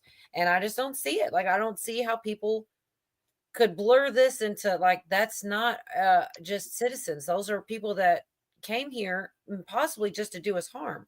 Hispanics for Trump. Possibly. But did you see how they had them? You know where I've seen that scene before? Maybe they were in blue clothes, but they were raping children, and none of those people were innocent. Those people were, none of them were lower crimes than those crimes, Bonnie. Robberies and raping kids. So yeah, I mean, I don't have sympathy for those people. I don't think they were going to have sympathy on us. I understand, but did you see the way they were lined up, the way they had them? You know where else I've seen that? That exact formation with the guards all around them, except they were in blue clothes, heads shaved. Oh, interesting. Wouldn't let them look up. You've Uh-huh. seen it, Virginia. Uh-huh. If they were picking these people up simply because they came over into our country and that was it, it would be different. But these are gang members that are they've got the list. There's not one person that they took. They didn't tell you their charges or what they did. It's completely transparent. And that's the thing. We're so used to them doing whatever they want, not telling us anything. When somebody comes to your face and says, this is what I'm doing, you're looking to think he's doing something wrong. Like he's telling you what he's doing. He's ridding us of dangerous criminals quickly and doing whatever he's got to do because the courts are trying to stop him. I agree. Most of them are exactly that. There's, for some reason, I don't know if it's just a cultural thing or what, but there's a lot that those are the charges. And I think that's why they're harsh with them. And they're violent criminals. They're not like, it's not like these people are not deserving to be taken out of here. And like he said, I mean, it feels like they literally opened their jails to let them come here. And that there may even be, and he may be aware of some kind of, and something from within, and he's trying to get ahead of it. You don't have time to ask everybody's permission and get everything just right if that's what they're planning against us. And if that be the case, then he's a freaking hero. Like he's saving us from God knows what. We won't ever know because he's getting them out of here before we have to find out. And I can't believe that anyone would try to stop him from that. I just don't think that, okay, it could lead to this, or it could be the best thing that ever happened to us. Like it coulds and it might, and this could happen is not enough for me to think that it's a bad thing. But that's just the way that I feel, like I've been digging into this trying to understand where the problem is. Like people are afraid this is going to happen to like everyday citizens, but there's no way that's going to happen. There's no way. There's no reason for that to happen.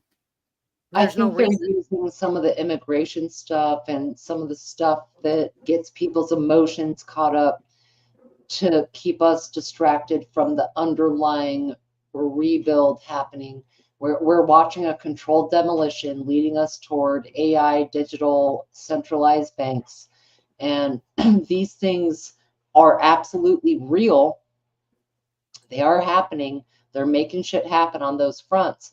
But I think where the dissent comes in is folks feel like they're losing their jobs now. Back with the Biden days, it was, well, you don't get jabbed, you don't have your job. Now, I think people now are the people with dissent in their minds, it's like, well, a whole bunch of people just lost their jobs at X and X place. And the government is trimming the fat, which I think they should, to be clear. I do think they should. But I think that's where a lot of the complaints are coming out of in the voices of the people has to do with jobs related to federal funding, things like EBT, Section 8, Medicaid and Medicare, Social Security. Those people are scared shitless.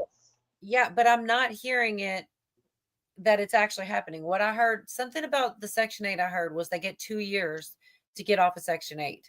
I don't know if that's even true. And I know that the medical card is still good because I have one. And, I don't know. I don't know if that's a small price to pay, if that's what it is. Because we do need to get everything. He's the only one trying to get us out of the mess. And yes, I agree with that. But that's where the complaints are, because I do the same thing. Like I try to watch all sides and all grievances of what people are scared about. And that's some of it from that side is folks thinking about some of their admittedly government reliant programs. Tariffs are a big thing.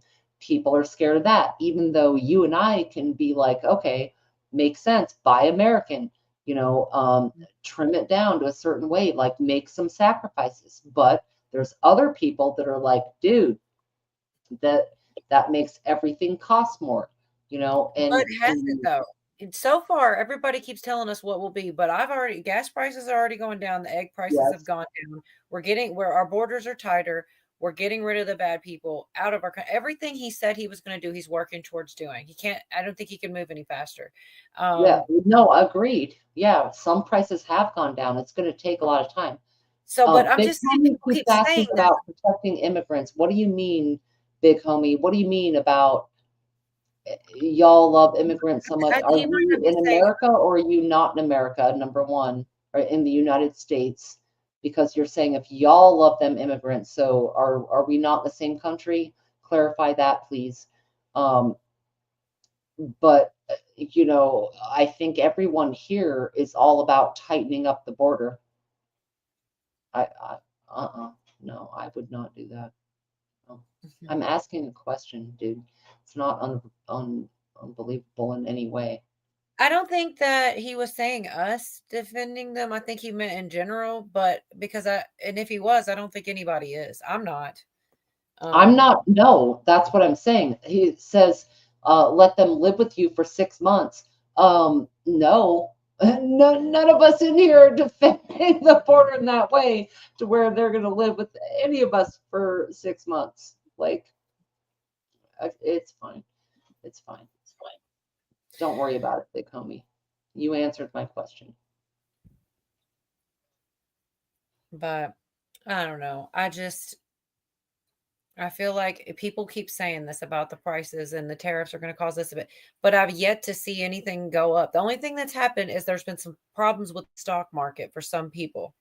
And I think it's almost comical because most of the people that the stock market has been a problem for have been profiting forever. And they I don't know if they had insider knowledge or what, but they can't gauge what he's going to do next. And only the people on the inside know when he's going to announce something. And it's really messing up people that are usually doing really well in the stock. But yet to hear of anything going up. Everything I've heard has gone down, but we'll see. It could be that everything's going to get more expensive. But yeah, I see what you're saying, homie. It's a rhetorical question. Okay. It wasn't us in particular. Gotcha. Yeah. I see it. Mm-hmm. Well, why should we have open borders in the rest of the country borders? I mean, it is pretty much closed now. They went, I can't remember the numbers. I had them a week or two ago, and it was like in the tens of thousands, and it's down a day, and it's down to like under 10 or something, a really low number. It's huge, huge difference. And it just, I don't know. It is what it is. We'll just have to see what happens. I don't think it's going to be anything huge in one area or anything. I think everything's going to work itself out before it goes way overboard. That's my opinion, because I think he knows what he's doing better than I do, for sure.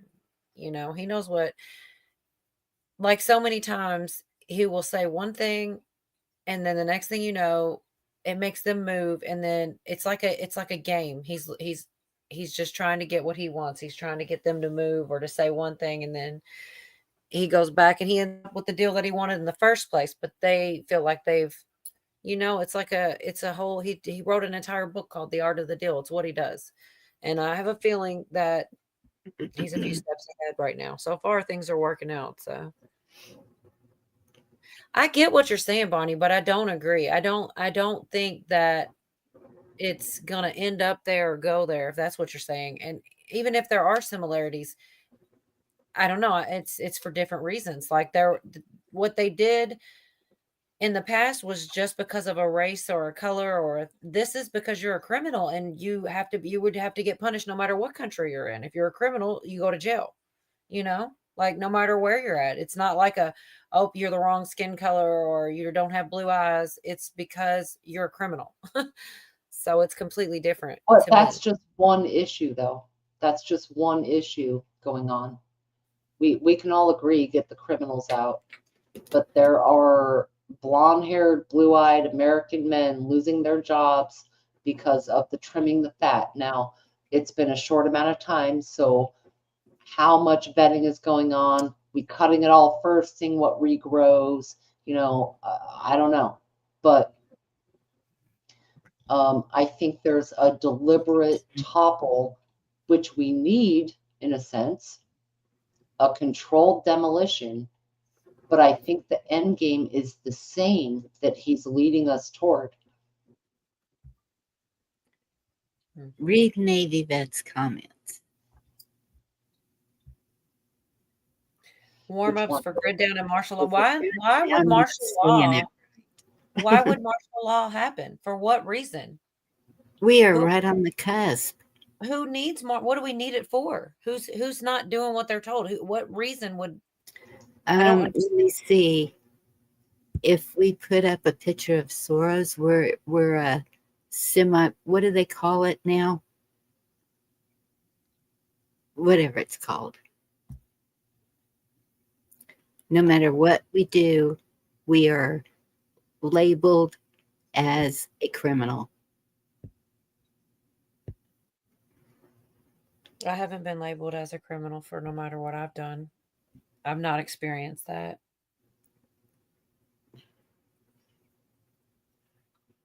I don't see any reason for it.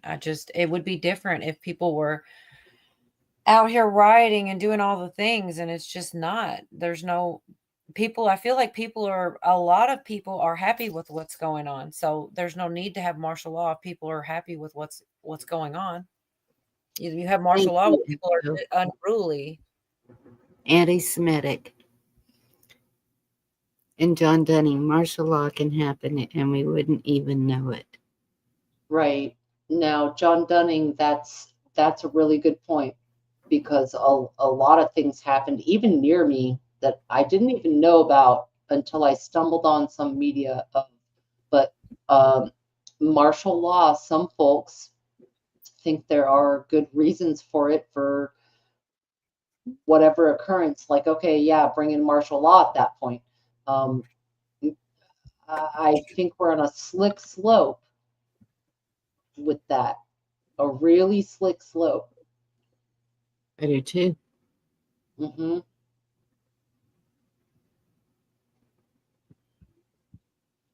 No, chessboard. Some people don't know. They don't understand what it means. Like, they may be put under martial law and don't even understand what that means. Well, that's what Yeah, the Walmarts are totally FEMA. Yeah, they are. That's what they said for the longest time, and I heard it for the whole time Biden was in, that's what they were going to do, and before he was in, and just all the time. But Obama and the 800,000 caskets and 70,000. Never ever happened. It never happened. None of those things ever happened, and now more than ever seems to me the least likely of all times, because most people are actually happy with the way things are going. A lot of people, his approval rating's better than it was the whole time he was president the last time. People are actually happy with what they're seeing. They're getting what they voted for. A lot of people, not everyone, I get it, but the majority are. And so why now? That doesn't make sense to me. Yeah, they said it during COVID. Mm-hmm. It should have. If it was ever going to come, that was the time, during COVID. And I honestly thought it. I believed it, and it never happened. It was all just panic and fear porn. Do you think that those things disappeared? Which things disappeared? The caskets, the guillotines, all of that. Do you think it just did they ever exist? Yes, they existed. I'm sure there'll be a use for them at some point. I don't think it's gonna be anything I'm a part of. But even when COVID, maybe they thought COVID was gonna kill people in the streets a lot more, because I believe there was a lot more than that. They actually already came out to say that they know that it started from the lab now, something that you couldn't say before. Mm-hmm.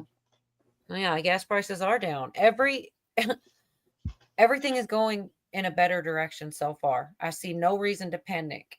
I hope that I'm right, but All right, but that's what we're all looking for. I want to see cheaper gas and eggs and bread and well, meat. these are the things and that all was that, said. right? These are the things we were told would happen, and now they're happening. We were told But what that we weren't told is that they were going to build a golden dome to put us all under Big Brother, exactly the same as anyone else was planning to do in this it was order an Iron of Dome. people It was own an nothing. Iron No, Dome. Is the what I was Iron told. Dome happened like decades ago. Well, that's the only He thing I was was talking about a brand new golden dome. The Iron Dome is over like the Dome of the Rock and shit. Like it's a different connotation from decades ago, right? We're being woven in right now. The actual enemy is within. It is, Elon, don't trust him. Some of you might, I don't. He's part of that plan as well. Starlink and Skynet and all of this connection in the whole flower grid that's already above us. They're just re-energized. They're tapping it in. They're like switching the breaker. All right. That's the actual goal. Every inch, no matter where you are discoverable.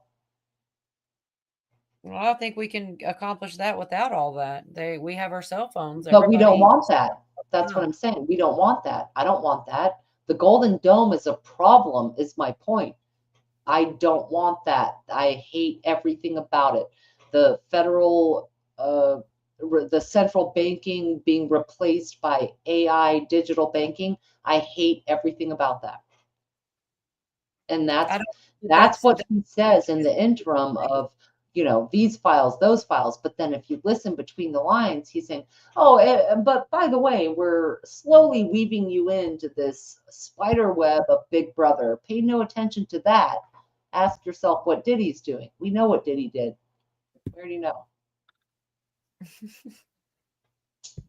well, I don't think that a dome makes us more trackable. I feel like our phones are nothing's going to do a better job than our phones are already doing. That's what the dome is. It's the internet. It's the ether. It's the satellites. It's the Big Brother, literally. Like, it's not just your phone. They're going to track you from the heat signature off your Wi-Fi. That's what the Golden Dome is.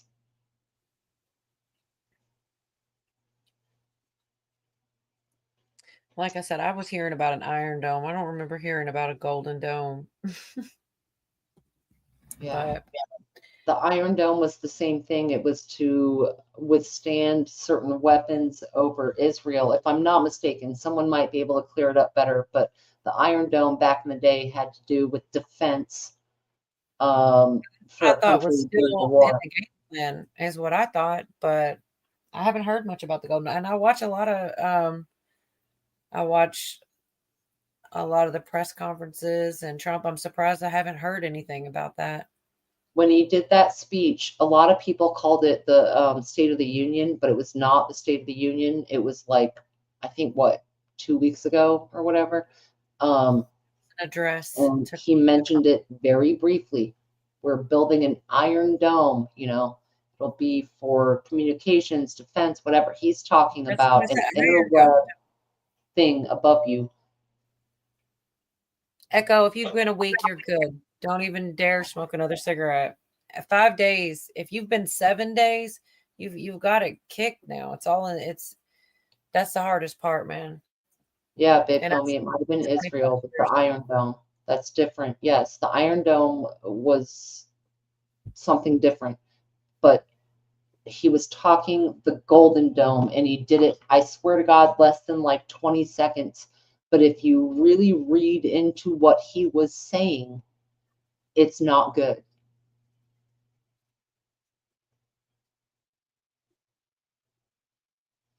The Dome, I think, was that based on the Stephen King book? Carolina, I think it was. Someone wants to educate one of us. Yeah. Explain how it ain't good. The Golden Dome, being woven into AI and Big Brother, big homie, I don't think I need to explain that. If I do need to explain it, you need to go back several chapters. All right. That is not good. Every single one of us is trying to be autonomous and outside of government control. A golden dome of technology with our phones and our computers and all of that, right? Not good. Did you see this? I'm sorry. Turn it upside down, have a golden bowl. Yeah, we can spark that bowl. Oh my gosh, I'm sorry. Fire it up. Yeah, I just don't want to. She's totally not a liberal. If you're talking to her. If she wanted to do a debate with you, I'd let you out, but I don't think she probably doesn't want to do that. No, man, ain't nobody got time for that. I'm the opposite of the liberals love the golden dome idea. They love the phones, the surveillance, oh yeah, let's do the digital IDs and no voter ID and all of that. That's a fucking liberal. I'm saying get the government out in every way, shape, or form. That's the opposite of a liberal. Get out of my face. Whether you call it the golden dome, the iron dome, the mushroom dome tip, I don't give a fuck. Get out of my life. Period. Yep. And that's what we're all about with But we'll see. government in general. I'm sure it'll come across my feed after all this talk of it, but I really haven't heard much about it. It was, like I said, girl, it was just a minute in his speech. I was watching it live. I swear to God, quickly mentioned it. And if you read into what he said, he kind of moved over it really quick because we're looking at all these other distractions, whether it's taxes or what's up, Josh? Josh makes the good stuffed mushroom. I've seen it. Yeah.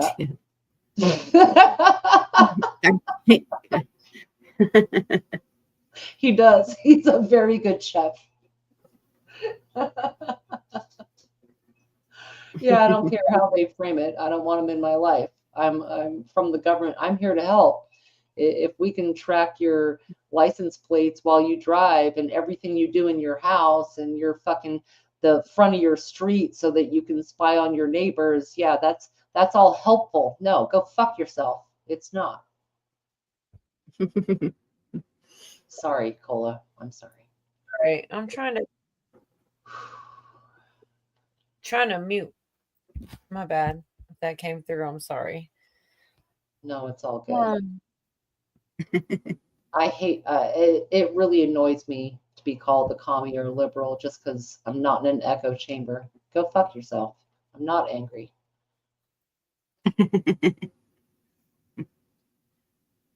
I'm laughing in your general direction, sir. I can't. I'm not able to see chat right now. Now you got me wondering. I know. I can't do things as well as other people.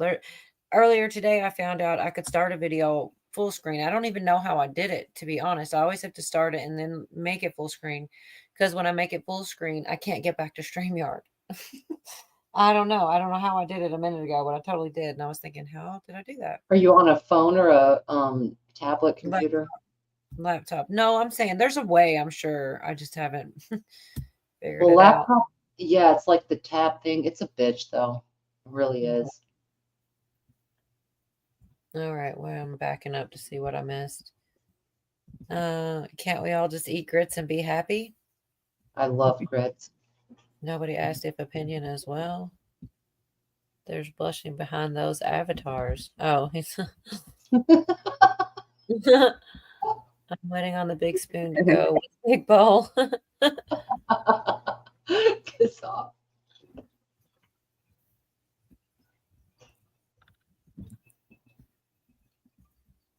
Kiss my grits. Oh, Billy, I love grits. You don't like grits? It's so good. I don't eat them the way most people eat them. It sounds like they make it a meal, like not a meal, like I eat it like a cereal. Okay. So like sweeter with milk and sweeter. Yeah, that's the only way I've ever eaten them. What does this mean, big homie? That guy that Bonnie didn't get a chance to debate the other day. I'm missing something. Maybe. I don't know. I thought he wanted to debate Virginia, not Bonnie. I don't know. I think he thinks we're both. So Bonnie, your grits are more like a bowl of oatmeal with maybe some butter and brown sugar. Yes. Okay. Yeah. Oh, is that him? Who? That's what I'm From saying. the- I don't know. I'm lost. Is Big Homie the one from Mad Shads that cut up on panel? That I was like, give me the channel I want to debate. No, it's not him because I am not sub to him. Yeah, I don't think so. I don't think Sub to that guy, and I can't remember his name to go back and go to his channel. Now, Carolina 101 has the answer. The cheese grits with bacon and eggs. That's what's up. Privately. Sorry. Savory grits. Carolina knows. Yeah, I've never had them like that. Ooh, you've got to, girl. It's like a bed. It's like mashed potatoes, but it's grits. Or a bed of rice or pasta or whatever, like same kind of thing, you know, a vessel for a savory dish. It's so good. So You know, speaking of what the heck? Speaking No of raisins. debating and going back and forth, anytime I see Bill Maher and Kid Rock together, I have to stop and watch it because it's so funny. They're total up. The thing about Bill Maher is I feel like he is leaning away from the left, but he just hates Trump so bad. He can't get past Trump. But if you listen to him, he is not as strong left as he used to be. Like he's actually coming around about things. But I heard that at the end of the month, he plans on talking about Kid Rock, plans on trying to take Bill Maher to the White House to like talk to Trump, trying to like make them. I don't know what he thinks is going to happen. I'll be interested to see if that happens. But I do have a couple of minutes of them two going and back and forth. I think it's always fun to watch because you just don't expect to see the two even in the same room, much less they drink and stuff together. I don't know if y'all have ever seen this. He told me one time. I told him last time I was coming to do the podcast. And I said I'm going to do Bill Maher's podcast. He's like, really? He's talking about Trump right now. Really? He's like, tell him I love him. Okay. And I'm like, wow. Yeah, right. What? He's like, tell him I love him. I'm like, seriously?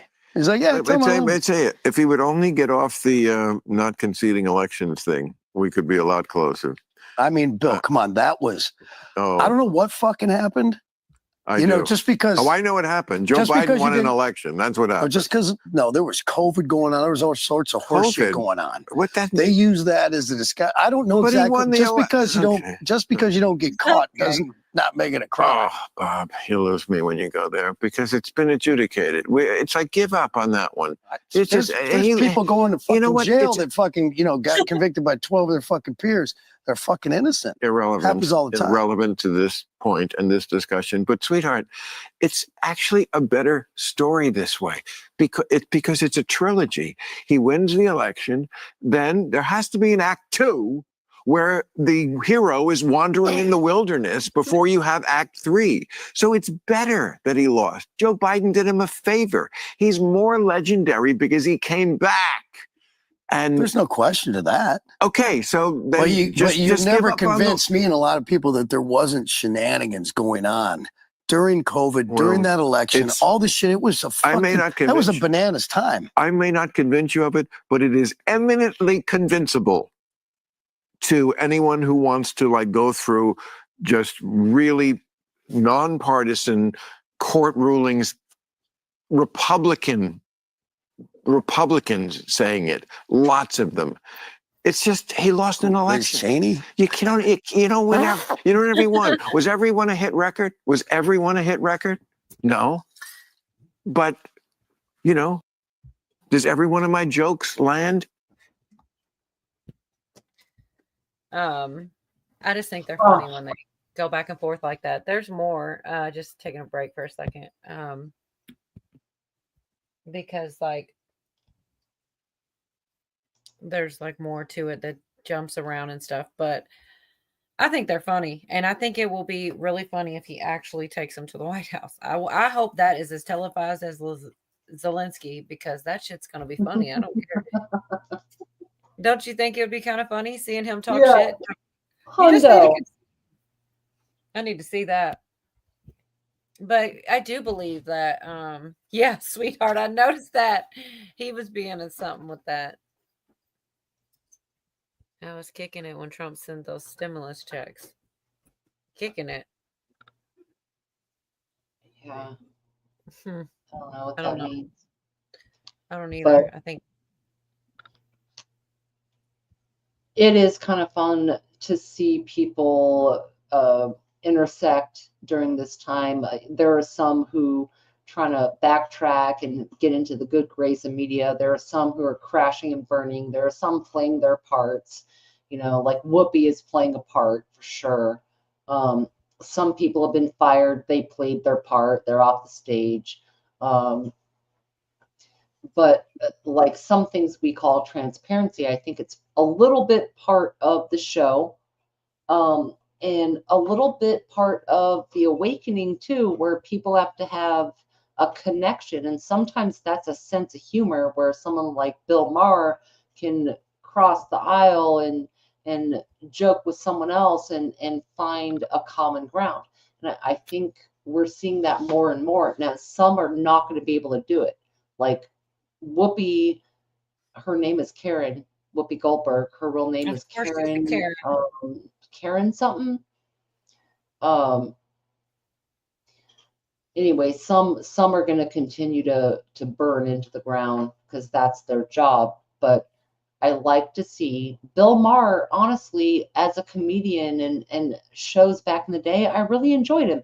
I remember Adam Carolla and Jimmy Kimmel on The Man Show, and I thought Jimmy Kimmel was funny. And I see him now, and I'm like, oh, man, I can't even look at you, dog. Like, it's so embarrassing. I have secondhand embarrassment for how much of a bitch you are, you know? But you know what I mean? So yeah. We'll see. Yeah. Bill Maher with I still watch those things sometimes on purpose, just for that reason, just to see what they're saying now. They're always talking shit. So it's like, what are we talking shit about now? What are we making fun of? And it kind of does keep you looking at both sides. Sometimes they have a point, few and far between, but they do every once in a while. Whoopi was a predator. Oh my gosh. This looked like a reptilian eye, didn't it? I guess it's supposed to. A little reptilian eye. No.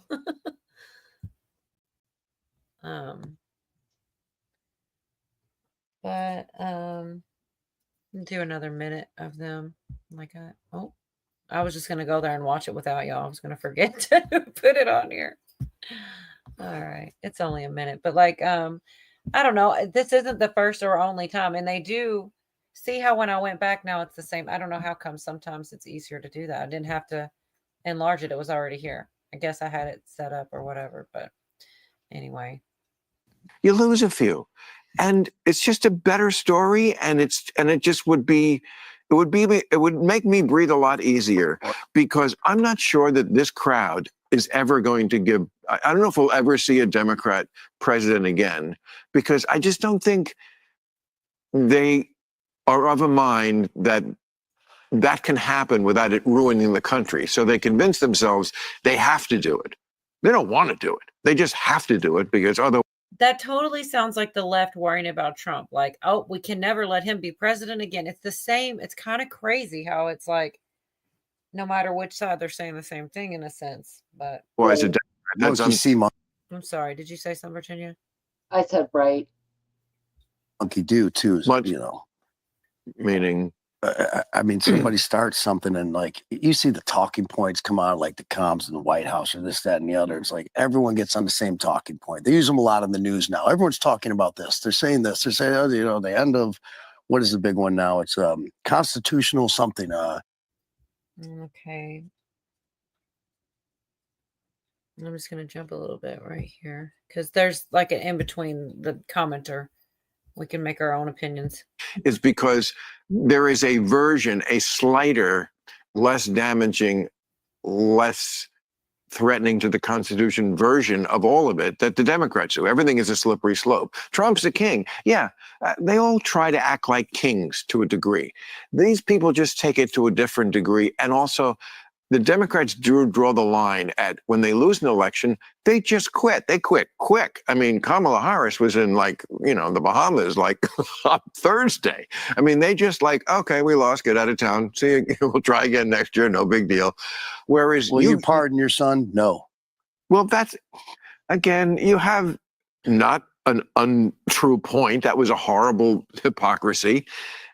Again, it doesn't have anything to do with he doesn't concede elections. But let's everything to do with just being fucking checked out in line for fucking 4 years about fucking almost everything. Like, who's running the fucking country?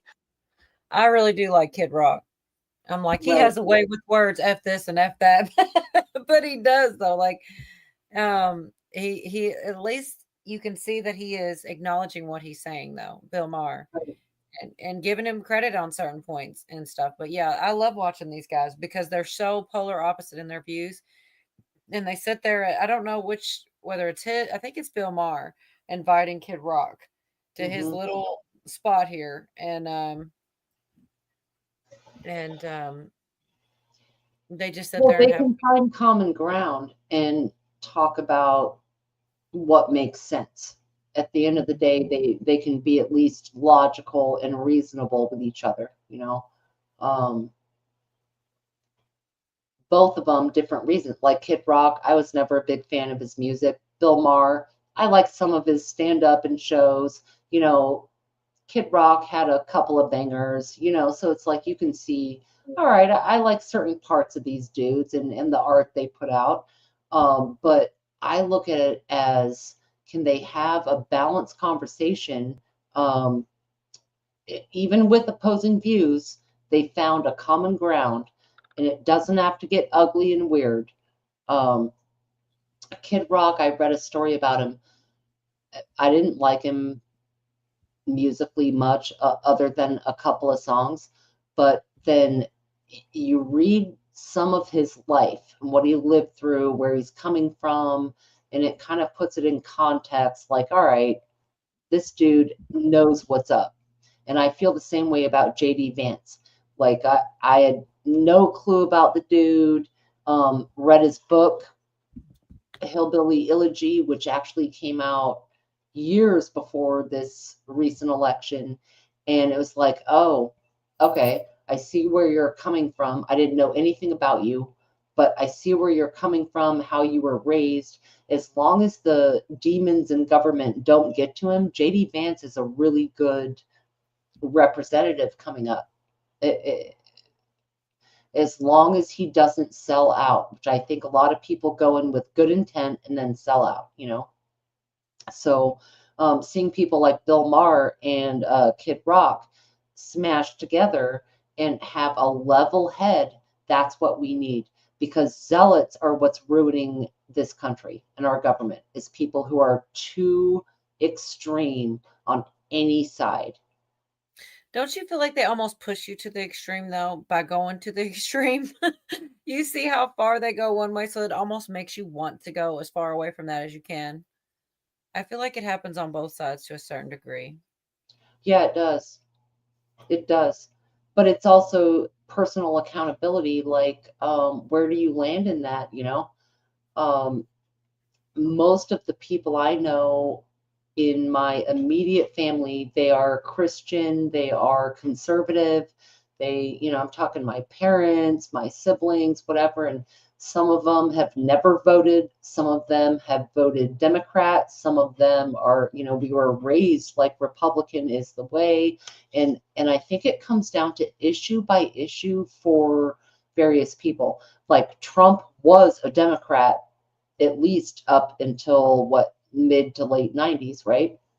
And so I think that we're finding the centrist movement kind of moving right, and the centrists encompass 2/3 you know, and it kind of swinging to the right because the overt zealousness on the left is just too much. But I think it's issue by issue. I don't think that there's like extreme on conservative things. I think it's more, you know, I don't like to see this or that, or my kids or my family or my wallet or the way money is going, or, you know, gas or whatever, right? People are not buying into that unless it affects their own pockets and households. The overt gay shit is very far on that side, very extreme, and does not affect 99.9% of us. Yeah, what's funny is when people come out to say that they don't agree with their views, like Caitlyn Jenner is really, really Republican in her stance. And it's kind of funny because there's not a lot of that, but she gets ostracized because of it. And also there's trying to think of the name. It's a makeup person that's a man who likes to put makeup on, but he didn't do the opera. Jeffree Star, hella famous for it. Totally says, I don't get down with any of that stuff. Like, I don't care. None of that stuff bothers me. I just live my life. I don't need all he thinks that they take it too far. And it's that two great big examples, but there's everyday non-famous entities out there that feel the same way, that things go too far. Right. But it's just, I don't know who's doing it, you know. It's kind of like bigger groups kind of lead the way for people in different minority groups, and they follow them thinking that they have the best intent when they're just like walking them off a bridge or something, you know? Right. Yeah, Jeffree Star is a guy that wears makeup on YouTube. And You know what? I love a Jeffree Star rabbit hole. I have watched hours of Jeffree Star. I don't know a lot about the guy other than that he doesn't get weird about, he doesn't need you to say the right pronouns. He doesn't need a bunch of rules and things. He's like not you would never think it. He's just real chill about it, in the same way that Caitlyn Jenner is like a diehard Republican, but she's a tranny. It's crazy, but right. not every Caitlyn Jenner is a really good example because he is, like, Bruce Jenner was very Republican and very conservative values. And that's an interesting juxtaposition because we cannot assume that everyone who might be really fucking gay is uber liberal. That's not necessarily true. And Caitlyn Jenner is an example of that. You know, who doesn't love Wheaties? You know? But for real, that's an interesting example for sure. Republican, outspoken Republican, trans. Now, is it the Kardashian curse? I don't know. It kind of seems like it, man. It might be. I can't imagine being in that poor family. I feel bad for all of them. Mm-hmm. Hell no, listen to Josh. Pocket pool, Josh. No one gets beat in pocket pool.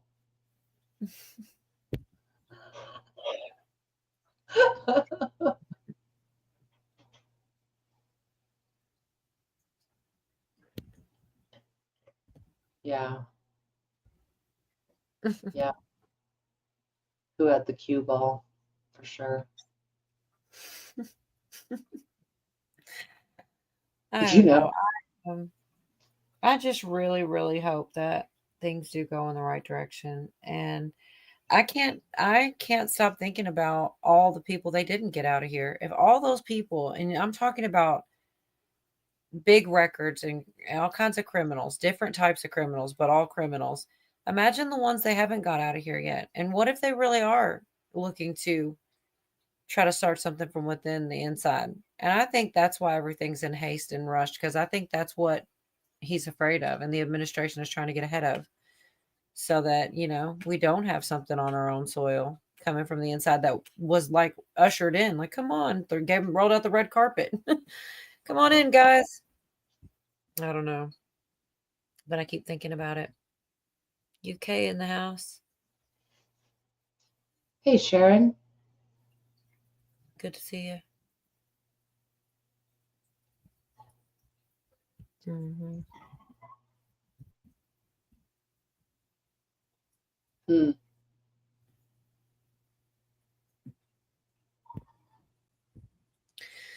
Well, y'all want to watch a couple more minutes of Bill Maher and Kid Rock?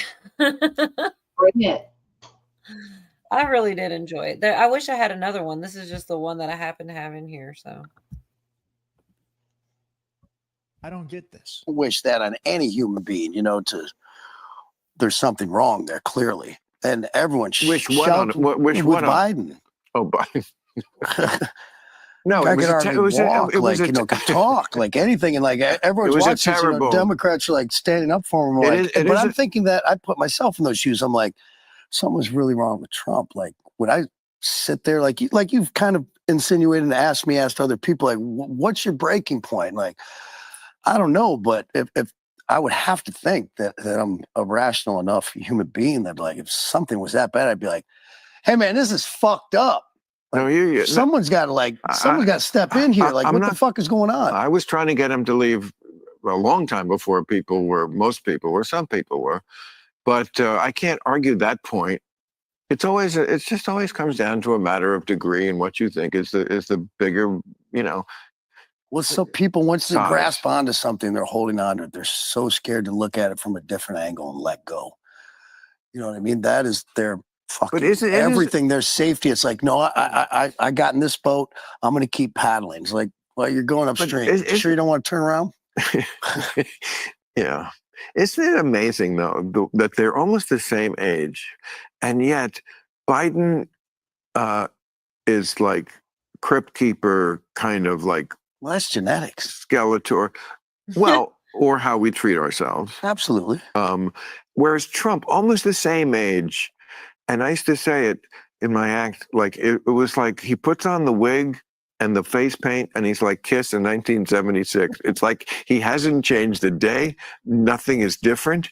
He's got a brand, which was kind of brilliant. Dude's like got more energy more go, and wants to win at every level. Wants to win at every level. But he doesn't. He does not present as old.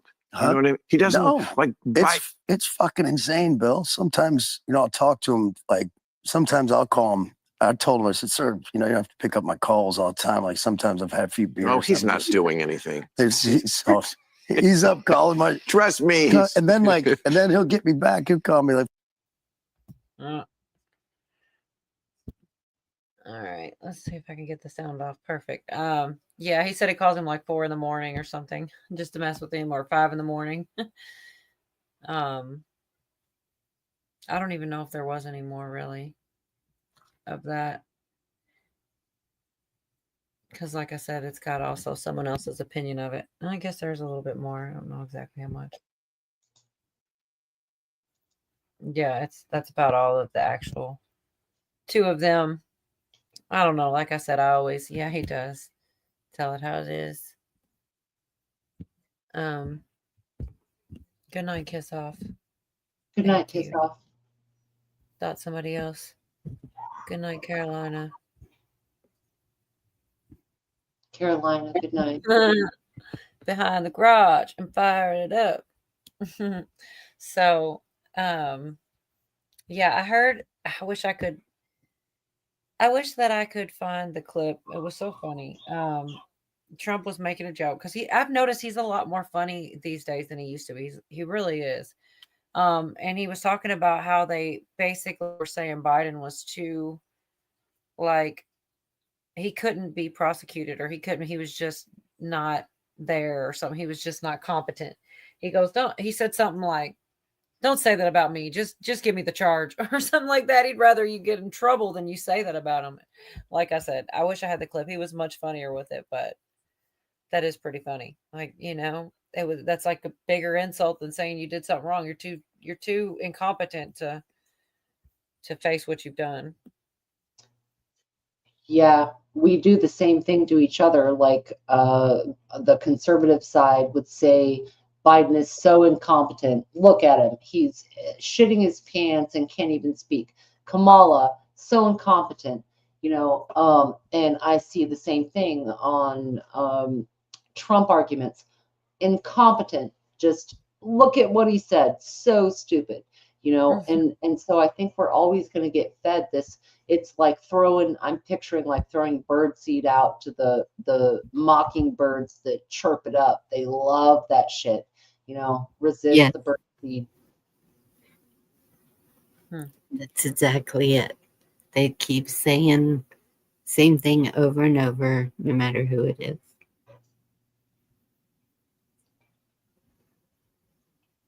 Well, I don't know, man. I just hope for something good. Even those crazy conspiracy videos, well, I don't know how. A lot of them have a lot of fact in them, conspiracy fact instead of conspiracy video.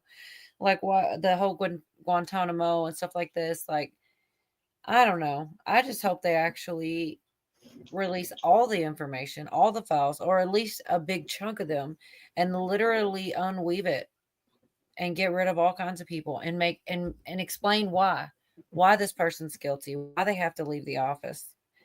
Probably aliens are probably real. I think probably aliens, angels, and demons. A lot of people say, oh, all aliens are demons. And my question is, why can't it be both? Why can't we have demons and aliens? Not that I want either one, but I'm saying I feel like it doesn't have to be one for the other. There could be both easily. But I don't know. They might be demons. Could be, but there's something. What do you think, big homie? I think so. Oops, face. What's that mean? Y'all think aliens are real? That was so random out of the blue that I had to answer it though. Like, I do actually think so. I don't. I would believe in Bigfoot before aliens. I think that because of what happened in 53, I think it was 53. I think that it was a scare tactic. But that's just my opinion. I'll say that things are so funny about that though. If you just go backwards, right? And you remember it was like anybody that ever had sightings, they would just talk about they were crazy or they discredit them. And it was like an immediate, and then anybody that talked about it, they would say you were crazy. And it seemed like they always picked the funniest people to tell you know what I mean? You never saw somebody like in a suit and tie. You always saw somebody out there, barefooted, pointing up at the sky, talking like a crazy person or something. Right. Some kooky they discredit it by having some, weirdo. Mm-hmm. But then the next thing you know, like they were like, okay, it's going to be 70 degrees tomorrow. Birds are chirping, this thing, that thing. Aliens are real. Anyways, have a good day. They like slid it in with a bunch of other stuff. It was weird, but they put it out there. And it was weird. I expected more people. I think everybody just kind of already decided whether they believed or didn't believe, and it wasn't a big deal to them. When, do you remember that time? People have seen objects in the sky. I don't doubt that, but I don't believe it's aliens. What do you think they saw? I think that we kind of have something to do with that. I think that they have probably have multiple little aliens in a freaking somewhere. There's definitely been. So remember we've talked about before the National Enquirers were probably the real news, but they always had that in those. They always had like an alien. They're like they have it, and it's like crazy talk. But why not? If there was a ship wrecked with something, like they would totally do that. Okay, what happened? He says, why you keep going after Bonnie? I don't know that he was. People don't believe air exists either. Okay, I see. He's triggered me a couple of times. But going after Virginia too. And then Wolverine's brought me back to Earth. I'm good. So let's say like couple hundred years ago, people that saw stuff in the sky, what do you think that was? Like aliens or misinterpreted asteroids? Or I believe that we have had the capability to make machines that can do anything. Oh. I think that where all our technology came from, our big technology boom, was some shit they found off a spaceship and upped us in technology with our smartphones and stuff. That's what I've thought that for a long time, because there was just like, we went from pagers to like flip phones right into like everything's a smart everything, and it seems like they had some kind of jump in technology, and I don't know why it couldn't be. And then some of the stuff that they use in war and different technology, I feel like they already have the planes that can be invisible. Like they can kind of do that shit. So To me, is hell of advanced. the technology for the pyramids and everything was from aliens. Well, there wasn't cell phones in the pyramid time. I was talking about like, all that kind of like Oh, okay. I mean, there could have been, I guess, but I didn't think so. I did see this video one time from way back in the day, and it really looked like this person was on a cell phone, like walking through a crowd, and people were saying it was a time traveler. Shit, you never know. Right. I think some things are interdimensional. And depending on our culture and expectations, we might interpret a ghost or a werewolf or an alien or a light being, right? Or a demon. But it kind of depends on your framework of what you've been taught, But they're interdimensional. That's true. Maybe. Maybe. I would Exactly. in a Sasquatch before. Mhm. I don't know. Right. And people describe things in different ways, So Yes. they do their best. We all do. And that's happened throughout all of history. They describe it the best way they can with the references that they've got, right? Culturally or in past experience. So it's like, okay, we got to try and pare it down. What did they see? I don't know. Like what's it called? The Chupacabra. Thank you. That. I mean, and I've seen pictures where people are showing pictures of it. Kind of looks like a dog mixed with gorilla something, I don't know. But at the same time, here we are again. It could be CGI. It could be, they can do anything to a photograph that they want to. Look how many years they've been able to do that. How many years have we had PowerPoint? Decades. Yes. Mm-hmm.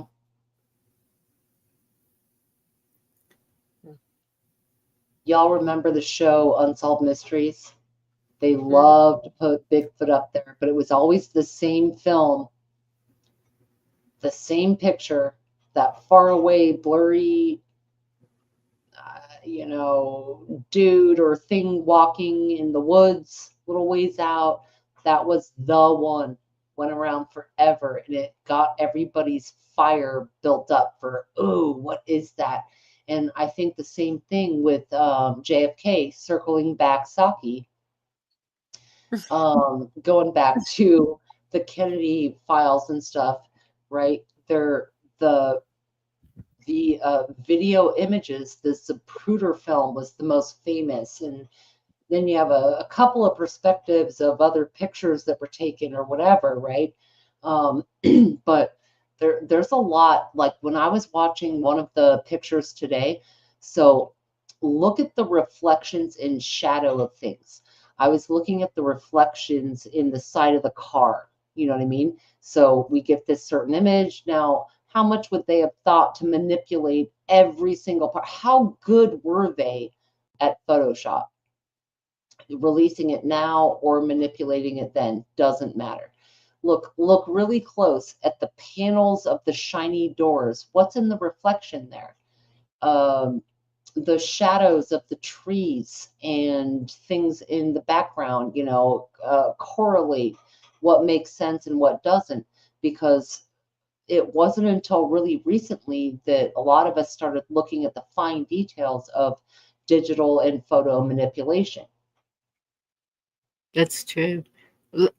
How many times did we see what they said was Biden walking across the Rose Garden, and then you'd see a microphone and his hand would disappear, or, Oh, yeah.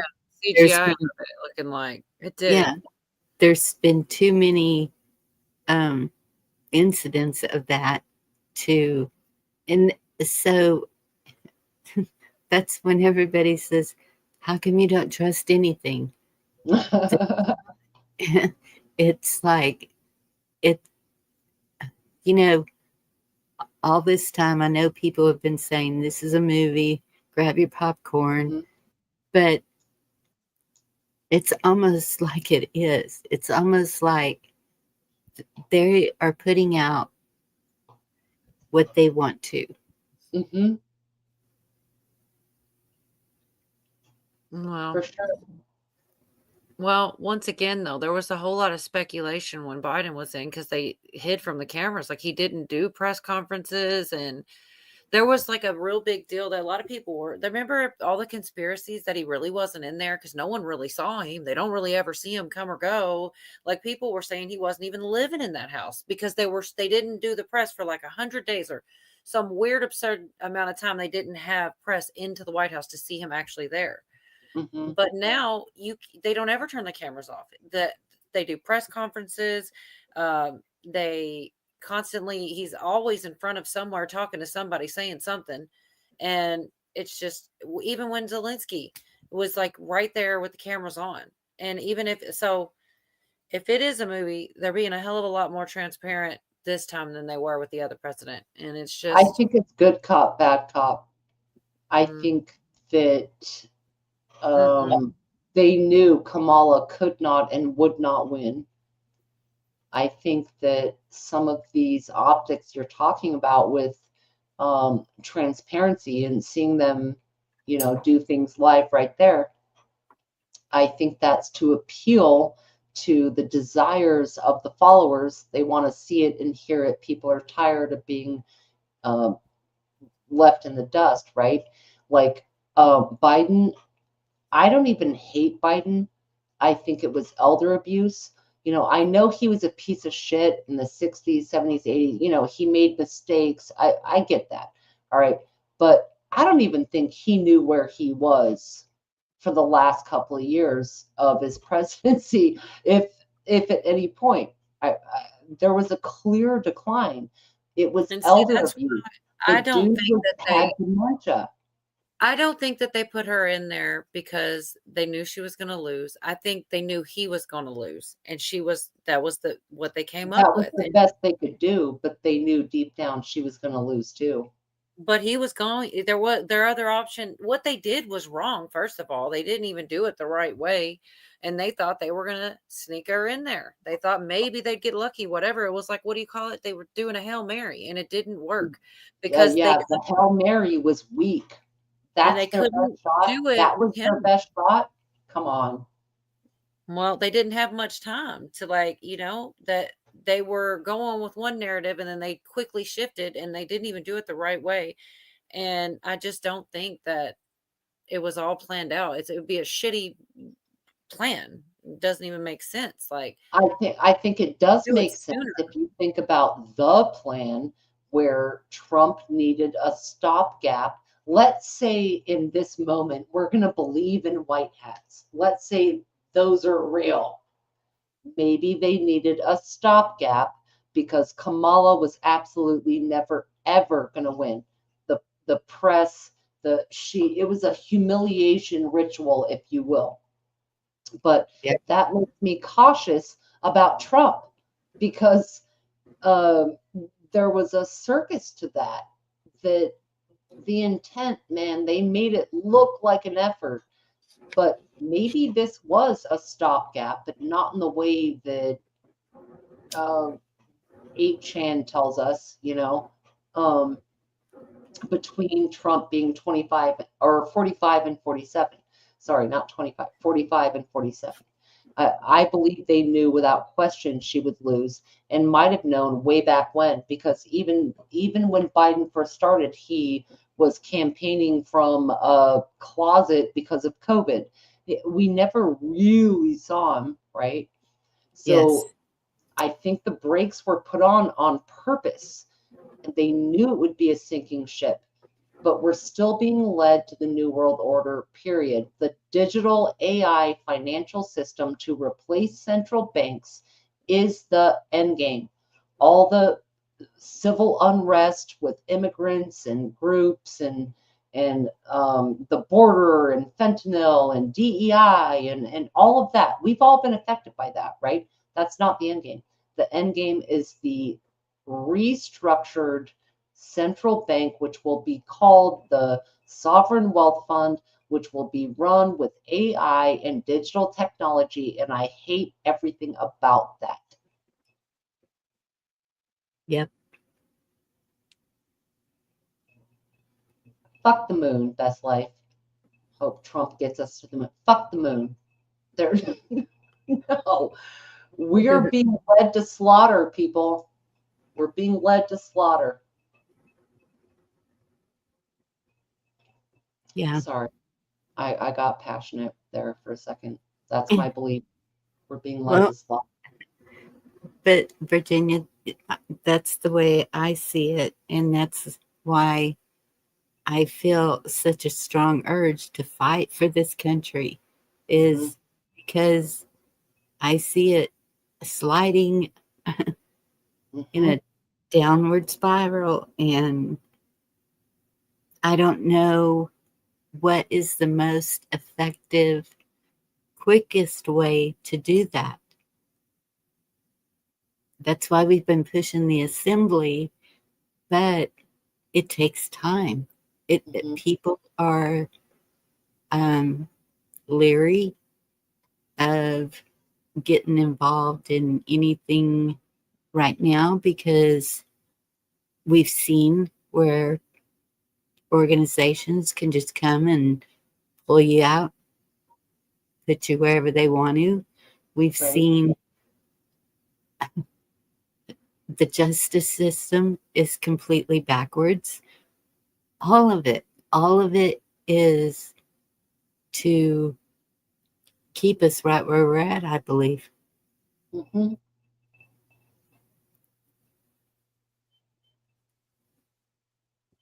Yep, it is.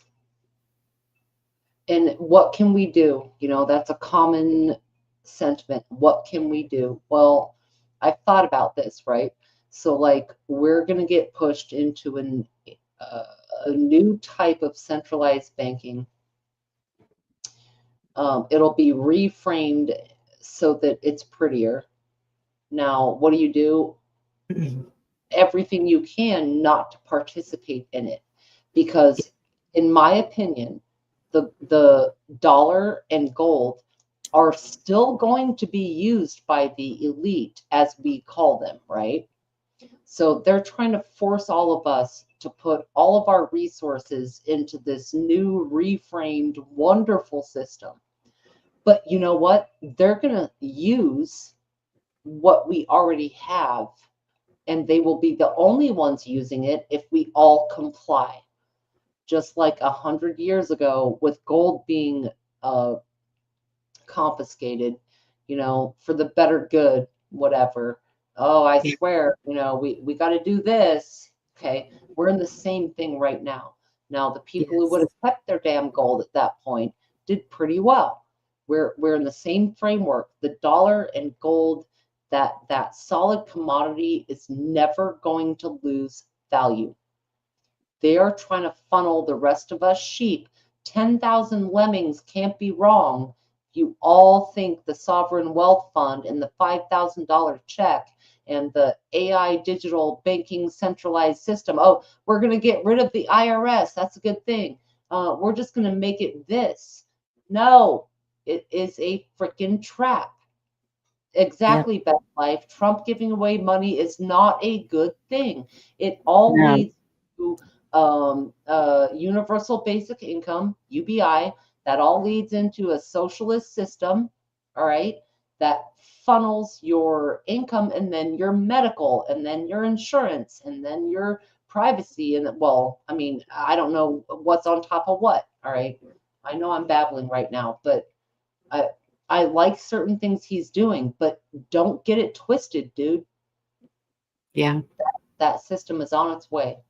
What do we do? And I haven't heard anything about it. Like, I haven't heard that we're going to be I don't think that we will ever be forced to anything digital. I think it will be an option, and The maybe it force can be is more the debt. convenient.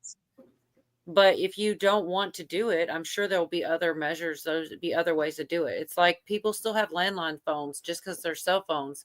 I don't think you're going to be forced. And if you're forced, I think it's going to be a real big deal. I think there's going to be a lot of just Christians, probably a lot of, that would be against that. I haven't heard that we're going to be forced into It's any a other. choice. It's still a choice. And that's kind of my point about what do we do about it. It's still a choice. And the thing is there are people who are on Social Security and Medicaid and that need the system. They will sign up for it, even if their values don't line up with it. They will do it out of need. And that's where they're going to get us, is feelings and necessity. That's why independence, as much as possible, doing your money and bartering outside of that, your banking, your in Minecraft, growing a couple of vegetables and herbs, just self-reliance. That's why that's important, because that's the choice. Are you stonewalled into signing up for those programs, or can you do it on your own? Well, no matter who's in charge, I'm always trying to be as efficient as I possibly can. But I just haven't. What, Bonnie? Were you laughing at me? No. Look at Are your you okay? Which part? What happened? Who Oh, would make their handle that? I'm like, are you laughing at me? Am I trying to amuse you? For casinos? Sorry. I'll mute. You're fine. I don't know who that is. Honestly, I think that the, what is it, 19th, where women could vote, big homie talking about women's rights. In a sense, women have fucked shit up. I'm just saying, like, they have. Ignorant, bleeding heart leftist women have fucked shit up. Anyway, this fucker is just trying to rile our us. Like, no. But look at the bigger picture and what you participate in. All right, the files and the JFK and this and that, and it's all interesting. But the end game has to do with the financial system. That is what I'm on my soapbox on. And trust me, I want to know. I want to see who's a fucking pervert. If they can bring it out there, put it out, great, do it. In the meantime, y'all, in Minecraft, protect your resources as much as you can, whatever that means for you. Yep. Yeah. Well, I don't know. See you. What's up? He's waking up. Okay. He's Hello. not even. He's not hanging out late. He's like, oh, good morning. Birds are chirping. The show's almost about to end. What's up, Ultra Mega? I love sandwiches. What do you mean trying to roll you up in? Irrelevant.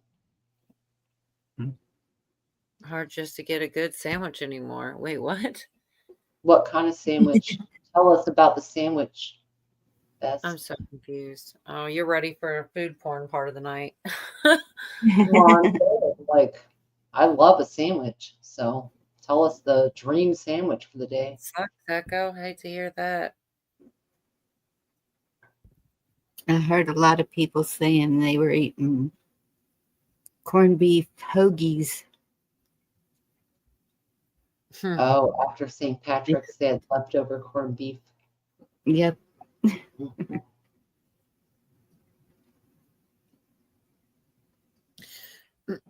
Well, I don't know, man. I hope something. Oh, Echo. Yeah, I saw that. Yet.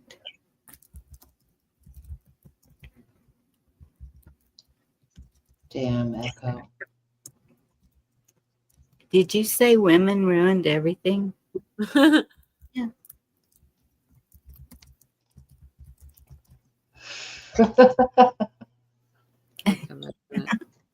He's kind of right, though, you know. I don't know about that.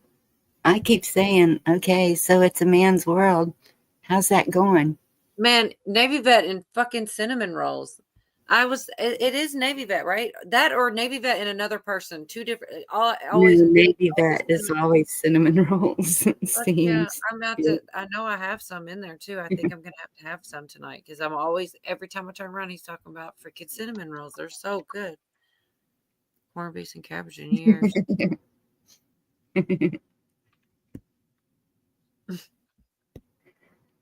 I do remember in the rallies campaigning, Trump was really pushing the Bitcoin and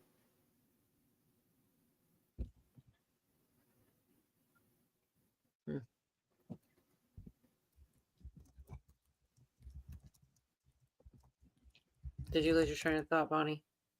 no, that's I wouldn't mess with the stock market, and that's probably why I'll be poor all my life, but that's okay. I think Virginia's right about it is just standing up against what you personally believe could go wrong. Right. It's relative. Right. And I think everyone has different stresses.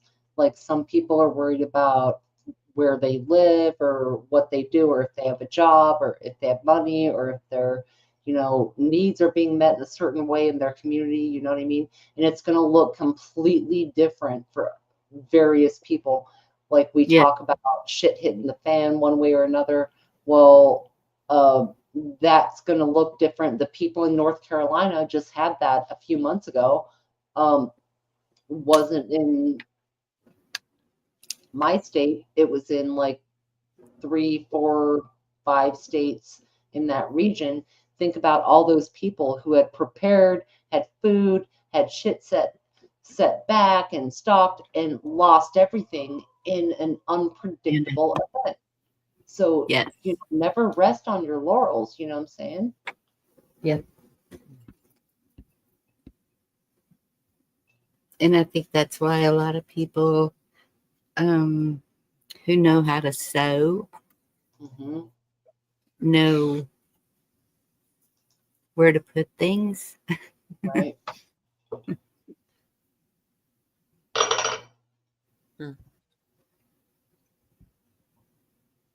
Well, that is something I try to be, at least have. I try to do good with having a decent amount of food and keeping it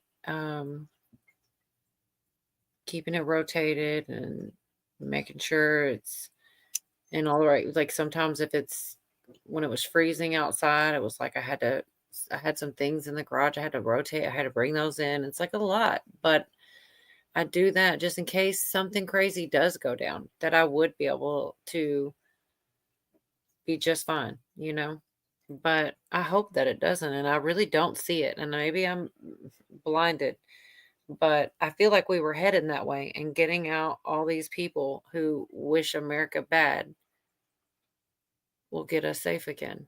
But Right. I have chickens and a garden, and that's about it, really. I have I'm trying, but I'm not. I wouldn't want it to happen. I'll tell you, I wouldn't want to have to do everything on my own, but I think I'd be able to. I think we'd figure it out here. I think most of the people I know online would probably figure it out okay. We're kind of all a little crazy and think of all the different things. Yeah. You never know what it's going to be. Like, diversify knowledge and skills and stuff like that. You just never know. Yep. I know there's times that I think, what if I never need any of this? What if I've stored up all of this and now I'm gonna leave it to my grandkids. Here's a bunch of food. Like, it seems kind of silly when you think of it like that, you know? I wouldn't want it to go bad, but are you using it? absolutely. I rotate it and I try to make sure everything, Okay. gets used in the right order and stuff. That's a good deal. Yeah. That's why my friends, she's gonna quit growing stuff. That's why she's giving me her greenhouse and all the pots and everything. But she's still canning. She said she won't stop doing that. And she's gonna help me figure out canning meat. Because I told her, I said, that's my biggest concern is the meat. Yeah, the for protein. sure. And I don't have a smokehouse, so canning seems to be the answer Yeah. for me. I still haven't really done a lot of that. The garden was so small that, like, the peppers were were frozen, like chopped up and frozen, the extras, and most of those got used, and that was basically there wasn't much to really need to can, so haven't really been using it at all. That's Yeah. good. But I have been going for way longer than I usually do. Yeah, I don't know. I mean, I don't know who was paying attention, but that was a really weird document that he said came out of there about zombies and all this. It had to have been a code word or even something. Somehow they got some joke in there or something. Because come on, there'd have to be, and who knows? Maybe that's what's in there, y'all. Maybe it's all the information about the zombies that or something crazy. The zombies. I mean, it really was in that page, and Gary Franchini is reading it on the air, and then he tried to backtrack. I mean, that was kind of almost comical to me because that's a real CDC document. That's what I'm saying. Like, it's supposed to be. Even he didn't, but they were like, "Oh, the zombies are approaching. They're breaching," and you're like, "No way! That's a transcript from there." So Yeah. maybe that's the secret. Maybe that's why they didn't want to release them because then we'll know.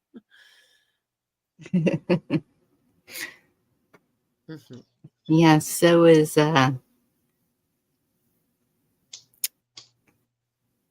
Mask Protect You, He's saying that's a real CDC document. Well, so is Mask Protect You. Protect. What is wrong with my mouth?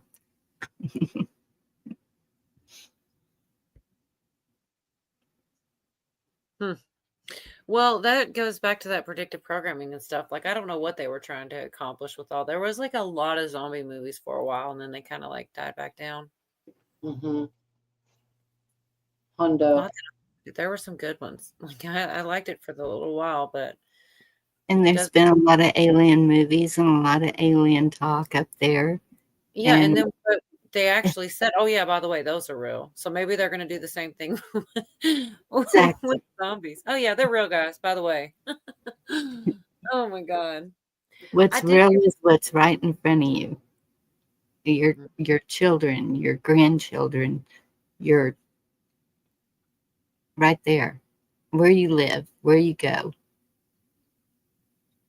the people you have contact with on a daily basis. Right. That's what's That was such a funny movie, Zombieland. That was probably one of my favorites. I can't quote it as good as I wish, but do y'all remember Zombieland with Woody Harrelson? Yes. So Love that freaking movie. Mhm. I'd like to watch that again, actually. Zombieland. And then there actually was some kind of sequel. I liked that one too. A lot of people said they didn't like it. I thought it was pretty good. I liked it. Always double tap. There you go. There's a quote. Yeah. What's up, Kush? Hey, Yeah. Kush. Hey, Kush. But yeah, we'll probably go backstage. I don't know. Y'all think I should put the link for if anybody wants to come backstage, or what do you think? Oh, look, some people come in when we're leaving. That's how it always happens. What's up? What I do you guys think leave it for like 60 seconds, and pull it back? people who hear this and might know us can be like, hey, can I get it? I mean, anyone who would be let up has one of our numbers. So, Hmm. you know, but I mean, maybe leave it for a short bit, then delete. Right. Just think it out loud. Totally up to you. Here's what Navy Vet says. Yeah, I can send it to 103. Billy could always join us. Echo. Josh. I don't know what Josh is doing. Southeast. I mean, there's some people we know where it'd be like, yeah, hit it, but then like, you know. Right. What's 999 Echo?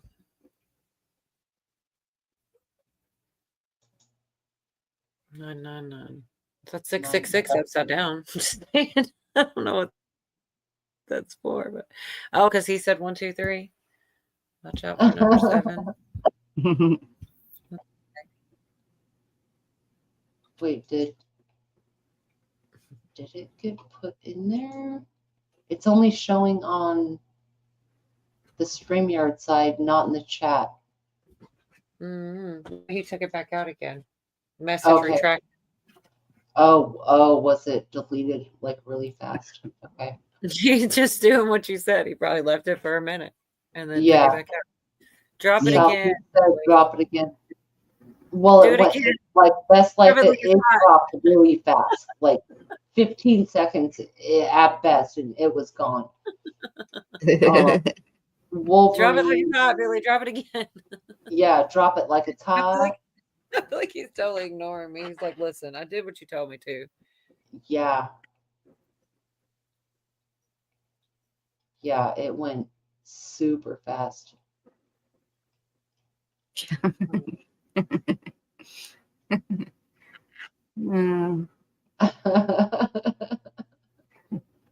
Can I use my powers? Care Bear stare. Yeah, dude. Oh, what's up? Do you want to wait till we go back or no? Shit, I don't even know. All right. Well, I guess I'm just going to shut it down because I don't know if she wants it now or afterwards. Yeah. I mean, I guess I could ask her. It's Echo's here, so. The only reason I was going to say because I'm trying to wait till 444. I think that'd be good. I won't get it. You got to stop a little couple minutes before. It's at 37, but that would be cool to get that. Southeast, did you ever get it or no? Okay, I see it. Dang it. Let's see. She said, are you cool? I hope everybody's cool to be up here now. I would have dropped it sooner if I thought people were. Oh, there See, we there, go. We did get it. only because we're going backstage, I feel like.